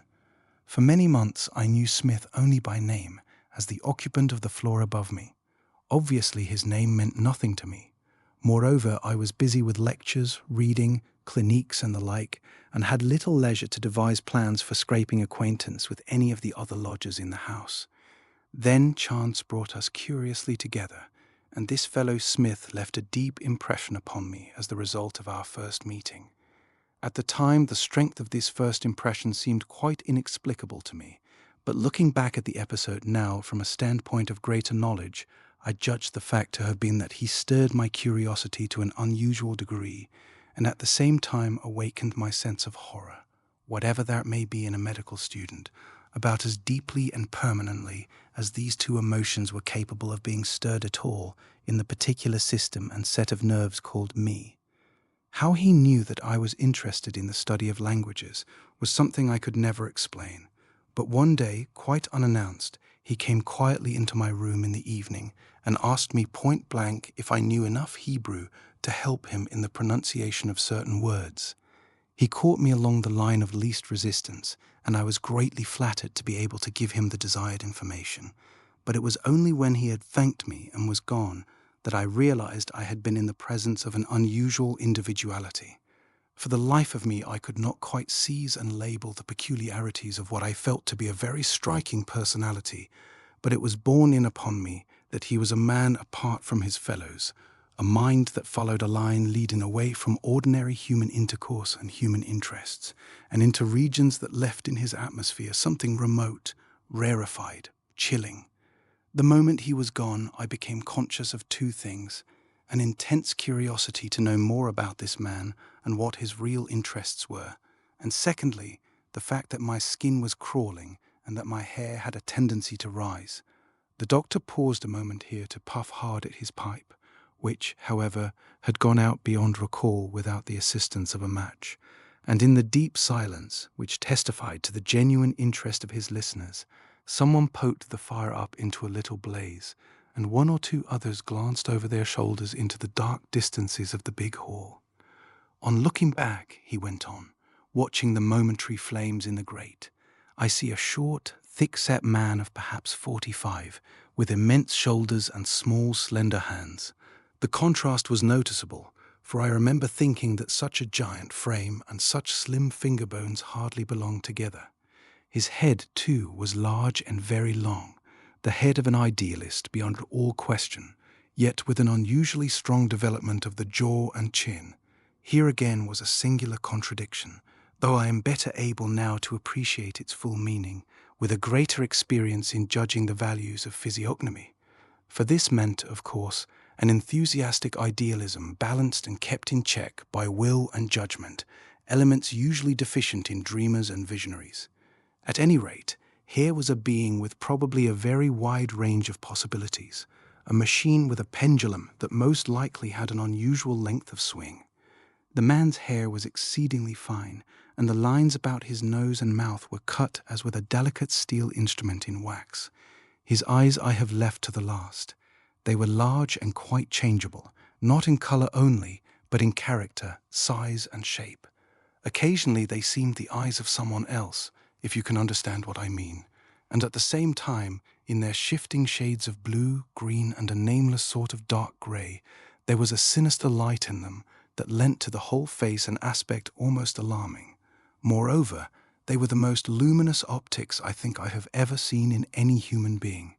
There, then, at the risk of a wearisome description, is Smith as I saw him for the first time that winter's evening in my shabby student's rooms in Edinburgh. And yet the real part of him, of course, I have left untouched, for it is both indescribable and ungetatable. I have spoken already of an atmosphere of warning and aloofness he carried about with him. It is impossible further to analyze the series of little shocks his presence always communicated to my being, but there was that about him which made me instantly on the qui-vive in his presence, every nerve alert, every sense strained and on the watch. I do not mean that he deliberately suggested danger, but rather that he brought forces in his wake which automatically warned the nervous centers of my system to be on their guard and alert. Since the days of my first acquaintance with this man, I have lived through other experiences and have seen much I cannot pretend to explain or understand. But, so far in my life, I have only once come across a human being who suggested a disagreeable familiarity with unholy things, and who made me feel uncanny and creepy in his presence, and that unenviable individual was Mr. Smith. What his occupation was during the day I never knew. I think he slept until the sun set. No one ever saw him on the stairs or heard him move in his room during the day. He was a creature of the shadows, who apparently preferred darkness to light. Our landlady either knew nothing or would say nothing. At any rate, she found no fault, and I have since wondered often by what magic this fellow was able to convert a common landlady of a common lodging-house into a discreet and uncommunicative person. This alone was a sign of genius of some sort. He's been here with me for years, long before you come, and I don't interfere or ask no questions of what doesn't concern me, as long as people pays their rent, was the only remark on the subject that I ever succeeded in winning from that quarter, and it certainly told me nothing nor gave me any encouragement to ask for further information. Examinations, however, and the general excitement of a medical student's life for a time put Mr. Smith completely out of my head. For a long period he did not call upon me again, and for my part, I felt no courage to return his unsolicited visit. Just then, however, there came a change in the fortunes of those who controlled my very limited income, and I was obliged to give up my ground floor and move aloft to more modest chambers on the top of the house. Here I was directly over Smith, and had to pass his door to reach my own. It so happened that about this time I was frequently called out at all hours of the night for the maternity cases which a fourth-year student takes at a certain period of his studies, and on returning from one of these visits at about 2 o'clock in the morning, I was surprised to hear the sound of voices as I passed his door. A peculiar sweet odor, too, not unlike the smell of incense, penetrated into the passage. I went upstairs very quietly, wondering what was going on there at this hour of the morning. To my knowledge, Smith never had visitors. For a moment I hesitated outside the door with one foot on the stairs. All my interest in this strange man revived, and my curiosity rose to a point not far from action. At last I might learn something of the habits of this lover of the night and the darkness. The sound of voices was plainly audible, Smith's predominating so much that I never could catch more than points of sound from the other, penetrating now and then the steady stream of his voice. Not a single word reached me, at least, not a word that I could understand, though the voice was loud and distinct, and it was only afterwards that I realized he must have been speaking in a foreign language. The sound of footsteps, too, was equally distinct. 2 persons were moving about the room, passing and repassing the door, one of them a light, agile person, and the other ponderous and somewhat awkward. Smith's voice went on incessantly with its odd, monotonous droning, now loud, now soft, as he crossed and recrossed the floor. The other person was also on the move, but in a different and less regular fashion, for I heard rapid steps that seemed to end sometimes in stumbling, and quick, sudden movements that brought up with a violent lurching against the wall or furniture. As I listened to Smith's voice, moreover, I began to feel afraid. There was something in the sound that made me feel intuitively he was in a tight place, and an impulse stirred faintly in me, very faintly, I admit, to knock at the door and inquire if he needed help. But long before the impulse could translate itself into an act, or even before it had been properly weighed and considered by the mind, I heard a voice close beside me in the air, a sort of hushed whisper, which I am certain was Smith speaking, though the sound did not seem to have come to me through the door.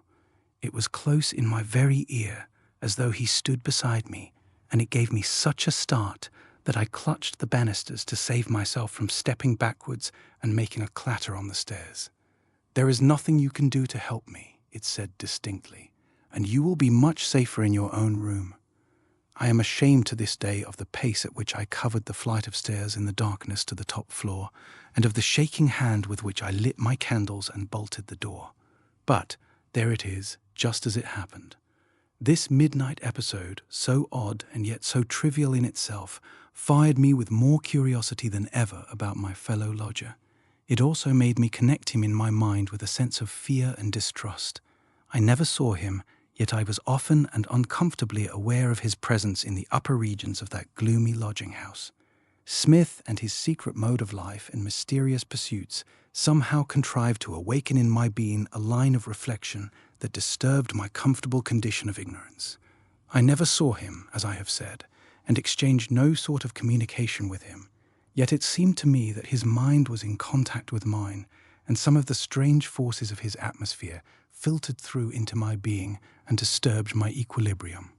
Those upper floors became haunted for me after dark, and, though outwardly our lives never came into contact, I became unwillingly involved in certain pursuits on which his mind was centered.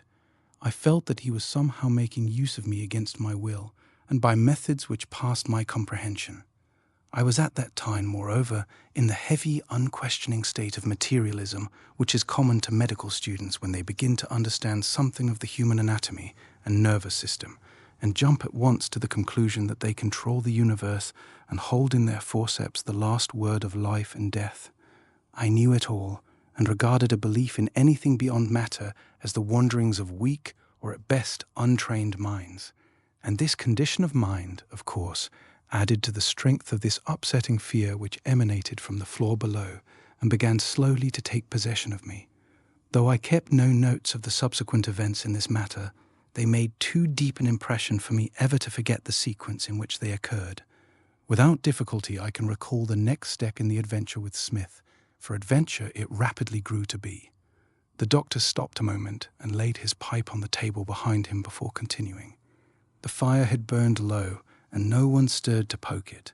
The silence in the great hall was so deep that when the speaker's pipe touched the table, the sound woke audible echoes at the far end among the shadows.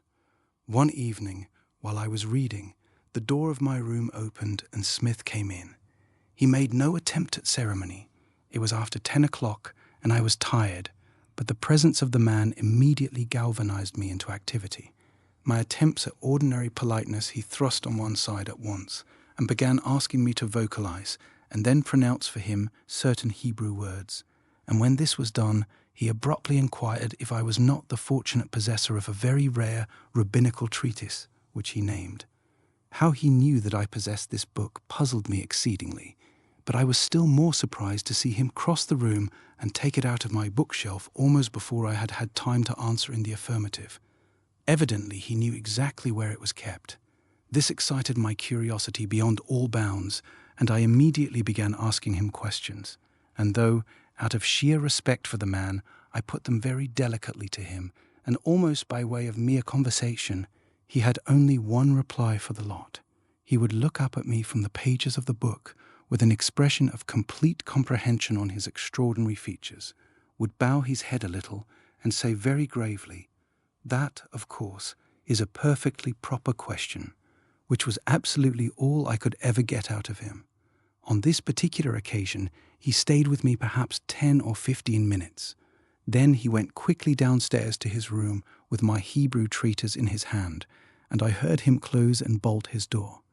But a few moments later, before I had time to settle down to my book again or to recover from the surprise his visit had caused me, I heard the door open, and there stood Smith once again beside my chair. He made no excuse for his second interruption, but bent his head down to the level of my reading lamp and peered across the flames straight into my eyes. "I hope," he whispered, "I hope you are never disturbed at night." "Eh?" I stammered. "Disturbed at night? Oh no, thanks, at least, not that I know of." "I'm glad," he replied gravely, appearing not to notice my confusion and surprise at his question. "But remember, should it ever be the case, please let me know at once." And he was gone down the stairs and into his room again. For some minutes I sat reflecting upon his strange behavior. He was not mad, I argued, but was the victim of some harmless delusion that had gradually grown upon him as a result of his solitary mode of life. And from the books he used, I judged that it had something to do with medieval magic, or some system of ancient Hebrew mysticism. The words he asked me to pronounce for him were probably words of power, which, when uttered with the vehemence of a strong will behind them, were supposed to produce physical results, or set up vibrations in one's own inner being that had the effect of a partial lifting of the veil. I sat thinking about the man and his way of living, and the probable effects in the long run of his dangerous experiments, and I can recall perfectly well the sensation of disappointment that crept over me when I realized that I had labeled his particular form of aberration, and that my curiosity would therefore no longer be excited. For some time I had been sitting alone with these reflections. It may have been 10 minutes, or it may have been half an hour, when I was aroused from my reverie by the knowledge that someone was again in the room, standing close beside my chair. My first thought was that Smith had come back again in his swift, unaccountable manner, but almost at the same moment I realized that this could not be the case at all, for the door faced my position, and it certainly had not been opened again. Yet someone was in the room, moving cautiously to and fro, watching me, almost touching me. I was as sure of it as I was of myself, and though at the moment I do not think I was actually afraid, I am bound to admit that a certain weakness came over me, and that I felt that strange disinclination for action which is probably the beginning of the horrible paralysis of real terror. I should have been glad to hide myself, if that had been possible, to cower into a corner or behind a door or anywhere so that I could not be watched and observed. But, overcoming my nervousness with an effort of the will, I got up quickly out of my chair and held the reading lamp aloft so that it shone into all the corners like a searchlight. The room was utterly empty. It was utterly empty, at least, to the eye, but to the nerves, and especially to that combination of sense perception which is made up by all the senses acting together and by no one in particular, there was a person standing there at my very elbow. I say person, for I can think of no appropriate word, for if it was a human being, I can only affirm that I had the overwhelming conviction that it was not, but that it was some form of life wholly unknown to me, both as to its essence and its nature. A sensation of gigantic force and power came with it, and I remember vividly to this day my terror on realizing that I was close to an invisible being who could crush me as easily as I could crush a fly, and who could see my every movement while itself remaining invisible. To this terror was added the certain knowledge that the being kept in my proximity for a definite purpose, and that this purpose had some direct bearing upon my well-being, indeed upon my life. I was equally convinced, for I became aware of a sensation of growing lassitude, as though the vitality were being steadily drained out of my body. My heart began to beat irregularly at first, then faintly. I was conscious, even within a few minutes, of a general drooping of the powers of life in the whole system, an ebbing away of self-control, and a distinct approach of drowsiness and torpor. The power to move or to think out any mode of resistance was fast leaving me, when there rose, in the distance as it were, a tremendous commotion. A door opened with a clatter, and I heard the peremptory and commanding tones of a human voice calling aloud in a language I could not comprehend. It was Smith, my fellow lodger, calling up the stairs, and his voice had not sounded for more than a few seconds when I felt something withdrawn from my presence, from my person, indeed from my very skin. It seemed as if there was a rushing of air and some large creature swept by me at about the level of my shoulders. Instantly, the pressure on my heart was relieved, and the atmosphere seemed to resume its normal condition. Smith's door closed quietly downstairs as I put the lamp down with trembling hands. What had happened I do not know. Only I was alone again, and my strength was returning as rapidly as it had left me. I went across the room and examined myself in the glass. The skin was very pale and the eyes dull. My temperature, I found, was a little below normal, and my pulse faint and irregular. But these smaller signs of disturbance were as nothing compared with the feeling I had, though no outward signs bore testimony to the fact that I had narrowly escaped a real and ghastly catastrophe. I felt shaken somehow, shaken to the very roots of my being. The doctor rose from his chair and crossed over to the dying fire, so that no one could see the expression on his face as he stood with his back to the grate, and continued his weird tale. "It would be wearisome," he went on in a lower voice, looking over our heads as though he still saw the dingy top floor of that haunted Edinburgh lodging-house. "It would be tedious for me at this length of time to analyze my feelings, or attempt to reproduce for you the thorough examination to which I endeavored then to subject my whole being, intellectual, emotional, and physical. I need only mention the dominant emotion with which this curious episode left me, the indignant anger against myself that I could ever have lost my self-control enough to come under the sway of so gross and absurd a delusion. This protest, however, I remember making with all the emphasis possible, and I also remember noting that it brought me very little satisfaction, for it was the protest of my reason only, when all the rest of my being was up in arms against its conclusions. My dealings with the delusion, however, were not yet over for the night, for very early next morning, somewhere about 3 o'clock, I was awakened by a curiously stealthy noise in the room, and the next minute there followed a crash as if all my books had been swept bodily from their shelf onto the floor. But this time I was not frightened. Cursing the disturbance with all the resounding and harmless words I could accumulate, I jumped out of bed and lit the candle in a second, and in the first dazzle of the flaring match, but before the wick had time to catch, I was certain I saw a dark grey shadow of ungainly shape, and with something more or less like a human head, drive rapidly past the side of the wall farthest from me and disappear into the gloom by the angle of the door. I waited 1 single second to be sure the candle was alight, and then dashed after it, but before I had gone 2 steps, my foot stumbled against something hard piled up on the carpet, and I only just saved myself from falling headlong. I picked myself up and found that all the books from what I called my language shelf were strewn across the floor. The room, meanwhile, as a minute's search revealed, was quite empty. I looked in every corner and behind every stick of furniture, and a student's bedroom on a top floor, costing 12 shillings a week, did not hold many available hiding places, as you may imagine. The crash, however, was explained. Some very practical and physical force had thrown the books from their resting place. That, at least, was beyond all doubt. and as I replaced them on the shelf and noted that not one was missing, I busied myself mentally with the sore problem of how the agent of this little practical joke had gained access to my room and then escaped again, for my door was locked and bolted. Smith's odd question as to whether I was disturbed in the night, and his warning injunction to let him know at once if such were the case, now of course returned to affect me as I stood there in the early morning, cold and shivering on the carpet. But I realized at the same moment how impossible it would be for me to admit that a more than usually vivid nightmare could have any connection with himself. I would rather stand 100 of these mysterious visitations than consult such a man as to their possible cause. A knock at the door interrupted my reflections, and I gave a start that sent the candle grease flying. "Let me in," came in Smith's voice. I unlocked the door. He came in fully dressed. His face wore a curious pallor.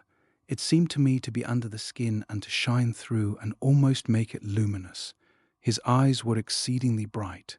I was wondering what in the world to say to him, or how he would explain his visit at such an hour, when he closed the door behind him and came close up to me, uncomfortably close.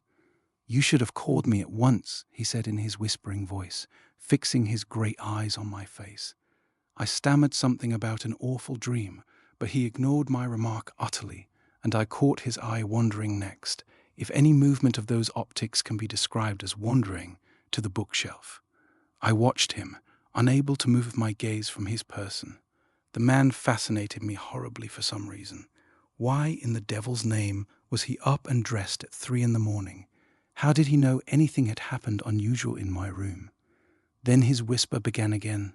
"It's your amazing vitality that causes you this annoyance," he said, shifting his eyes back to mine. I gasped. Something in his voice or manner turned my blood into ice. "That's the real attraction," he went on. "But if this continues, one of us will have to leave, you know." I positively could not find a word to say in reply. The channels of speech dried up within me. I simply stared and wondered what he would say next. I watched him in a sort of dream, and as far as I can remember, he asked me to promise to call him sooner another time, and then began to walk round the room, uttering strange sounds and making signs with his arms and hands until he reached the door. Then he was gone in a second, and I had closed and locked the door behind him. After this, the Smith adventure drew rapidly to a climax.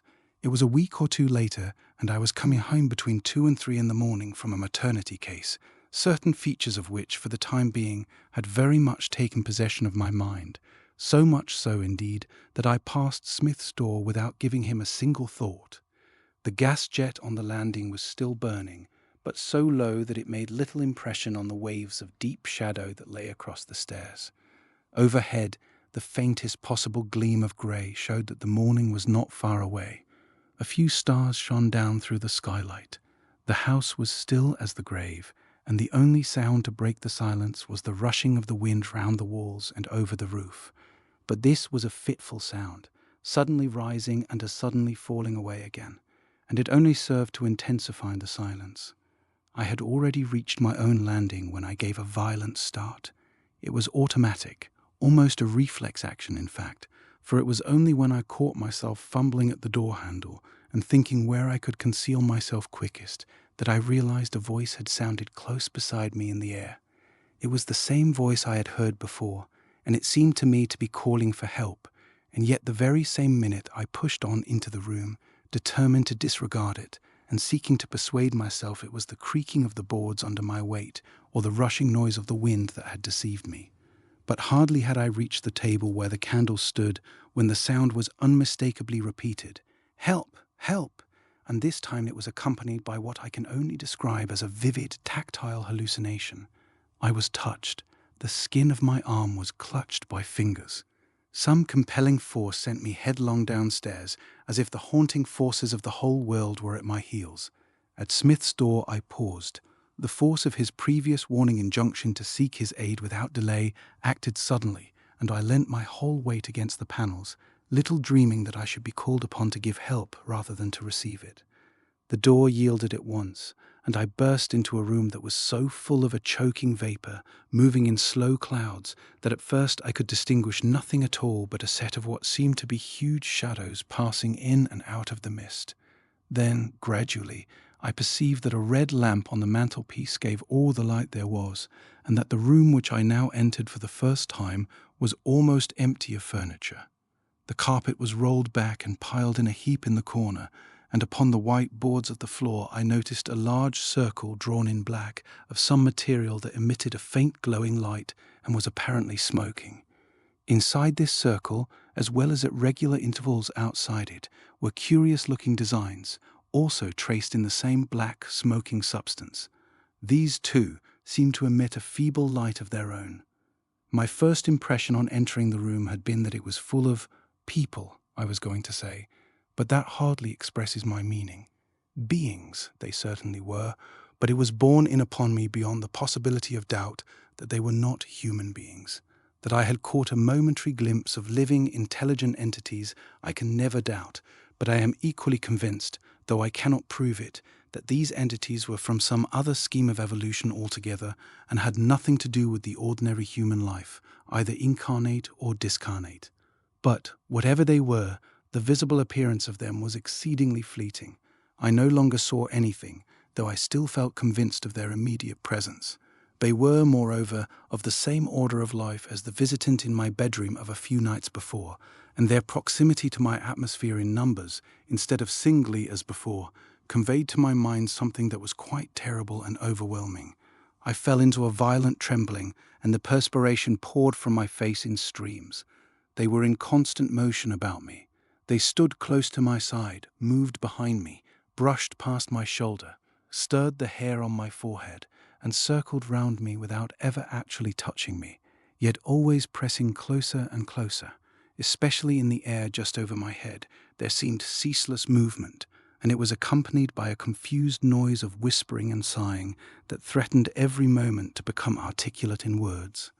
To my intense relief, however, I heard no distinct words, and the noise continued more like the rising and falling of the wind than anything else I can imagine. But the characteristic of these beings that impressed me most strongly at the time, and of which I have carried away the most permanent recollection, was that each one of them possessed what seemed to be a vibrating center, which impelled it with tremendous force and caused a rapid whirling motion of the atmosphere as it passed me.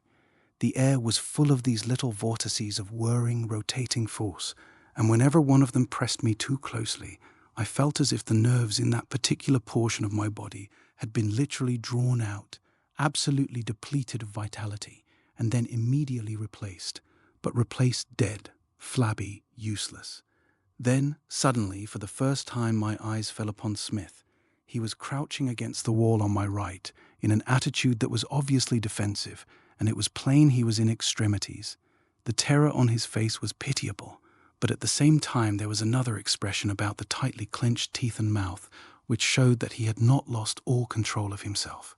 He wore the most resolute expression I have ever seen on a human countenance, and, though for the moment at a fearful disadvantage, he looked like a man who had confidence in himself, and, in spite of the working of fear, was waiting his opportunity.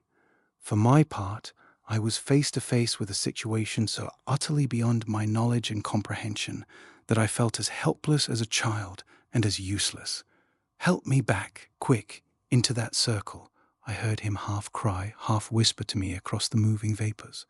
My only value appears to have been that I was not afraid to act.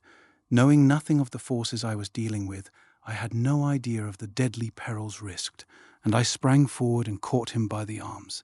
He threw all his weight in my direction, and by our combined efforts his body left the wall and lurched across the floor towards the circle. Instantly there descended upon us, out of the empty air of that smoke-laden room, a force which I can only compare to the pushing, driving power of a great wind pent up within a narrow space. It was almost explosive in its effect, and it seemed to operate upon all parts of my body equally. It fell upon us with a rushing noise that filled my ears and made me think for a moment the very walls and roof of the building had been torn asunder. Under its first blow we staggered back against the wall, and I understood plainly that its purpose was to prevent us getting back into the circle in the middle of the floor. Pouring with perspiration and breathless, with every muscle strained to the very utmost, we at length managed to get to the edge of the circle, and at this moment so great was the opposing force that I felt myself actually torn from Smith's arms lifted from my feet and twirled round in the direction of the windows as if the wheel of some great machine had caught my clothes and was tearing me to destruction in its revolution. But even as I fell, bruised and breathless, against the wall, I saw Smith firmly upon his feet in the circle and slowly rising again to an upright position. My eyes never left his figure once in the next few minutes. He drew himself up to his full height. His great shoulders squared themselves. His head was thrown back a little, and as I looked, I saw the expression on his face change swiftly from fear to one of absolute command. He looked steadily round the room, and then his voice began to vibrate. At first in a low tone, it gradually rose till it assumed the same volume and intensity I had heard that night when he called up the stairs into my room. It was a curiously increasing sound, more like the swelling of an instrument than a human voice, and as it grew in power and filled the room, I became aware that a great change was being effected slowly and surely. The confusion of noise and rushings of air fell into the role of long, steady vibrations, not unlike those caused by the deeper pedals of an organ. The movements in the air became less violent, then grew decidedly weaker, and finally ceased altogether. The whisperings and sighings became fainter and fainter, till at last I could not hear them at all. And, strangest of all, the light emitted by the circle, as well as by the designs round it, increased to a steady glow, casting their radiance upwards with the weirdest possible effect upon his features. Slowly, by the power of his voice, behind which lay undoubtedly a genuine knowledge of the occult manipulation of sound, this man dominated the forces that had escaped from their proper sphere, until at length the room was reduced to silence and perfect order again. Judging by the immense relief which also communicated itself to my nerves, I then felt that the crisis was over and Smith was wholly master of the situation. But hardly had I begun to congratulate myself upon this result and to gather my scattered senses about me, when, uttering a loud cry, I saw him leap out of the circle and fling himself into the air, as it seemed to me, into the empty air. Then, even while holding my breath for dread of the crash he was bound to come upon the floor, I saw him strike with a dull thud against a solid body in mid-air, and the next instant he was wrestling with some ponderous thing that was absolutely invisible to me, and the room shook with the struggle. To and fro they swayed, sometimes lurching in one direction, sometimes in another, and always in horrible proximity to myself, as I leaned trembling against the wall and watched the encounter. It lasted at most but a short minute or two, ending as suddenly as it had begun. Smith, with an unexpected movement, threw up his arms with a cry of relief. At the same instant there was a wild, tearing shriek in the air beside me, and something rushed past us with a noise like the passage of a flock of big birds. Both windows rattled as if they would break away from their sashes. Then a sense of emptiness and peace suddenly came over the room, and I knew that all was over. Smith, his face exceedingly white but otherwise strangely composed, turned to me at once. "God, if you hadn't come, you deflected the stream, broke it up," he whispered. "You saved me." The doctor made a long pause. Presently he felt for his pipe in the darkness, groping over the table behind us with both hands.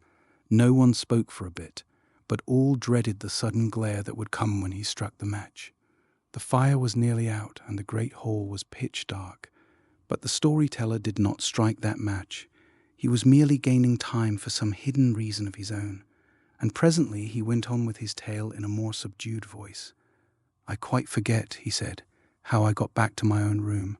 I only know that I lay with 2 lighted candles for the rest of the night, and the first thing I did in the morning was to let the landlady know I was leaving her house at the end of the week. Smith still has my rabbinical treatise, at least he did not return it to me at the time, and I have never seen him since to ask for it. A suspicious gift. Blake had been in very low water for months, almost underwater part of the time, due to circumstances he was fond of saying were no fault of his own, and as he sat writing in his room on 3rd floor back of a New York boarding house, part of his mind was busily occupied in wondering when his luck was going to turn again. It was his room only in the sense that he paid the rent. 2 friends, one a little Frenchman and the other a big Dane, shared it with him. both hoping eventually to contribute something towards expenses, but so far not having accomplished this result. They had 2 beds only, the third being a mattress they slept upon in turns, a week at a time. A good deal of their irregular feeding consisted of oatmeal, potatoes, and sometimes eggs, all of which they cooked on a strange utensil they had contrived to fix into the gas jet. Occasionally, when dinner failed them altogether, they swallowed a little raw rice and drank hot water from the bathroom on the top of it, and then made a wild race for bed so as to get to sleep while the sensation of false repletion was still there. For sleep and hunger are slight acquaintances, as they well knew. Fortunately, all New York houses are supplied with hot air, and they only had to open a grating in the wall to get a plentiful, if not a wholesome amount of heat. Though loneliness in a big city is a real punishment, as they had severally learnt to their cost, their experiences, 3 in a small room for several months, had revealed to them horrors of quite another kind, and their nerves had suffered according to the temperament of each. But on this particular evening, as Blake sat scribbling by the only window that was not cracked, the Dane and the Frenchman, his companions in adversity, were in wonderful luck. They had both been asked out to a restaurant to dine with a friend, who also held out to one of them a chance of work and remuneration.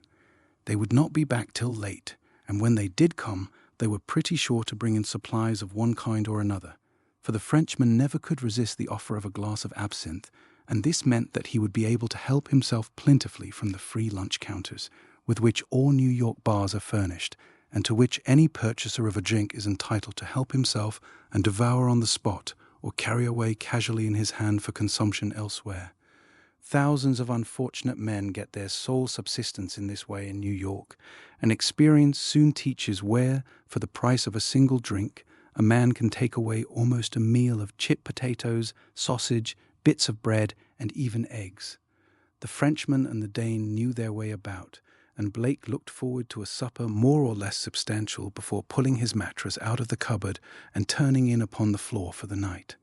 Meanwhile, he could enjoy a quiet and lonely evening with the room all to himself. In the daytime, he was a reporter on an evening newspaper of sensational and lying habits. His work was chiefly in the police courts, and in his spare hours at night, when not too tired or too empty, he wrote sketches and stories for the magazines that very rarely saw the light of day on their printed and paid-for sentences.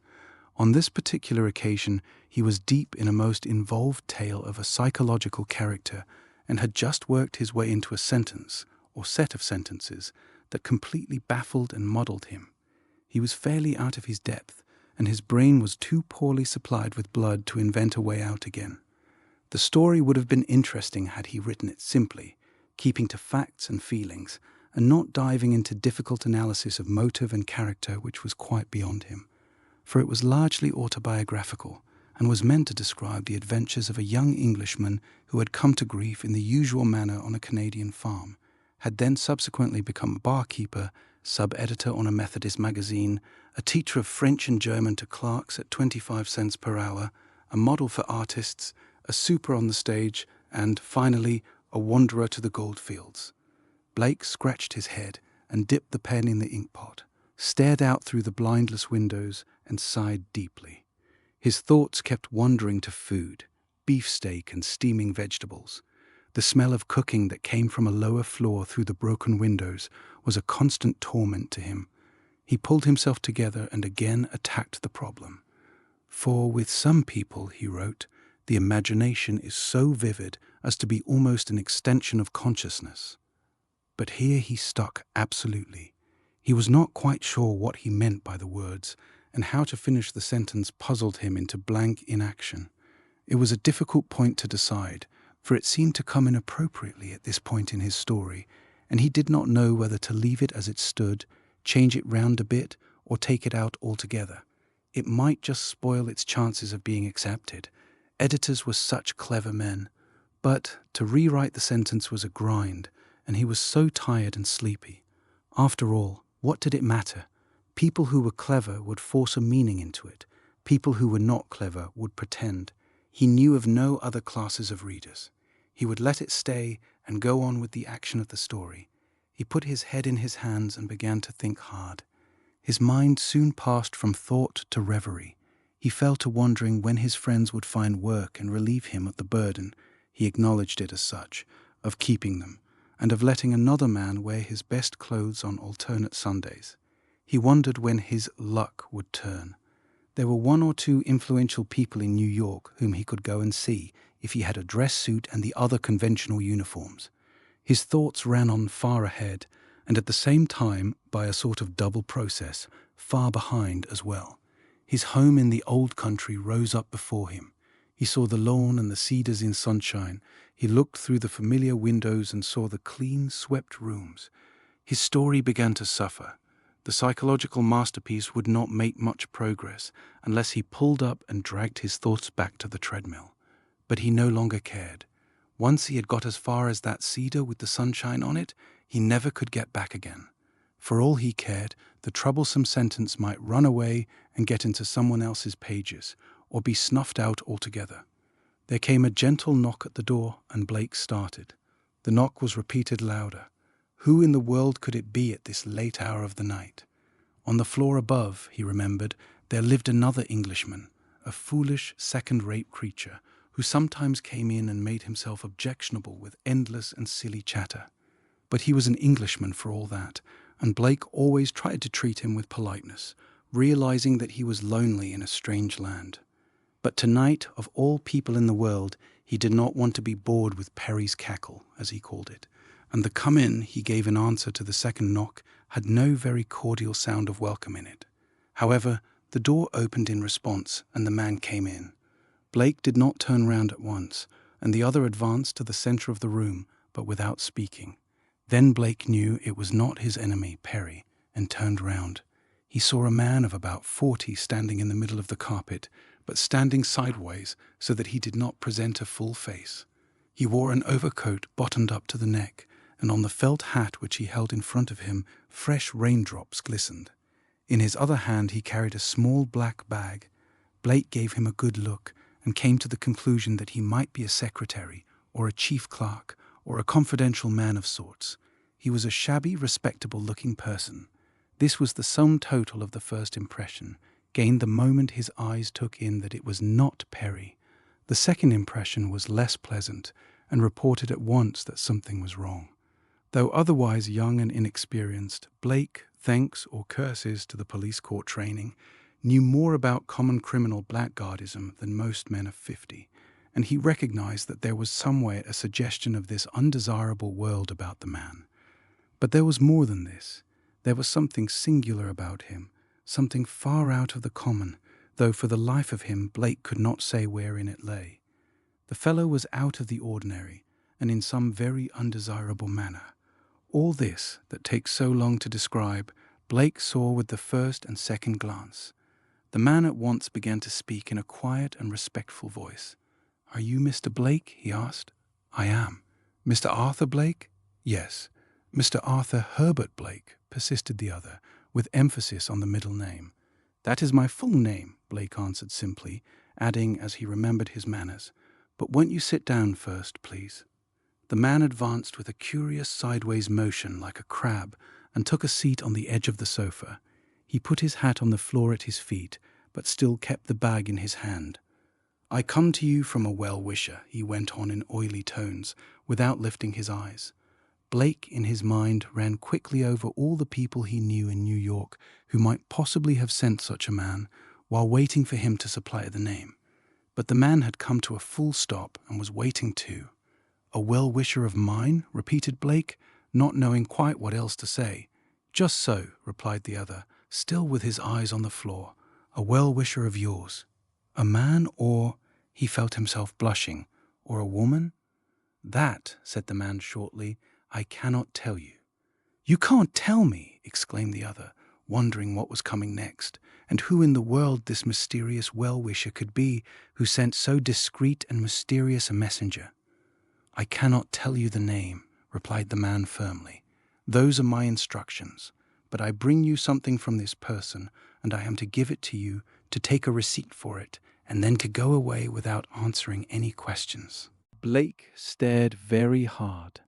The man, however, never raised his eyes above the level of the second china knob on the chest of drawers opposite. The giving of a receipt sounded like money. Could it be that some of his influential friends had heard of his plight? There were possibilities that made his heart beat.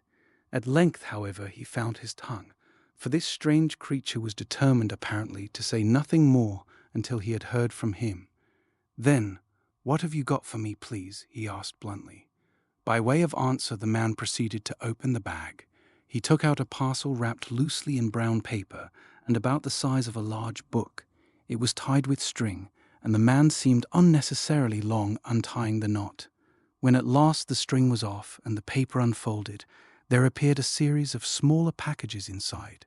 The man took them out very carefully, almost as if they had been alive, Blake thought, and set them in a row upon his knees. They were dollar bills. Blake, all in a flutter, craned his neck forward a little to try and make out their denomination. He read plainly the figures 100. "There are $10,000 here," said the man quietly. The other could not suppress a little cry. "And they are for you." Blake simply gasped. $10,000, he repeated, a queer feeling growing up in his throat. 10,000, are you sure? You mean they are for me, he stammered. He felt quite silly with excitement, and grew more so with every minute, as the man maintained a perfect silence. Was it not a dream? Wouldn't the man put them back in the bag presently and say it was a mistake, and they were meant for somebody else? He could not believe his eyes or his ears. Yet, in a sense, it was possible. He had read of such things in books, and even come across them in his experience of the courts. The erratic and generous philanthropist who is determined to do his good deed and to get no thanks or acknowledgement for it. Still, it seemed almost incredible. His troubles began to melt away like bubbles in the sun. He thought of the other fellows when they came in, and what he would have to tell them. He thought of the German landlady and the arrears of rent, of regular food and clean linen, and books and music, of the chance of getting into some respectable business, of as many things as it is possible to think of when excitement and surprise fling wide open the gates of the imagination. The man, meanwhile, began quietly to count over the packages aloud from 1 to 10, and then to count the bills in each separate packet, also from 1 to 10. Yes, there were 10 little heaps, each containing 10 bills of $100 denomination. That made $10,000. Blake had never seen so much money in a single lump in his life before, and for many months of privation and discomfort, he had not known the feel of a $20 note, much less of a $100 one. He heard them crackle under the man's fingers, and it was like crisp laughter in his ears. The bills were evidently new and unused. But, side by side with the excitement caused by the shock of such an event, Blake's caution, acquired by a year of vivid New York experience, was meanwhile beginning to assert itself. It all seemed just a little too much out of the likely order of things to be quite right. The police courts had taught him the amazing ingenuity of the criminal mind, as well as something of the plots and devices by which the unwary are beguiled into the dark places where blackmail may be levied with impunity. New York, as a matter of fact, just at that time, was literally undermined with the secret ways of the blackmailers, the green goods men, and other police-protected abominations, and the only weak point in the supposition that this was part of some such proceeding was the selection of himself, a poor newspaper reporter, as a victim. It did seem absurd, but then the whole thing was so out of the ordinary, and the thought once having entered his mind was not so easily got rid of. Blake resolved to be very cautious. The man, meanwhile, though he never appeared to raise his eyes from the carpet, had been watching him closely all the time.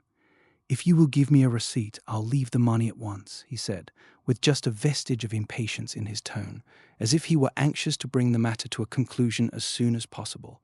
"But you say it is quite impossible for you to tell me the name of my well-wisher, or why she sends me such a large sum of money in this extraordinary way." "The money is sent to you because you are in need of it," returned the other, "and it is a present without conditions of any sort attached. You have to give me a receipt only to satisfy the sender that it has reached your hands. The money will never be asked of you again." Blake noticed two things from this answer. First, that the man was not to be caught into betraying the sex of the well-wisher, and secondly, that he was in some hurry to complete the transaction, for he was now giving reasons, attractive reasons, why he should accept the money and make out the receipt. Suddenly it flashed across his mind that if he took the money and gave the receipt before a witness, nothing very disastrous could come of the affair. It would protect him against blackmail, if this was, after all, a plot of some sort with blackmail in it. Whereas, if the man were a madman or a criminal who was getting rid of a portion of his ill-gotten gains to divert suspicion, or if any other improbable explanation turned out to be the true one, there was no great harm done, and he could hold the money till it was claimed or advertised for in the newspapers. His mind rapidly ran over these possibilities, though, of course, under the stress of excitement, he was unable to weigh any of them properly. Then he turned to his strange visitor again and said quietly, "I will take the money, although I must say it seems to me a very unusual transaction, and I will give you for it such a receipt as I think proper under the circumstances." "A proper receipt is all I want," was the answer. "I mean by that a receipt before a proper witness." "Perfectly satisfactory," interrupted the man, his eyes still on the carpet. "Only it must be dated and headed with your address here in the correct way." Blake could see no possible objection to this, and he at once proceeded to obtain his witness. The person he had in his mind was a Mr. Barclay, who occupied the room above his own, an old gentleman who had retired from business and who, the landlady always said, was a miser and kept large sums secreted in his room. He was, at any rate, a perfectly respectable man and would make an admirable witness to a transaction of this sort. Blake made an apology and rose to fetch him, crossing the room in front of the sofa where the man sat in order to reach the door. As he did so, he saw for the first time the other side of his visitor's face, the side that had been always so carefully turned away from him. There was a broad smear of blood down the skin from the ear to the neck. It glistened in the gaslight. Blake never knew how he managed to smother the cry that sprang to his lips, but smother it he did. In a second he was at the door, his knees trembling, his mind in a sudden and dreadful turmoil. His main object, so far as he could recollect afterwards, was to escape from the room as if he had noticed nothing, so as not to arouse the other's suspicions. The man's eyes were always on the carpet, and probably, Blake hoped, he had not noticed the consternation that must have been written plainly on his face. At any rate, he had uttered no cry. In another second he would have been in the passage, when suddenly he met a pair of wicked, staring eyes fixed intently and with a cunning smile upon his own. It was the other's face in the mirror, calmly watching his every movement. Instantly, all his powers of reflection flew to the winds, and he thought only upon the desirability of getting help at once. He tore upstairs, his heart in his mouth. Barclay must come to his aid.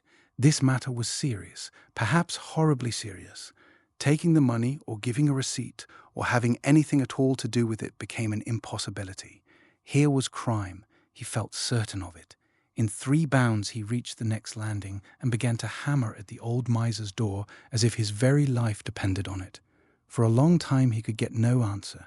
His fists seemed to make no noise. He might have been knocking on cotton wool, and the thought dashed through his brain that it was all just like the terror of a nightmare. Barclay evidently was still out, or else sound asleep, but the other simply could not wait a minute longer in suspense.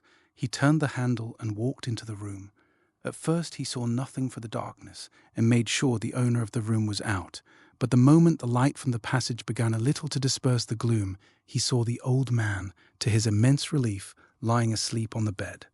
Blake opened the door to its widest to get more light, and then walked quickly up to the bed. He now saw the figure more plainly, and noted that it was dressed and lay only upon the outside of the bed.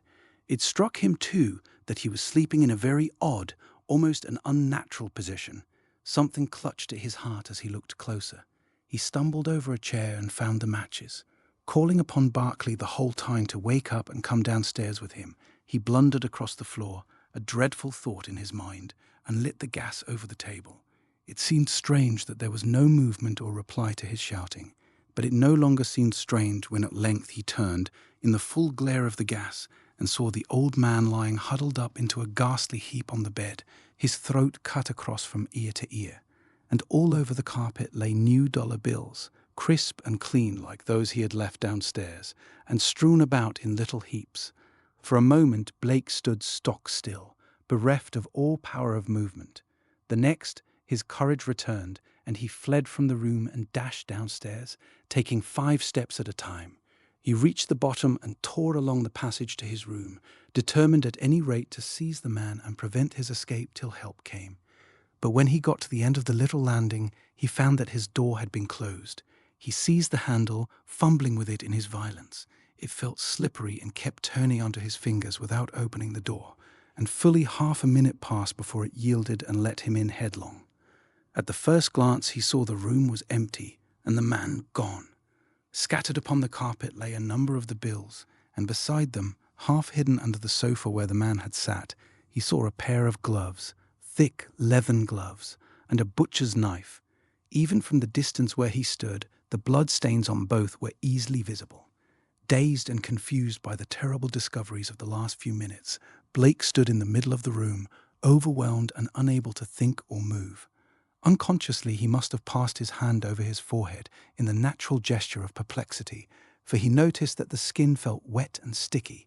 His hand was covered with blood, and when he rushed in terror to the looking-glass, he saw that there was a broad red smear across his face and forehead. Then he remembered the slippery handle of the door and knew that it had been carefully moistened. In an instant the whole plot became clear as daylight, and he was so spellbound with horror that a sort of numbness came over him, and he came very near to fainting. He was in a condition of utter helplessness, and had anyone come into the room at that minute and called him by name, he would simply have dropped to the floor in a heap. If the police were to come in now, the thought crashed through his brain like thunder, and at the same moment, almost before he had time to appreciate a quarter of its significance, there came a loud knocking at the front door below. The bell rang with a dreadful clamour. Men's voices were heard talking excitedly, and presently heavy steps began to come up the stairs in the direction of his room. It was the police, and all Blake could do was to laugh foolishly to himself and wait till they were upon him. He could not move nor speak. He stood face to face with the evidence of his horrid crime, his hands and face smeared with the blood of his victim, and there he was standing when the police burst open the door and came noisily into the room. "Here it is," cried a voice he knew, "third floor back," and the fellow caught red-handed. It was the man with the bag leading in the two policemen.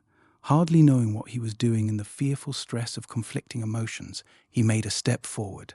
But before he had time to make a second one, he felt the heavy hand of the law descend upon both shoulders at once, as the two policemen moved up to seize him. At the same moment, a voice of thunder cried in his ear, "Wake up, man, wake up! Here's the supper, and good news too." Blake turned with a start in his chair and saw the Dane, very red in the face, standing beside him, a hand on each shoulder, and a little further back he saw the Frenchman leering happily at him over the end of the bed, a bottle of beer in one hand and a paper package in the other. He rubbed his eyes, glancing from one to the other, and then got up sleepily to fix the wire arrangement on the gas jet to boil water for cooking the eggs which the Frenchman was in momentary danger of letting drop on the floor. The Strange Adventures of a Private Secretary in New York. Chapter 1. It was never quite clear to me how Jim Shorthouse managed to get his private secretaryship, but once he got it, he kept it, and for some years he led a steady life and put money in the savings bank. One morning his employer sent for him into the study, and it was evident to the secretary's trained senses that there was something unusual in the air. "Mr. Shorthouse," he began, somewhat nervously, "I have never yet had the opportunity of observing whether or not you are possessed of personal courage." Shorthouse gasped, but he said nothing. He was growing accustomed to the eccentricities of his chief. Shorthouse was a Kentish man. Sidebotham was raised in Chicago. New York was the present place of residence. "But," the other continued, with a puff at his very black cigar, "I must consider myself a poor judge of human nature in future, if it is not one of your strongest qualities."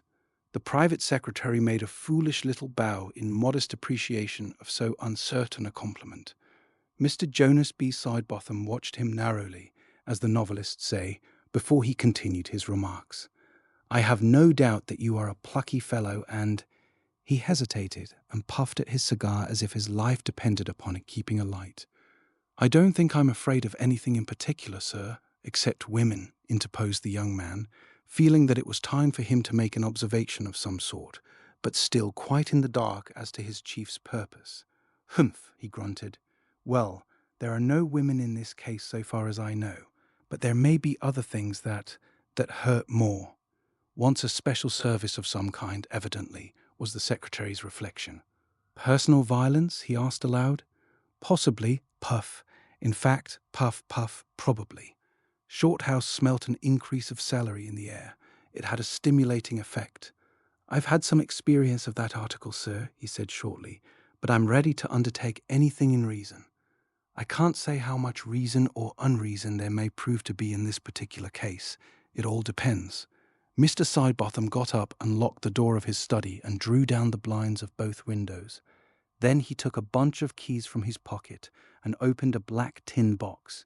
He ferreted about among blue and white papers for a few seconds, enveloping himself as he did so in a cloud of blue tobacco smoke. "I feel like a detective already," Shorthouse laughed. "Speak low, please," returned the other, glancing round the room. "We must observe the utmost secrecy. Perhaps you would be kind enough to close the registers," he went on in a still lower voice. "Open registers have betrayed conversations before now." Shorthouse began to enter into the spirit of the thing. He tiptoed across the floor and shut the two iron gratings in the wall that in American houses supply hot air and are termed registers. Mr. Sidebotham had meanwhile found the paper he was looking for. He held it in front of him and tapped it once or twice with the back of his right hand, as if it were a stage letter, and himself the villain of the melodrama. "This is a letter from Joel Garvey, my old partner," he said at length. "You have heard me speak of him." The other bowed. He knew that many years before, Garvey and Sidebotham had been well known in the Chicago financial world. He knew that the amazing rapidity with which they accumulated a fortune had only been surpassed by the amazing rapidity with which they had immediately afterwards disappeared into space. He was further aware, his position afforded facilities, that each partner was still to some extent in the other's power, and that each wished most devoutly that the other would die. The sins of his employer's early years did not concern him, however. The man was kind and just, if eccentric, and Shorthouse, being in New York, did not probe to discover more particularly the sources whence his salary was so regularly paid. Moreover, the two men had grown to like each other, and there was a genuine feeling of trust and respect between them. "I hope it's a pleasant communication, sir," he said in a low voice. "Quite the reverse," returned the other, fingering the paper nervously as he stood in front of the fire. "Blackmail, I suppose?" "Precisely." Mr. Sidebotham's cigar was not burning well. He struck a match and applied it to the uneven edge, and presently his voice spoke through clouds of wreathing smoke. "There are valuable papers in my possession bearing his signature. I cannot inform you of their nature, but they are extremely valuable to me. They belong, as a matter of fact, to Garvey as much as to me, only I've got them." "I see. Garvey writes that he wants to have his signature removed, wants to cut it out with his own hand. He gives reasons which incline me to consider his request, and you would like me to take him the papers and see that he does it? And bring them back again with you," he whispered, screwing up his eyes into a shrewd grimace. "And bring them back again with me," repeated the secretary. "I understand perfectly." Shorthouse knew from unfortunate experience more than a little of the horrors of blackmail. The pressure Garvey was bringing to bear upon his old enemy must be exceedingly strong. That was quite clear. At the same time, the commission that was being entrusted to him seemed somewhat quixotic in its nature. He had already enjoyed more than one experience of his employer's eccentricity, and he now caught himself wondering whether this same eccentricity did not sometimes go further than eccentricity. "I cannot read the letter to you," Mr. Sidebotham was explaining, "but I shall give it into your hands. It will prove that you are my accredited representative. I shall also ask you not to read the package of papers. The signature in question you will find, of course, on the last page at the bottom." There was a pause of several minutes during which the end of the cigar glowed eloquently. "Circumstances compel me," he went on at length, almost in a whisper, "or I should never do this. But you understand, of course, the thing is a ruse. Cutting out the signature is a mere pretense. It is nothing. What Garvey wants are the papers themselves. The confidence reposed in the private secretary was not misplaced. Shorthouse was as faithful to Mr. Sidebotham as a man ought to be to the wife that loves him. The commission itself seemed very simple. Garvey lived in solitude in the remote part of Long Island. Shorthouse was to take the papers to him. witness the cutting out of the signature, and to be specially on his guard against any attempt, forcible or otherwise, to gain possession of them. It seemed to him a somewhat ludicrous adventure, but he did not know all the facts, and perhaps was not the best judge. The two men talked in low voices for another hour, at the end of which Mr. Sidebotham drew up the blinds, opened the registers, and unlocked the door. Shorthouse rose to go. His pockets were stuffed with papers and his head with instructions, but when he reached the door he hesitated and turned. "Well?" said his chief. Shorthouse looked him straight in the eye and said nothing. "The personal violence, I suppose?" said the other. Shorthouse bowed. "I have not seen Garvey for 20 years, he said. "All I can tell you is that I believe him to be occasionally of unsound mind. I have heard strange rumors. He lives alone and in his lucid intervals studies chemistry. It was always a hobby of his, but the chances are 20 to 1 against his attempt on violence. I only wish to warn you, in case. So that you may be on the watch." He handed his secretary a Smith & Wesson revolver as he spoke. Shorthouse slipped it into his hip pocket and went out of the room. Stars, stars, stars. A drizzling cold rain was falling on fields covered with half-melted snow when Shorthouse stood, late in the afternoon, on the platform of the lonely little Long Island station and watched the train he had just left vanish into the distance. It was a bleak country that Joel Garvey, Esquire, formerly of Chicago, had chosen for his residence, and on this particular afternoon it presented a more than usually dismal appearance. An expanse of flat fields covered with dirty snow stretched away on all sides till the sky dropped down to meet them. Only occasional farm buildings broke the monotony, and the road wound along muddy lanes and beneath dripping trees swathed in the cold raw fog that swept in like a pall of the dead from the sea. It was 6 miles from the station to Garvey's house, and the driver of the rickety buggy Shorthouse had found at the station was not communicative. Between the dreary landscape and the drearier driver, he fell back upon his own thoughts, which, but for the spice of adventure that was promised, would themselves have been even drearier than either. He made up his mind that he would waste no time over the transaction.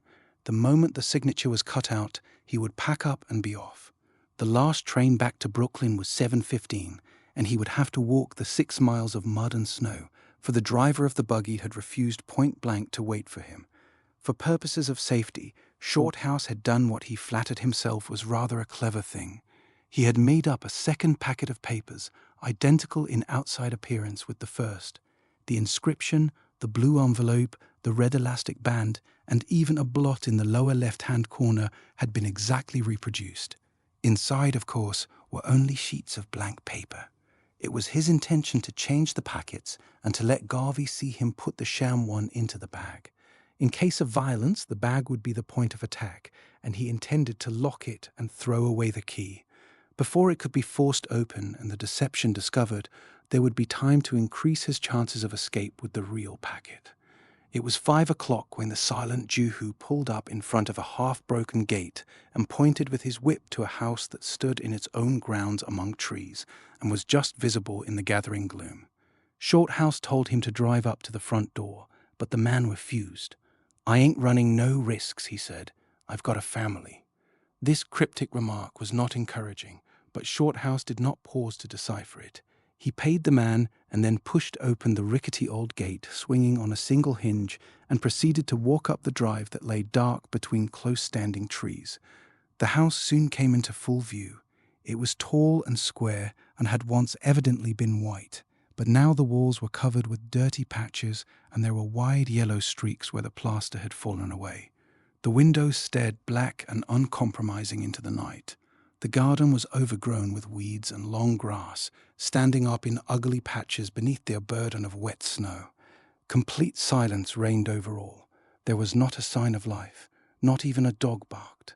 Only in the distance, the wheels of the retreating carriage could be heard growing fainter and fainter. As he stood in the porch, between pillars of rotting wood, listening to the rain dripping from the roof into the puddles of slushy snow, he was conscious of a sensation of utter desertion and loneliness, such as he had never before experienced. The forbidding aspect of the house had the immediate effect of lowering his spirits. It might well have been the abode of monsters or demons in a child's wonder tale, creatures that only dared to come out under cover of darkness. He groped for the bell handle or knocker, and finding neither, he raised his stick and beat a loud tattoo on the door. The sound echoed away in an empty space on the other side, and the wind moaned past him between the pillars as if startled at his audacity. But there was no sound of approaching footsteps, and no one came to open the door. Again he beat a tattoo, louder and longer than the first one, and, having done so, waited with his back to the house and stared across the unkempt garden into the fast-gathering shadows. Then he turned suddenly and saw that the door was standing ajar. It had been quietly opened, and a pair of eyes were peering at him round the edge.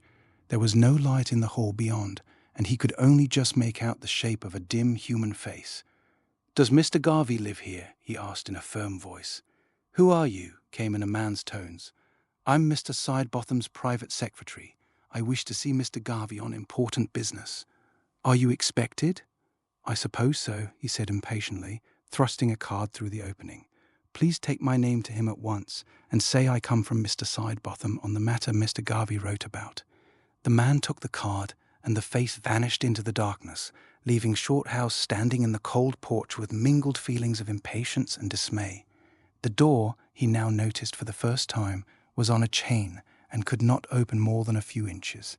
But it was the manner of his reception that caused uneasy reflections to stir within him, reflections that continued for some minutes before they were interrupted by the sound of approaching footsteps and the flicker of a light in the hall.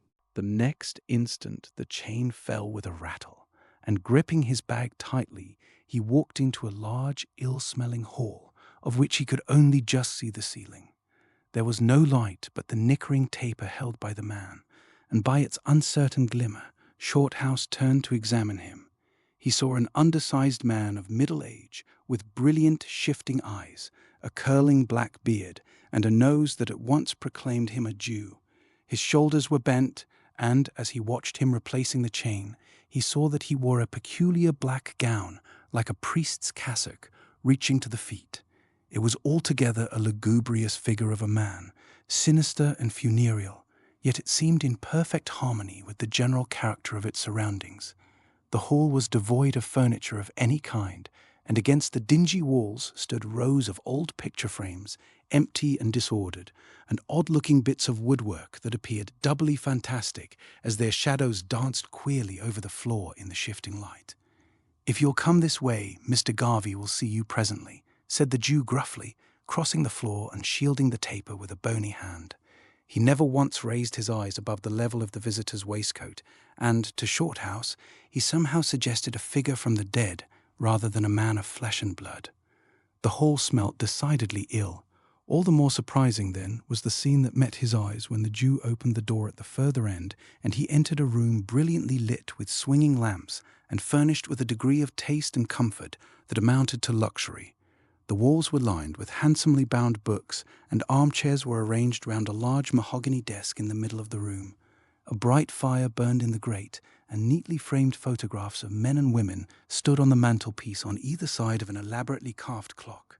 French windows that opened like doors were partially concealed by warm red curtains, and on a sideboard against the wall stood decanters and glasses, with several boxes of cigars piled on top of one another. There was a pleasant odour of tobacco about the room.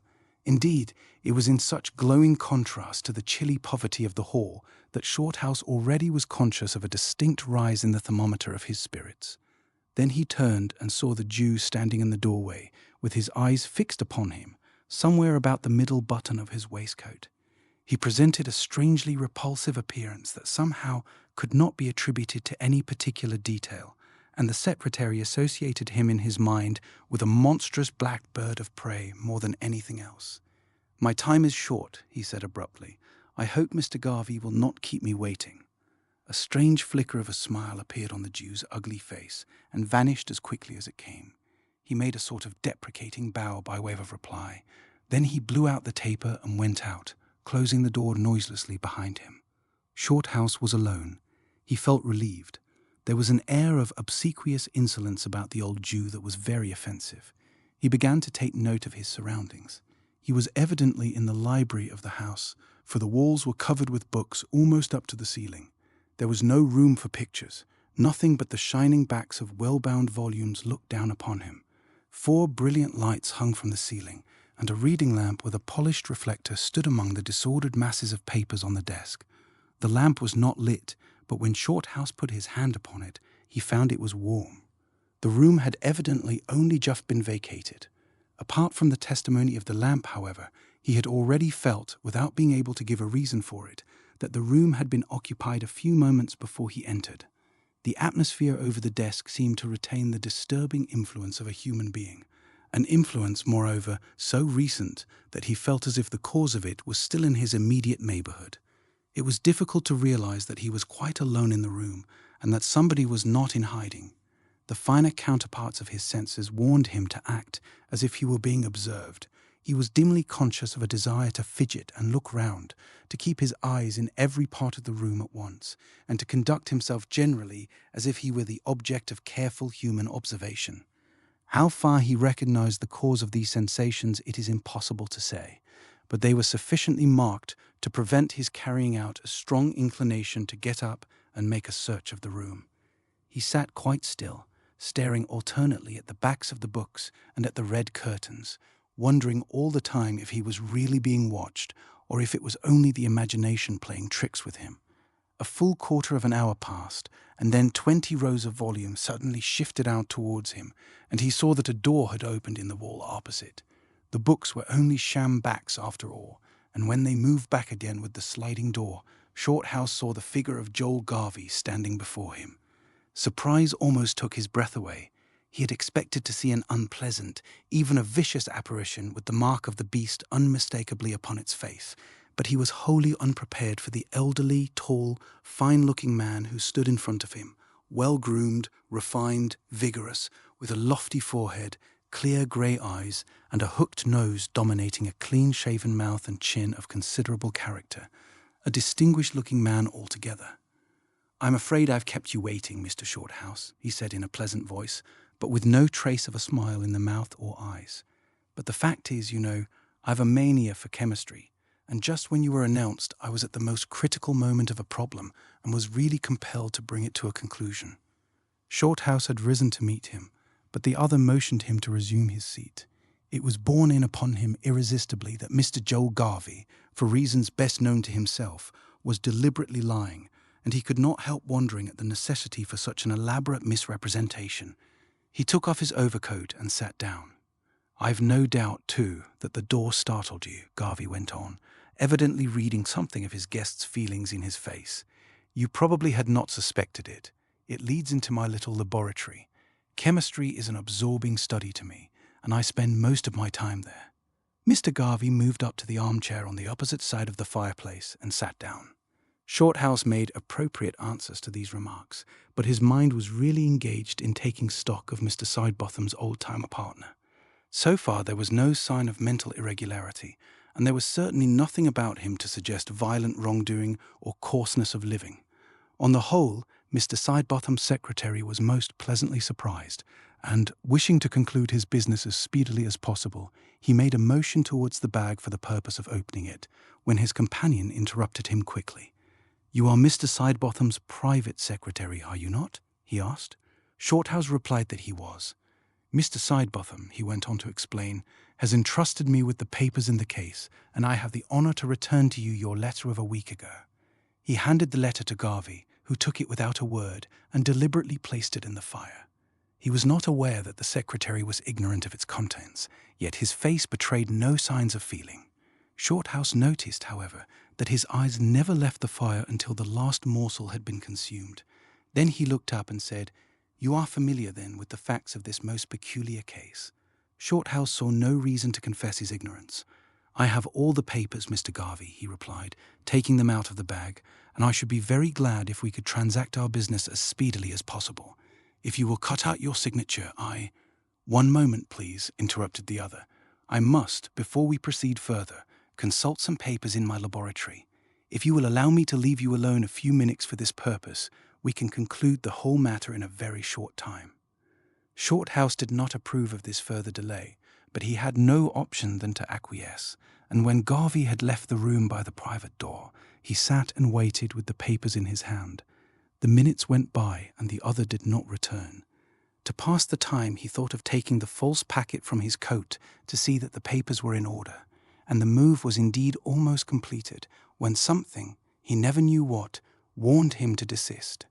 The feeling again came over him that he was being watched, and he leaned back in his chair with the bag on his knees and waited with considerable impatience for the other's return. For more than 20 minutes he waited, and when at length the door opened and Garvey appeared, with profuse apologies for the delay, he saw by the clock that only a few minutes still remained of the time he had allowed himself to catch the last train. "Now I am completely at your service," he said pleasantly. "You must, of course, know, Mr. Shorthouse, that one cannot be too careful in matters of this kind, especially," he went on, speaking very slowly and impressively, "in dealing with a man like my former partner, whose mind, as you doubtless may have discovered, is at times very sadly affected." Shorthouse made no reply to this. He felt that the other was watching him as a cat watches a mouse. "It is almost a wonder to me," Garvey added, "that he is still at large. Unless he has greatly improved, it can hardly be safe for those who are closely associated with him." The other began to feel uncomfortable. Either this was the other side of the story, or it was the first signs of mental irresponsibility. "All business matters of importance require the utmost care, in my opinion, Mr. Garvey," he said at length, cautiously. "Ah, then, as I thought, you have had a great deal to put up with from him," Garvey said, with his eyes fixed on his companion's face. "And no doubt he is still as bitter against me as he was years ago, when the disease first showed itself."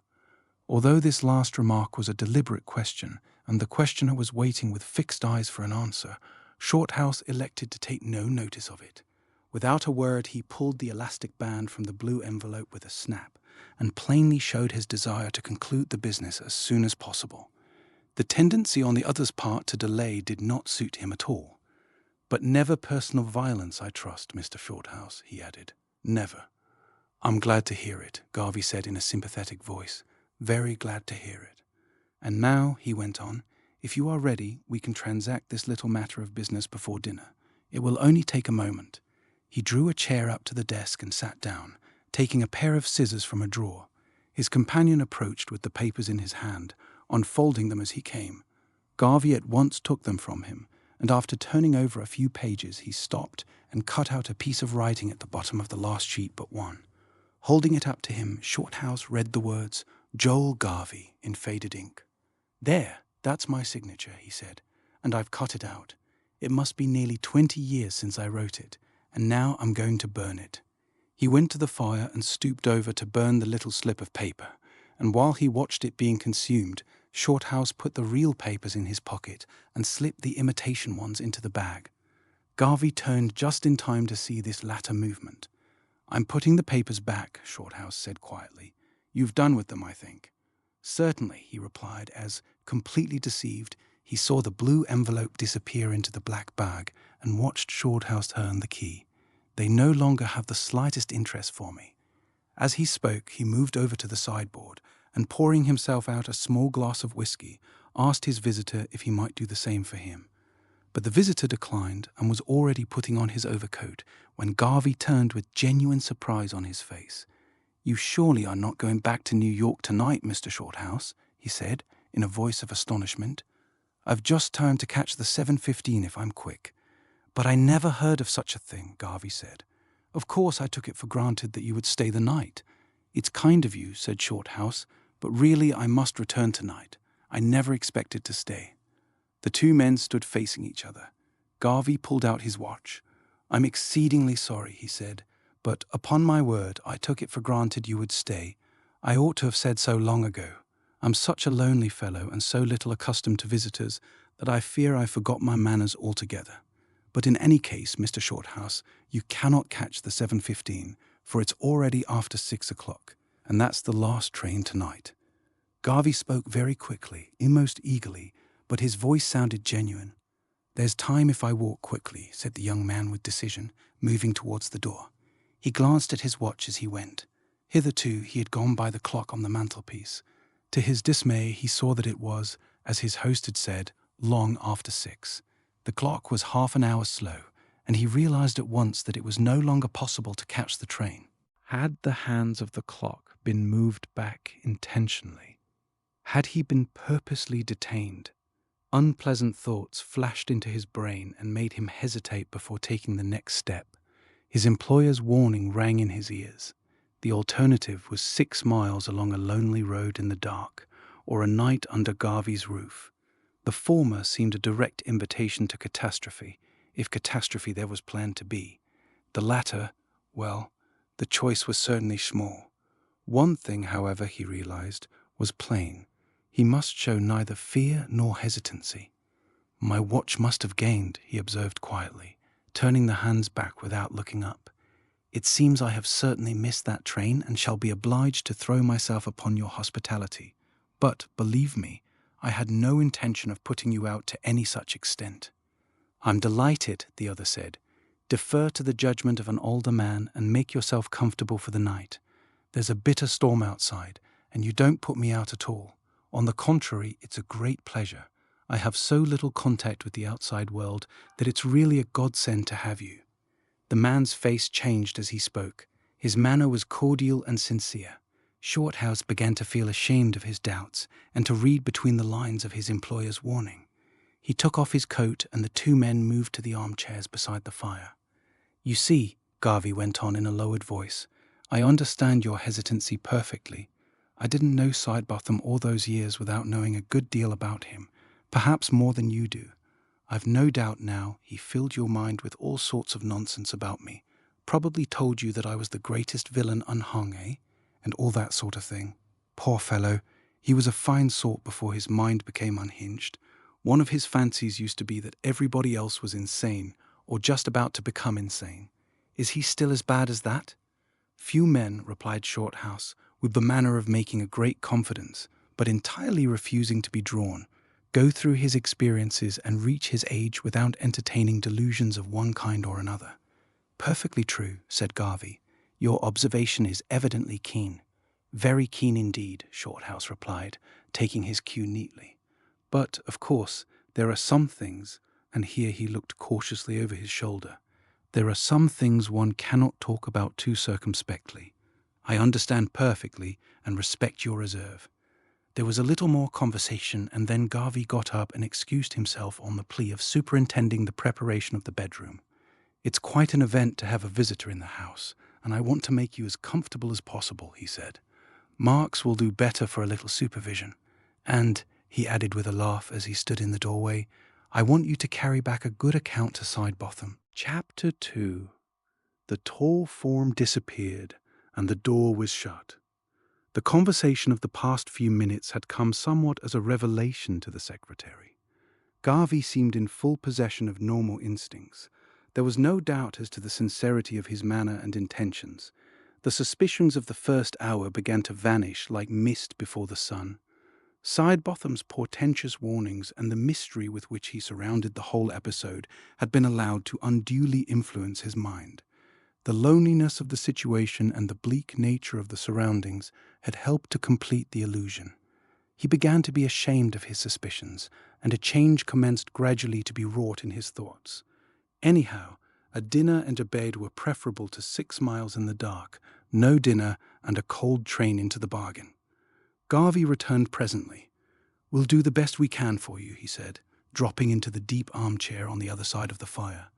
"Marks is a good servant if you watch him all the time. You must always stand over a Jew, though, if you want things done properly. They're tricky and uncertain unless they're working for their own interest. But Marks might be worse, I'll admit. He's been with me for nearly 20 years, cook, valet, housemaid, and butler all in one.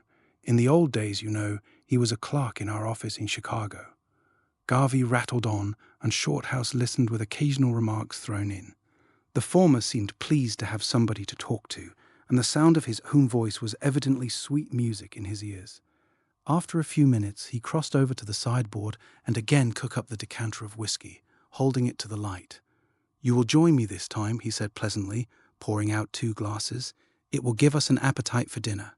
And this time Shorthouse did not refuse. The liquor was mellow and soft, and the men took 2 glasses apiece. "Excellent," remarked the secretary. "Glad you appreciate it," said the host, smacking his lips. "It's very old whiskey, and I rarely touch it when I'm alone. But this," he added, "is a special occasion, isn't it?" Shorthouse was in the act of putting his glass down when something drew his eyes suddenly to the other's face. A strange note in the man's voice caught his attention and communicated alarm to his nerves. A new light shone in Garvey's eyes, and there flitted momentarily across his strong features the shadow of something that set the secretary's nerves tingling. A mist spread before his eyes, and the unaccountable belief rose strong in him that he was staring into the visage of an untamed animal. Close to his heart there was something that was wild, fierce, savage.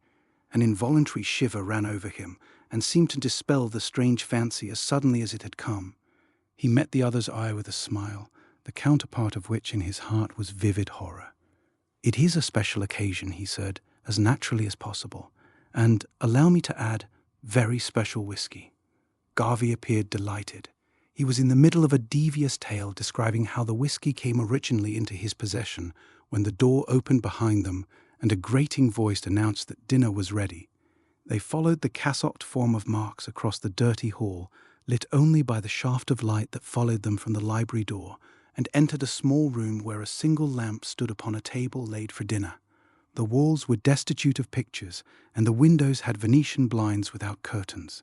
There was no fire in the grate, and when the men sat down facing each other, Shorthouse noticed that, while his own cover was laid with its due proportion of glasses and cutlery, his companion had nothing before him but a soup plate without fork, knife, or spoon beside it. "I don't know what there is to offer you," he said, "but I'm sure Marks has done the best he can at such short notice. I only eat one course for dinner, but pray take your time and enjoy your food." Marks presently set a plate of soup before the guest, yet so loathsome was the immediate presence of this old Hebrew servitor that the spoonfuls disappeared somewhat slowly. Garvey sat and watched him. Shorthouse said the soup was delicious and bravely swallowed another mouthful. In reality, his thoughts were centered upon his companion, whose manners were giving evidence of a gradual and curious change. There was a decided difference in his demeanor, a difference that the secretary felt at first rather than saw. Garvey's quiet self-possession was giving place to a degree of suppressed excitement that seemed so far inexplicable. His movements became quick and nervous, his eyes shifting and strangely brilliant, and his voice, when he spoke, betrayed an occasional deep tremor. Something unwanted was stirring within him, and evidently demanding every moment more vigorous manifestation as the meal proceeded. Intuitively, Shorthouse was afraid of this growing excitement, and while negotiating some uncommonly tough pork chops, he tried to lead the conversation on to the subject of chemistry, of which in his Oxford days he had been an enthusiastic student. His companion, however, would none of it. It seemed to have lost interest for him, and he would barely condescend to respond. When Marks presently returned with a plate of steaming eggs and bacon, the subject dropped of its own accord. "An inadequate dinner dish," Garvey said, as soon as the man was gone, "but better than nothing, I hope." Shorthouse remarked that he was exceedingly fond of bacon and eggs, and, looking up with the last word, saw that Garvey's face was twitching convulsively and that he was almost wriggling in his chair. He quieted down, however, under the secretary's gaze, and observed, though evidently with an effort, "Very good of you to say so.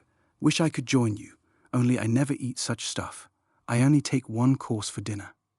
Shorthouse began to feel some curiosity as to what the nature of this one course might be, but he made no further remark, and contented himself with noting mentally that his companion's excitement seemed to be rapidly growing beyond his control.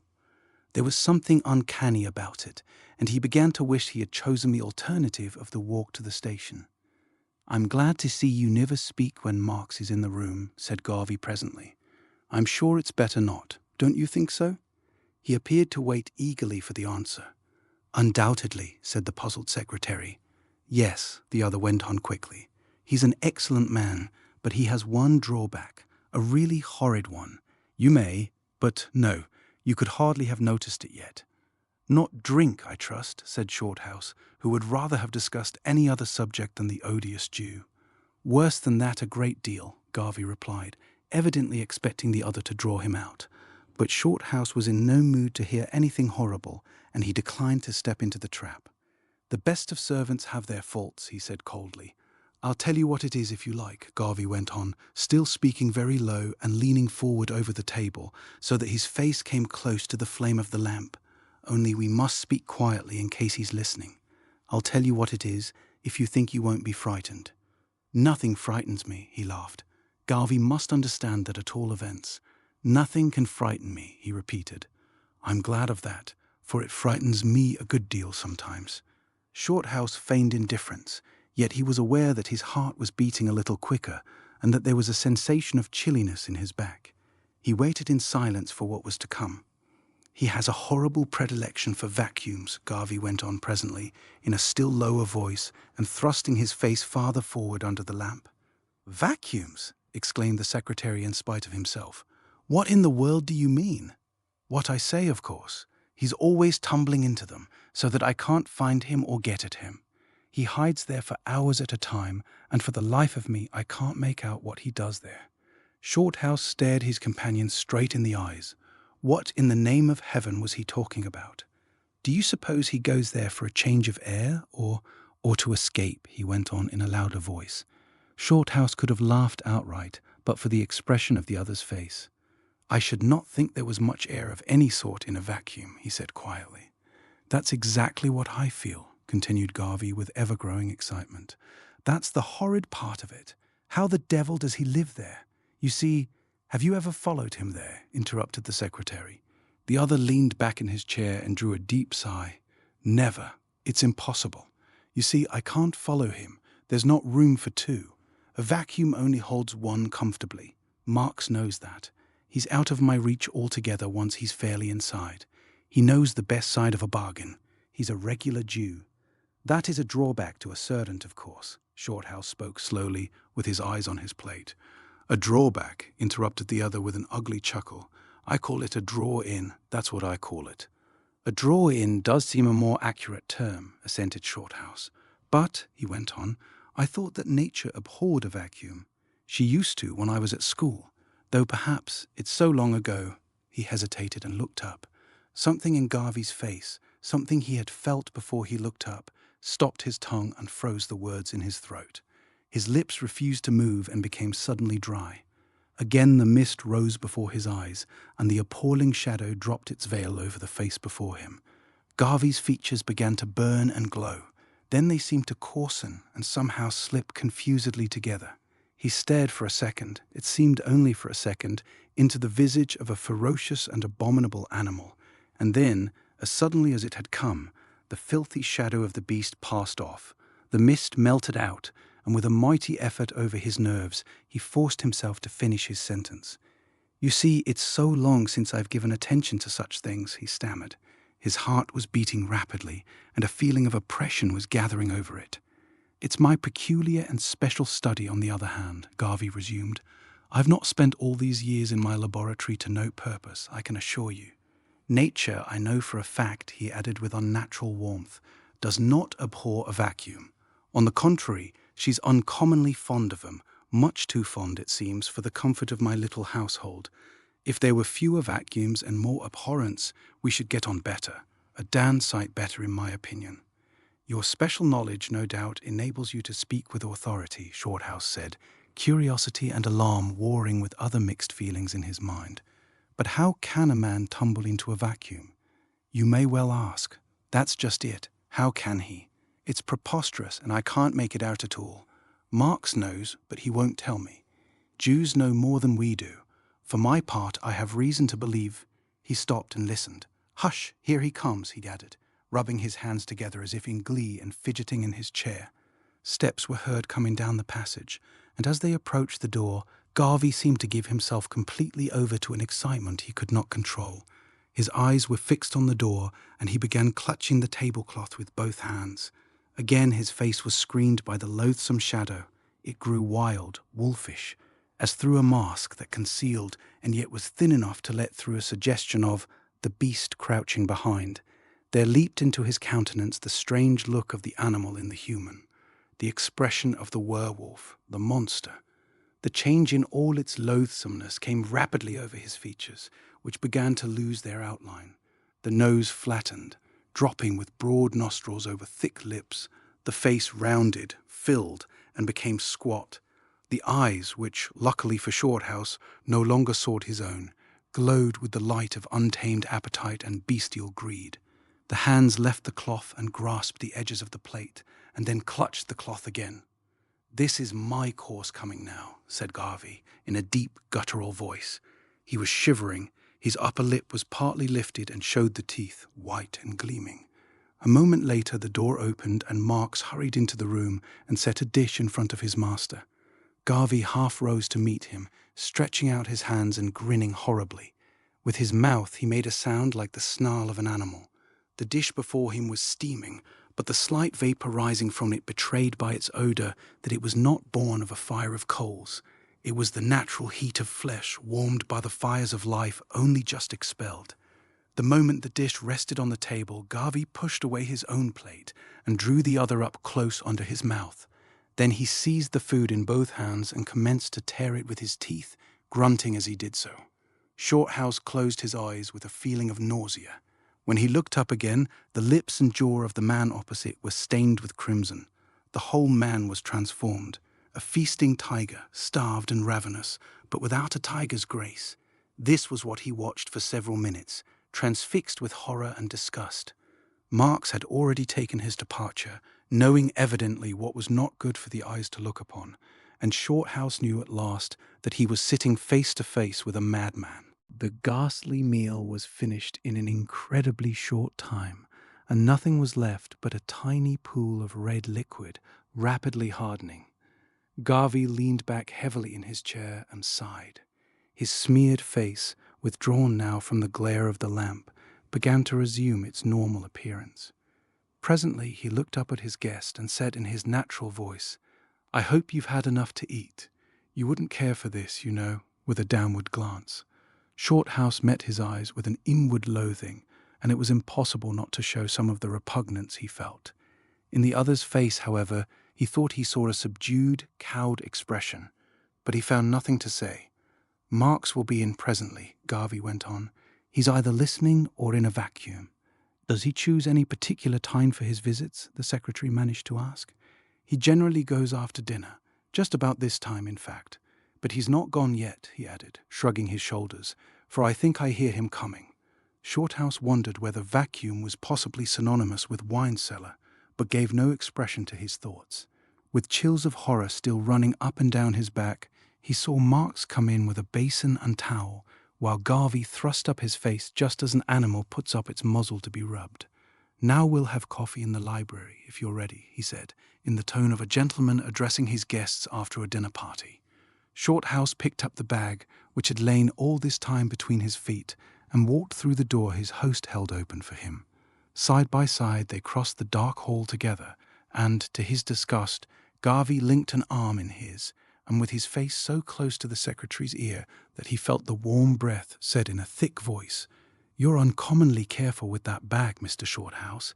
It surely must contain something more than the bundle of papers." "Nothing but the papers," he answered, feeling the hand burning upon his arm and wishing he were miles away from the house and its abominable occupants. "Quite sure?" asked the other with an odious and suggestive chuckle. "Is there any meat in it? Fresh meat? Raw meat?" The secretary felt somehow that at the least sign of fear the beast on his arm would leap upon him and tear him with his teeth. "Nothing of the sort," he answered vigorously. "It wouldn't hold enough to feed a cat." "True," said Garvey with a vile sigh, while the other felt the hand upon his arm twitch up and down as if feeling the flesh. "True, it's too small to be of any real use. As you say, it wouldn't hold enough to feed a cat." Shorthouse was unable to suppress a cry. The muscles of his fingers, too, relaxed in spite of himself, and he let the black bag drop with a bang to the floor. Garvey instantly withdrew his arm and turned with a quick movement, but the secretary had regained his control as suddenly as he had lost it, and he met the maniac's eyes with a steady and aggressive glare. "There, you see, it's quite light. It makes no appreciable noise when I drop it." He picked it up and let it fall again, as if he had dropped it for the first time purposely. The ruse was successful. Yes, "You're right," Garvey said, still standing in the doorway and staring at him. "At any rate, it wouldn't hold enough for two," he laughed. And as he closed the door, the horrid laughter echoed in the empty hall. They sat down by a blazing fire, and Shorthouse was glad to feel its warmth. Marks presently brought in coffee. A glass of the old whiskey and a good cigar helped to restore equilibrium. For some minutes the men sat in silence, staring into the fire. Then, without looking up, Garvey said in a quiet voice, "I suppose it was a shock to you to see me eat raw meat like that. I must apologize if it was unpleasant to you. But it's all I can eat, and it's the only meal I take in the 24 hours. Best nourishment in the world, no doubt, though I should think it might be a trifle strong for some stomachs." He tried to lead the conversation away from so unpleasant a subject, and went on to talk rapidly of the values of different foods, of vegetarianism and vegetarians, and of men who had gone for long periods without any food at all. Garvey listened apparently without interest, and had nothing to say. At the first pause he jumped in eagerly. "When the hunger is really great on me," he said, still gazing into the fire, "I simply cannot control myself. I must have raw meat, the first I can get." Here he raised his shining eyes, and Shorthouse felt his hair beginning to rise. "It comes upon me so suddenly, too. I never can tell when to expect it. A year ago the passion rose in me like a whirlwind, and Marks was out and I couldn't get meat. I had to get something or I should have bitten myself. Just when it was getting unbearable, my dog ran out from beneath the sofa. It was a spaniel." Shorthouse responded with an effort. He hardly knew what he was saying, and his skin crawled as if a million ants were moving over it. There was a pause of several minutes. "I've bitten marks all over," Garvey went on presently in his strange, quiet voice, and as if he were speaking of apples. "But he's bitter. I doubt if the hunger could ever make me do it again. Probably that's what first drove him to take shelter in a vacuum." He chuckled hideously as he thought of this solution of his attendants' disappearances. Shorthouse seized the poker and poked the fire as if his life depended on it, but when the banging and clattering was over, Garvey continued his remarks with the same calmness. The next sentence, however, was never finished. The secretary had got upon his feet suddenly. "I shall ask your permission to retire," he said in a determined voice. "I'm tired tonight. Will you be good enough to show me to my room?" Garvey looked up at him with a curious, cringing expression behind which there shone the gleam of cunning passion. "Certainly," he said, rising from his chair. "You've had a tiring journey. I ought to have thought of that before." He took the candle from the table and lit it, and the fingers that held the match trembled. "We needn't trouble Marks," he explained. "That beast's in his vacuum by this time." Chapter 3. They crossed the hall and began to ascend the carpetless wooden stairs. They were in the well of the house, and the air cut like ice. Garvey, the flickering candle in his hand throwing his face into strong outline, led the way across the first landing and opened a door near the mouth of a dark passage. A pleasant room greeted the visitor's eyes, and he rapidly took in its points while his host walked over and lit 2 candles that stood on a table at the foot of the bed. A fire burned brightly in the grate. There were 2 windows, opening like doors, in the wall opposite, and a high canopied bed occupied most of the space on the right. Panelling ran all round the room, reaching nearly to the ceiling, and gave a warm and cosy appearance to the whole, while the portraits that stood in alternate panels suggested somehow the atmosphere of an old country house in England. Shorthouse was agreeably surprised. "I hope you'll find everything you need," Garvey was saying in the doorway. "If not, you have only to ring that bell by the fireplace. Marks won't hear it, of course, but it rings in my laboratory, where I spend most of the night." Then, with a brief good night, he went out and shut the door after him. The instant he was gone, Mr. Sidebotham's private secretary did a peculiar thing.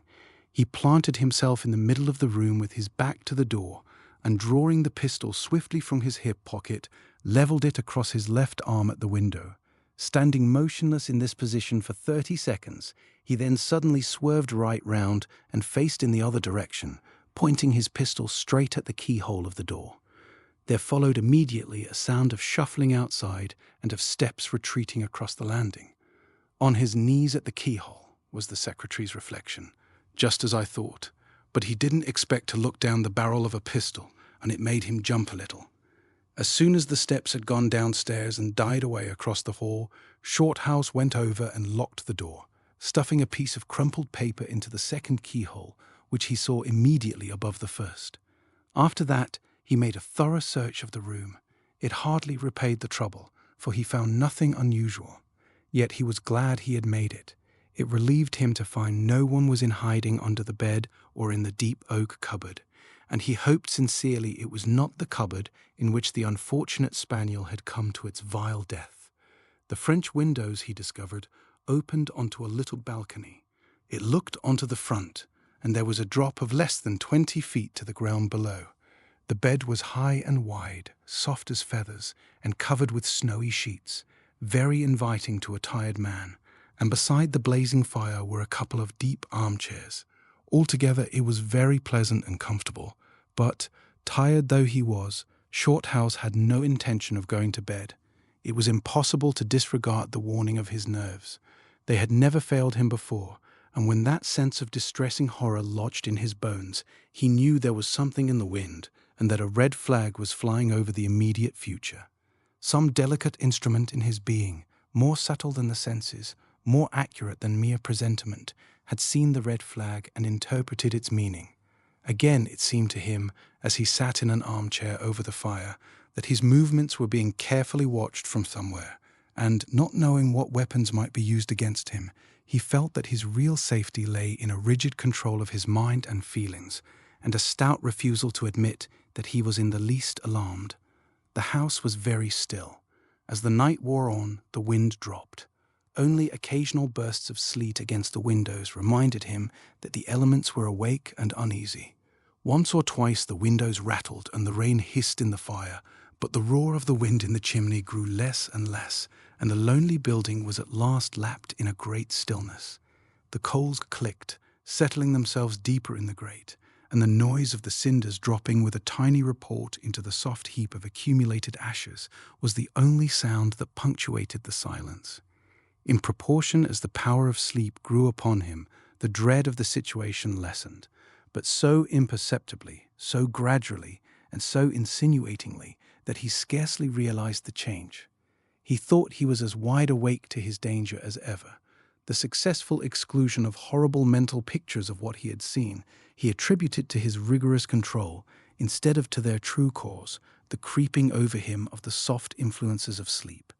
The faces in the coals were so soothing, the armchair was so comfortable, so sweet the breath that gently pressed upon his eyelids, so subtle the growth of the sensation of safety. He settled down deeper into the chair, and in another moment would have been asleep, when the red flag began to shake violently to and fro, and he sat bolt upright as if he had been stabbed in the back. Someone was coming up the stairs. The boards creaked beneath a stealthy weight. Shorthouse sprang from the chair and crossed the room swiftly, taking up his position beside the door, but out of range of the keyhole. The 2 candles flared unevenly on the table at the foot of the bed. The steps were slow and cautious. It seemed 30 seconds between each one, but the person who was taking them was very close to the door. Already he had topped the stairs and was shuffling almost silently across the bit of landing. The secretary slipped his hand into his pistol pocket and drew back further against the wall, and hardly had he completed the movement when the sounds abruptly ceased, and he knew that somebody was standing just outside the door and preparing for a careful observation through the keyhole. He was in no sense a coward. In action he was never afraid. It was the waiting and wondering and the uncertainty that might have loosened his nerves a little, but somehow a wave of intense horror swept over him for a second as he thought of the bestial maniac and his attendant Jew, and he would rather have faced a pack of wolves than have to do with either of these men. Something brushing gently against the door set his nerves tingling afresh and made him tighten his grasp on the pistol. The steel was cold and slippery in his moist fingers. What an awful noise it would make when he pulled the trigger. If the door were to open, how close he would be to the figure that came in. Yet he knew it was locked on the inside and could not possibly open. Again, something brushed against the panel beside him, and a second later the piece of crumpled paper fell from the keyhole to the floor, while the piece of thin wire that had accomplished this result showed its point for a moment in the room and was then swiftly withdrawn. Somebody was evidently peering now through the keyhole, and realizing this fact, the spirit of attack entered into the heart of the beleaguered man. Raising aloft his right hand, he brought it suddenly down with a resounding crash upon the panel of the door next the keyhole, a crash that, to the crouching eavesdropper, must have seemed like a clap of thunder out of a clear sky. There was a gasp and a slight lurching against the door, and the midnight listener rose startled and alarmed, for Shorthouse plainly heard the tread of feet across the landing and down the stairs till they were lost in the silences of the hall. Only this time, it seemed to him there were 4 feet instead of 2. Quickly stuffing the paper back into the keyhole, he was in the act of walking back to the fireplace when, over his shoulder, he caught sight of a white face pressed in outline against the outside of the window. It was blurred in the strings of sleet, but the white of the moving eyes was unmistakable. He turned instantly to meet it, but the face was withdrawn like a flash, and darkness rushed in to fill the gap where it had appeared.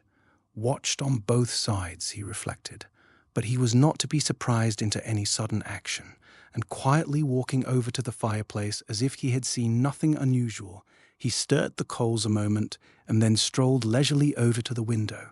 Steeling his nerves, which quivered a moment in spite of his will, he opened the window and stepped out onto the balcony.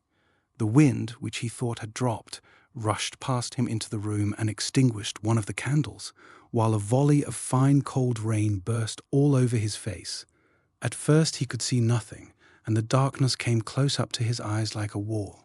He went a little farther onto the balcony and drew the window after him till it clashed. Then he stood and waited, but nothing touched him. No one seemed to be there. His eyes got accustomed to the blackness, and he was able to make out the iron railing, the dark shapes of the trees beyond, and the faint light coming from the other window. Through this he peered into the room, walking the length of the balcony to do so. Of course he was standing in a shaft of light, and whoever was crouching in the darkness below could plainly see him. Below?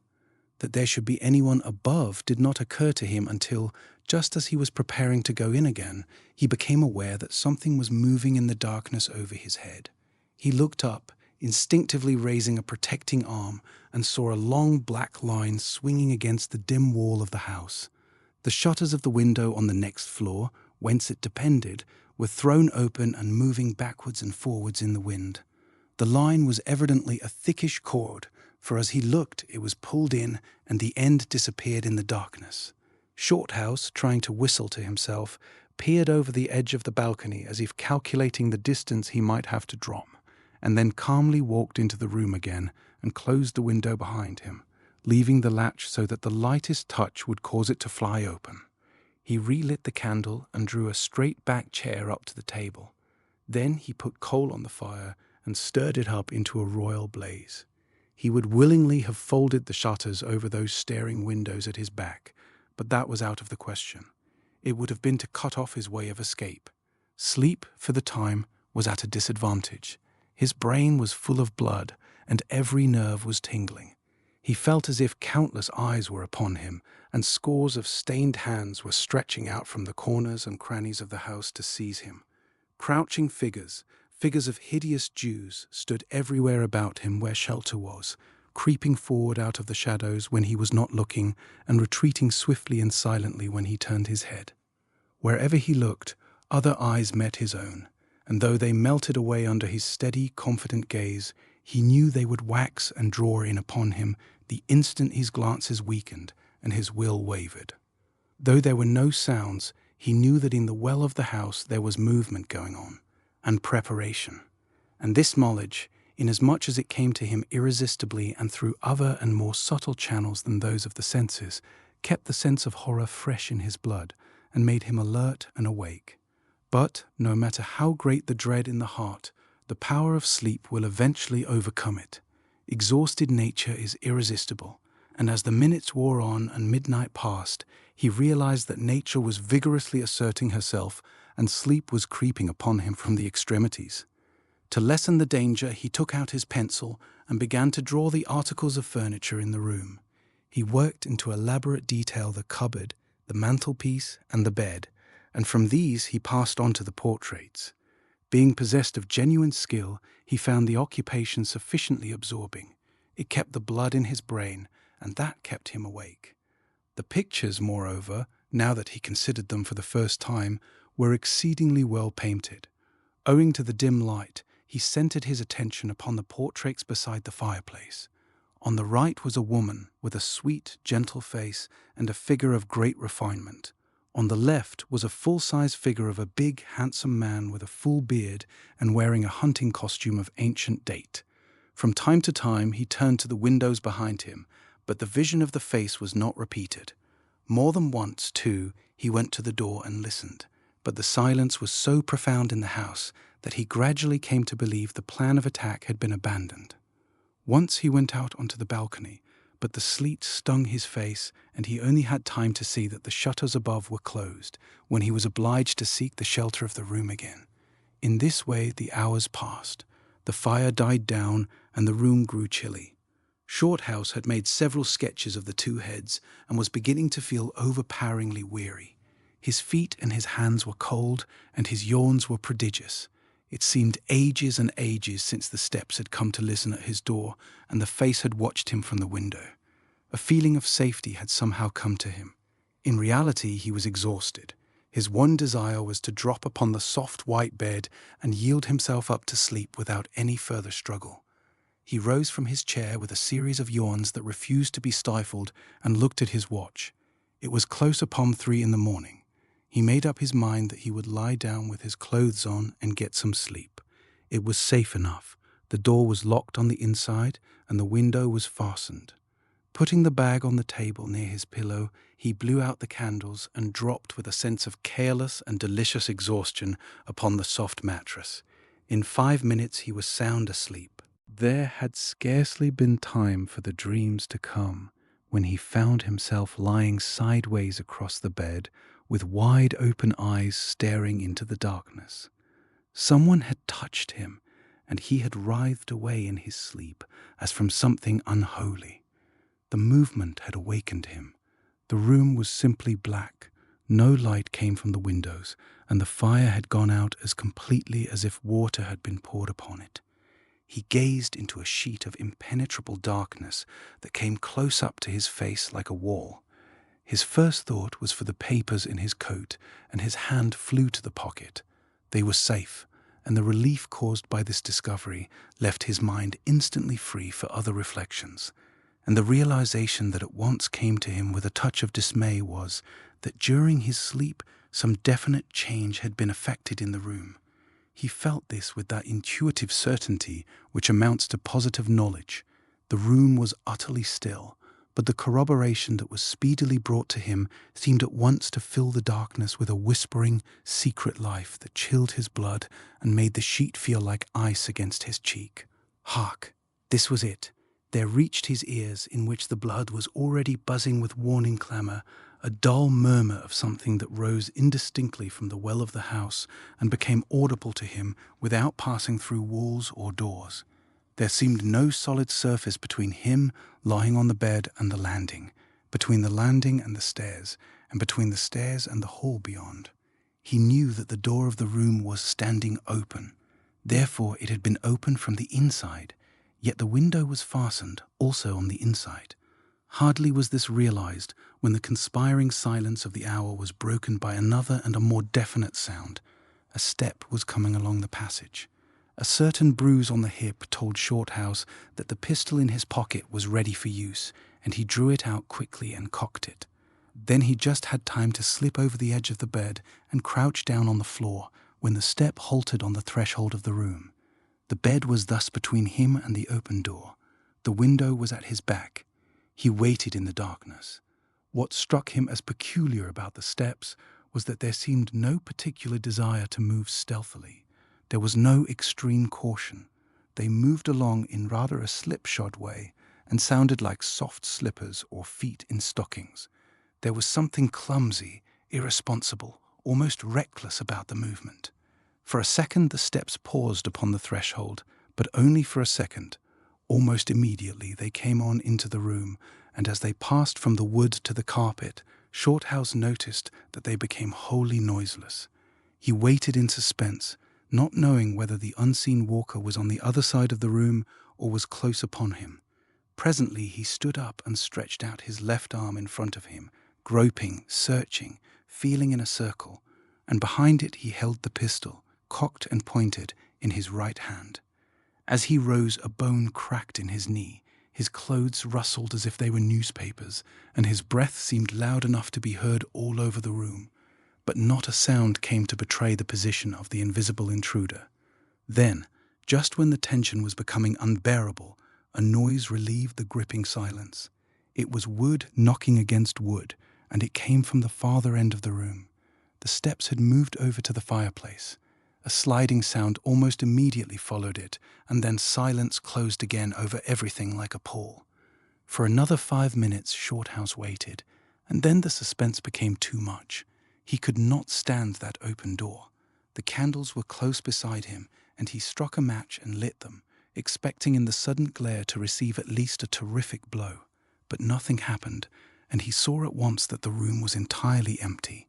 Walking over with the pistol cocked, he peered out into the darkness of the landing, and then closed the door and turned the key.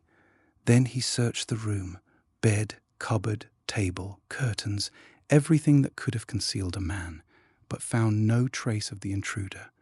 The owner of the footsteps had disappeared like a ghost into the shadows of the night. But for one fact he might have imagined that he had been dreaming. The bag had vanished. There was no more sleep for Shorthouse that night. His watch pointed to 4 a.m., and there was still 3 hours before daylight. He sat down at the table and continued his sketches. With fixed determination he went on with his drawing and began a new outline of the man's head.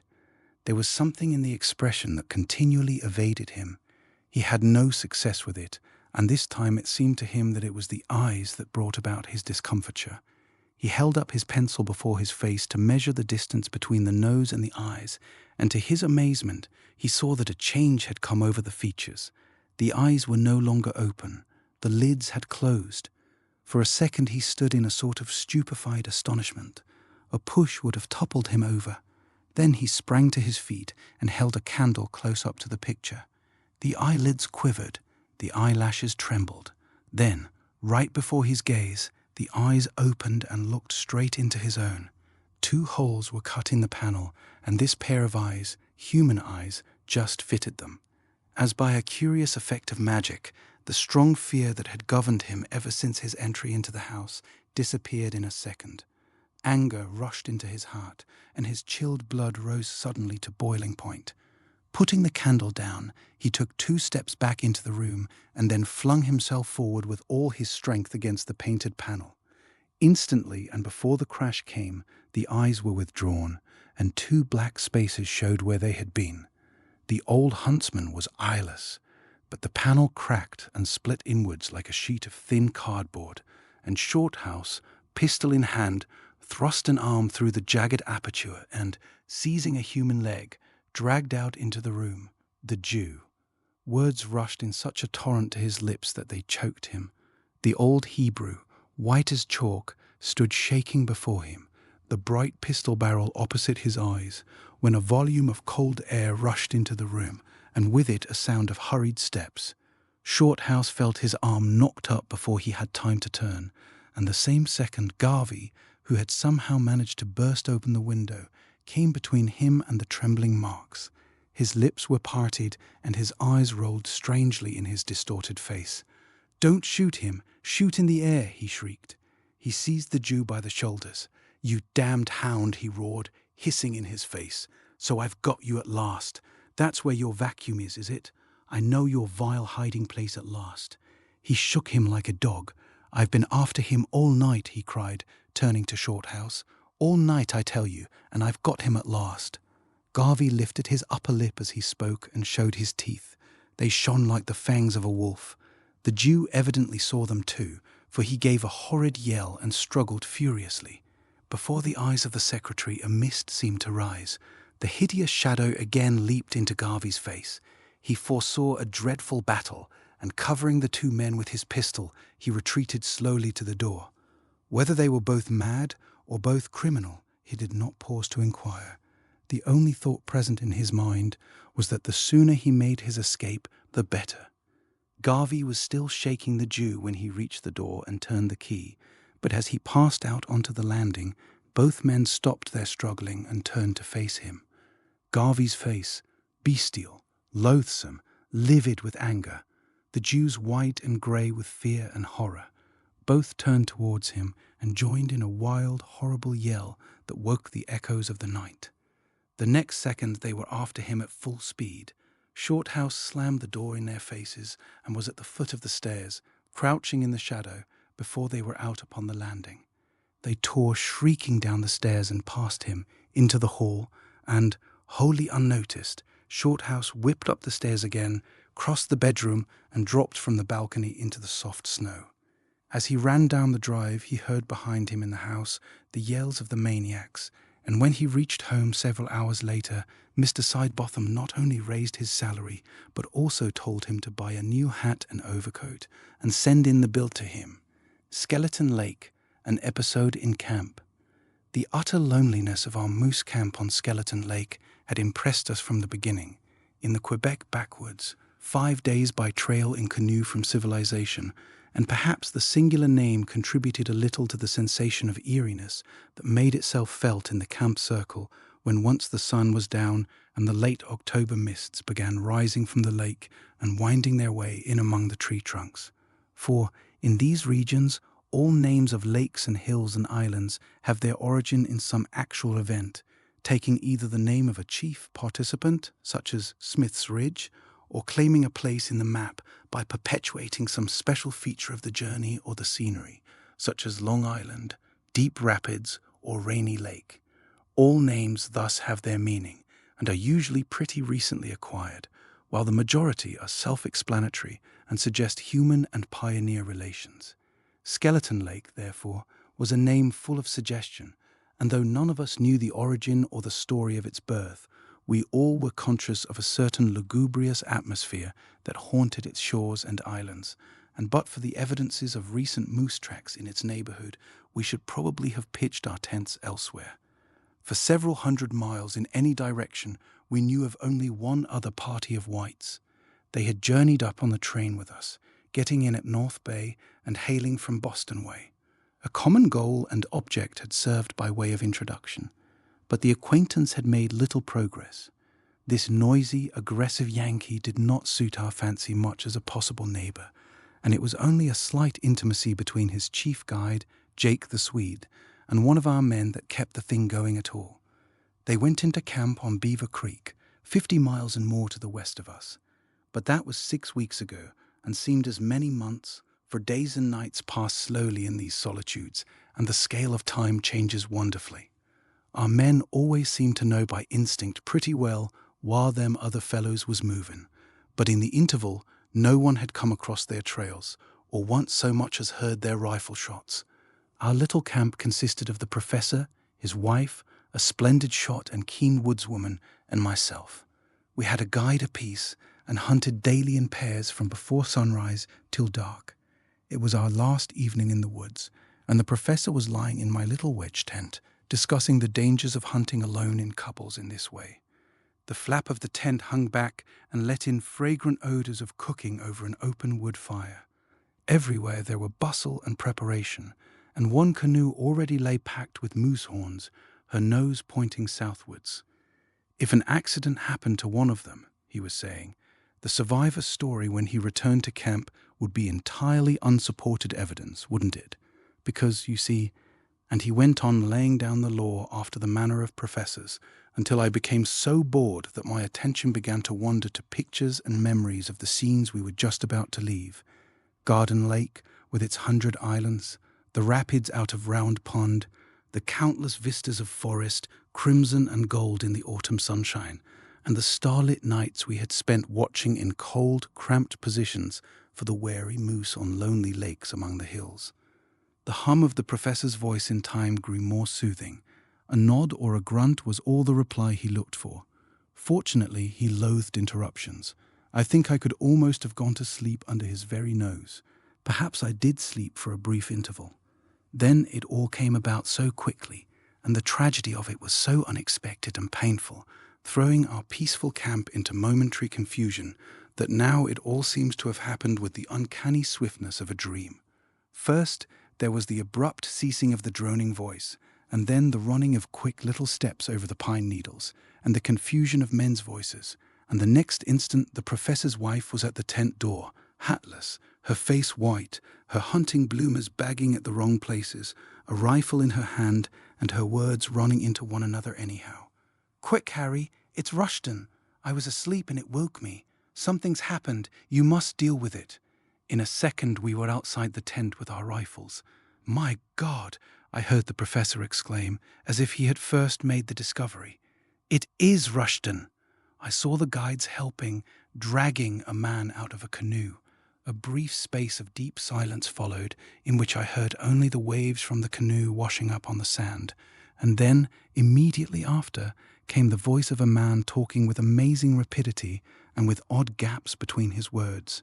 It was Rushton telling his story, and the tones of his voice, now whispering, now almost shouting, mixed with sobs and solemn oaths and frequent appeals to the deity, somehow or other struck the false note at the very start, and before any of us guessed or knew anything at all, something moved secretly between his words, a shadow veiling the stars, destroying the peace of our little camp, and touching us all personally with an undefinable sense of horror and distrust. I can see that group to this day, with all the detail of a good photograph.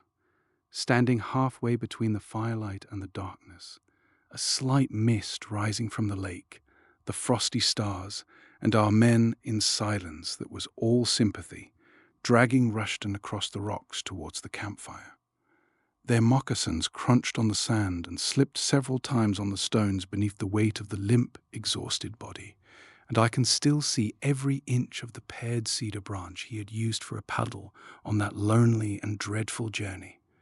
But what struck me most, as it struck us all, was the limp exhaustion of his body compared to the strength of his utterance and the tearing rush of his words. A vigorous driving power was there at work, forcing out the tale, red-hot and throbbing, full of discrepancies and the strangest contradictions. And the nature of this driving power I first began to appreciate when they had lifted him into the circle of firelight, and I saw his face, grey under the tan, terror in the eyes, tears too, hair and beard awry, and listened to the wild stream of words pouring forth without ceasing. I think we all understood then, but it was only after many years that anyone dared to confess what he thought. There was Matt Morris, my guide, Silver Fizz, whose real name was unknown, and who bore the title of his favourite drink, and huge Hank Milligan, all ears and kind intention, and there was Rushton, pouring out his ready-made tale, with ever-shifting eyes, turning from face to face, seeking confirmation of details none had witnessed but himself, and one other. Silver Fizz was the first to recover from the shock of the thing, and to realize, with the natural sense of chivalry common to most genuine backwoodsmen, that the man was at a terrible disadvantage. At any rate, he was the first to start putting the matter to rights. "Never mind telling it just now," he said in a gruff voice, but with real gentleness. "Get a bite to eat first, and then let her go afterwards. Better have a horn of whiskey too. It ain't all packed yet, I guess." "Couldn't eat or drink a thing," cried the other. "Good Lord, don't you see, man? I want to talk to someone first. I want to get it out of me to someone who can answer. Answer. I've had nothing but trees to talk with for 3 days, and I can't carry it alone any longer. Those cursed silent trees. I've told it 'em 1,000 times. Now, just see here, it was this way. When we started out from camp," he looked fearfully about him, and we realized it was useless to stop him. The story was bound to come, and come it did. Now, the story itself was nothing out of the way. Such tales are told by the dozen round any campfire, where men who have knocked about in the woods are in the circle. It was the way he told it that made our flesh creep. He was near the truth all along, but he was skimming it, and the skimming took off the cream that might have saved his soul. Of course, he smothered it in words, odd words too, melodramatic, poetic, out-of-the-way words that lie just on the edge of frenzy. Of course, too, he kept asking us each in turn, scanning our faces with those restless, frightened eyes of his, "What would you have done? What else could I do? And was that my fault?" But that was nothing, for he was no milk and water fellow who dealt in hints and suggestions. He told his story boldly, forcing his conclusions upon us as if we had been so many wax cylinders of a phonograph that would repeat accurately what had been told us. And these questions I have mentioned he used to emphasize any special point that he seemed to think required such emphasis. The fact was, however, the picture of what had actually happened was so vivid still in his own mind that it reached ours by a process of telepathy which he could not control or prevent. All through his true-false words this picture stood forth in fearful detail against the shadows behind him. He could not veil, much less obliterate it. We knew, and I always thought he knew that we knew. The story itself, as I have said, was sufficiently ordinary. Jake and himself, in a 9-foot canoe, had upset in the middle of a lake and had held hands across the upturned craft for several hours, eventually cutting holes in her ribs to stick their arms through and grasp hands lest the numbness of the cold water should overcome them. They were miles from shore, and the wind was drifting them down upon a little island. But when they got within a few hundred yards of the island, they realized to their horror that they would after all drift past it. It was then the quarrel began. Jake was for leaving the canoe and swimming. Rushton believed in waiting till they actually had passed the island and were sheltered from the wind. Then they could make the island easily by swimming, canoe and all. But Jake refused to give in, and after a short struggle, Rushton admitted there was a struggle, got free from the canoe and disappeared without a single cry. Rushton held on and proved the correctness of his theory, and finally made the island, canoe and all, after being in the water over 5 hours. He described to us how he crawled up onto the shore and fainted at once, with his feet lying half in the water, how lost and terrified he felt upon regaining consciousness in the dark, how the canoe had drifted away, and his extraordinary luck in finding it caught again at the end of the island by a projecting cedar branch. He told us that the little axe, another bit of real luck, had caught in the thwart when the canoe turned over, and how the little bottle in his pocket holding the emergency matches was whole and dry. He made a blazing fire and searched the island from end to end, calling upon Jake in the darkness, but getting no answer, till, finally, so many half-drowned men seemed to come crawling out of the water onto the rocks and vanish among the shadows when he came up with them, that he lost his nerve completely and returned to lie down by the fire till the daylight came. He then cut a bough to replace the lost paddles, and after one more useless search for his lost companion, he got into the canoe, fearing every moment he would upset again, and crossed over to the mainland. He knew roughly the position of our camping place, and after paddling day and night and making many weary portages, without food or covering, he reached us 2 days later. This, more or less, was the story, and we, knowing whereof he spoke, knew that every word was literally true, and at the same time went to the building up of a hideous and prodigious lie. Once the recital was over, he collapsed, and Silver Fizz, after a general expression of sympathy from the rest of us, came again to the rescue. But now, mister, you just got to eat and drink, whether you've a mind to or no.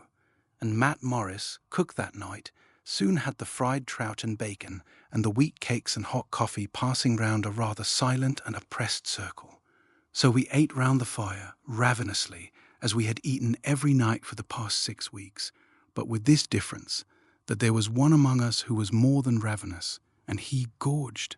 In spite of all our devices, he somehow kept himself the centre of observation. When his tin mug was empty, Morris instantly passed the tea pail. When he began to mop up the bacon grease with the dough on his fork, Hank reached out for the frying pan, and the can of steaming boiled potatoes was always by his side. And there was another difference as well. He was sick, terribly sick, before the meal was over, and this sudden nausea after food was more eloquent than words of what the man had passed through on his dreadful, foodless, ghost-haunted journey of 40 miles to our camp. In the darkness, he thought he would go crazy, he said. There were voices in the trees, and figures were always lifting themselves out of the water, or from behind boulders, to look at him and make awful signs. Jake constantly peered at him through the underbrush, and everywhere the shadows were moving, with eyes, footsteps, and following shapes. We tried hard to talk of other things, but it was no use. for he was bursting with the rehearsal of his story and refused to allow himself the chances we were so willing and anxious to grant him. After a good night's rest, he might have had more self-control and better judgment, and would probably have acted differently. But, as it was, we found it impossible to help him. Once the pipes were lit and the dishes cleared away, it was useless to pretend any longer. The sparks from the burning logs zigzagged upwards into a sky brilliant with stars. It was all wonderfully still and peaceful, and the forest odors floated to us on the sharp autumn air. The cedar fire smelt sweet, and we could just hear the gentle wash of tiny waves along the shore. All was calm, beautiful, and remote from the world of men and passion. It was indeed a night to touch the soul, and yet, I think, none of us heeded these things. A bull moose might almost have thrust his great head over our shoulders and have escaped unnoticed. The death of Jake the Swede, with its sinister setting, was the real presence that held the center of the stage and compelled attention. "You won't perhaps care to come along, mister," said Morris by way of a beginning, "but I guess I'll go with one of the boys here and have a hunt for it." "Sure," said Hank. "Jake and I done some biggish trips together in the old days, and I'll do that much for him." "It's deep water, they tell me, round them islands," added Silver Fizz, "but we'll find it, sure pop, if it's thar." They all spoke of the body as it. There was a minute or two of heavy silence, and then Rushton again burst out with his story in almost the identical words he had used before. It was almost as if he had learned it by heart. He wholly failed to appreciate the efforts of the others to let him off. Silver Fizz rushed in, hoping to stop him, Morris and Hank closely following his lead. "I once knew another traveling partner of his," he began quickly. "Used to live down Moose Jaw Rapids way." "Is that so?" said Hank. "Kind of useful sort of fella," chimed in Morris. All the idea the men had was to stop the tongue wagging before the discrepancies became so glaring that we should be forced to take notice of them and ask questions. But just as well try to stop an angry bull moose on the run, or prevent Beaver Creek freezing in midwinter by throwing in pebbles near the shore. Out it came, and though the discrepancy this time was insignificant, it somehow brought us all in a second face to face with the inevitable and dreaded climax. And so I tramped all over that little bit of an island, hoping he might somehow have gotten in without my knowing it, and always thinking I heard that awful last cry of his in the darkness. And then the night dropped down impenetrably, like a damn thick blanket out of the sky, and all eyes fell away from his face. Hank poked up the logs with his boot, and Morris seized an ember in his bare fingers to light his pipe, although it was already emitting clouds of smoke. But the professor caught the ball flying. "I thought you said he sank without a cry," he remarked quietly, looking straight up into the frightened face opposite, and then riddling mercilessly the confused explanation that followed. The cumulative effect of all these forces, hitherto so rigorously repressed, now made itself felt, and the circle spontaneously broke up, everybody moving at once by a common instinct. The professor's wife left the party abruptly, with excuses about an early start next morning. She first shook hands with Rushton, mumbling something about his comfort in the night. The question of his comfort, however, devolved by force of circumstances upon myself, and he shared my tent. Just before wrapping up in my double blankets, for the night was bitterly cold, he turned and began to explain that he had a habit of talking in his sleep and hoped I would wake him if he disturbed me by doing so. Well, he did talk in his sleep, and it disturbed me very much indeed. The anger and violence of his words remain with me to this day, and it was clear in a minute that he was living over again some portion of the scene upon the lake. I listened, horror-struck, for a moment or two, and then understood that I was face to face with one of two alternatives. I must continue an unwilling eavesdropper, or I must waken him. The former was impossible for me, yet I shrank from the latter with the greatest repugnance, and in my dilemma I saw the only way out of the difficulty, and at once accepted it. Cold though it was, I crawled stealthily out of my warm sleeping bag and left the tent, intending to keep the old fire alight under the stars and spend the remaining hours till daylight in the open. As soon as I was out, I noticed at once another figure moving silently along the shore. It was Hank Milligan, and it was plain enough what he was doing. He was examining the holes that had been cut in the upper ribs of the canoe. He looked half ashamed when I came up with him, and mumbled something about not being able to sleep for the cold. But there, standing together beside the overturned canoe, we both saw that the holes were far too small for a man's hand and arm, and could not possibly have been cut by two men hanging on for their lives in deep water.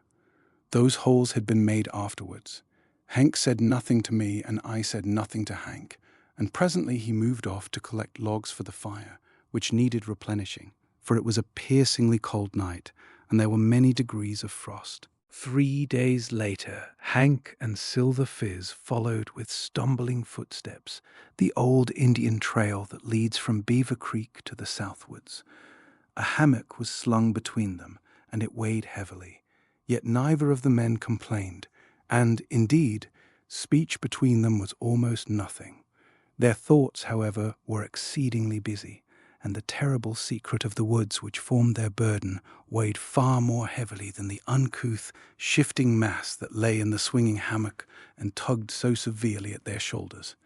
They had found it in 4 feet of water, not more than a couple of yards from the lee shore of the island, and in the back of the head was a long, terrible wound which no man could possibly have inflicted upon himself. Printed by Morrison and Gibb Limited, Edinburgh. John Silence by Algernon Blackwood. Not since the days of Poe have we read anything in his peculiar genre fit to be compared with this remarkable book. ... He brings to his work an extraordinary knowledge of strange and unusual forms of spiritualistic phenomena, and steeps his pages in an atmosphere of real terror and expectancy. Observer. When one says that Mr. Blackwood's work approaches genius, the phrase is used in no light connection. This very remarkable book is a considerable and lasting addition to the literature of our time. Morning Post. These are the most haunting and original ghost stories since Uncle Silas appeared. Morning Leader. In the field which he has chosen, Mr. Blackwood stands without rival among contemporary writers. Manchester Guardian. As original, as powerful, and as artistically written as that little masterpiece of Lytton's, The Haunters and the Haunted. He bears favourable comparison with Le Fanu, ... a volume which has an extraordinary power of fascination. Birmingham Daily Post. The story is absolutely arresting in its imaginative power. Daily Telegraph. Uniform edition, 3 shillings 6pence net. Evil A. Nash Company Limited, 36 King Street, Covent Garden, London, W.C. The Lost Valley by Algernon Blackwood. In one of the stories, The Wendigo, the author gives us, perhaps, one of the most successful excursions into the grimly weird. Quietly but surely, he makes his reader come under the influence of the eerie, until the pages are half reluctantly turned under the spell of a fearful fascination. Mr. Blackwood writes like a real artist. Daily Telegraph. The book of a remarkably gifted writer. Daily News. The stories are unforgettable. Through them all, too, runs the charm of an accomplished style. ... Mr. Blackwood has indeed done well. Pall Mall Gazette. Whether concerned with beauty or terror, fact or fancy, there is an individuality in Mr. Blackwood's work which cannot be ignored, and there is also power which proceeds, we think, not so much from the fertility of a comprehensive imagination, but from the amazing conviction of the author's power of expression, and a literary quality rarely met with in contemporary stories of mystery and imagination. Globe. In his method of touching the wellsprings of fear, of pity, and of horror, Mr. Blackwood often exhibits powers which can only properly be called masterly. In its way, his work bids fair to become classical, an art superior to that of Bulwer Lytton, at least as fine as Le Fanu's, and hardly, if at all, inferior to that exhibited by the supreme living masters of the short story, Mr. Kipling and Mr. James. Birmingham Daily Post. Uniform edition, 3 shillings 6pence net.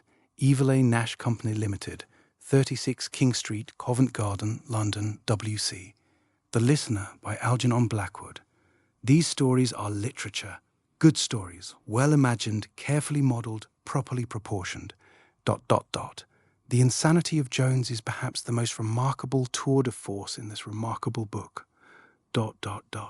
If Mr. Blackwood keeps at his present level, 1 or 2 very celebrated authors will have to look to their laurels. Daily Chronicle. Even Edgar Allan Poe never suggested more skillfully an atmosphere of horror than does Mr. Blackwood in his titular story, or again in his description of the Willows. F.G. Bettany in the Sunday Times, saying that Mr. Blackwood's latest stories reveal strong dramatic instinct is a dull way of expressing the series of thrills which their perusal causes. Without doubt, Mr. Blackwood is designed to fill a high place as an author who is able to arouse the attention of his reader on the first page and to hold it until the last has been turned. ... A distinctive genius. Pall Mall Gazette. Full of imagination and well told. Daily News. Mr. Blackwood is clearly a master of the art of the genuine sensation story. Liverpool Courier. Uniform edition 3 shillings 6pence net. Eveleigh Nash Company Limited. 36 King Street, Covent Garden, London, Western Central.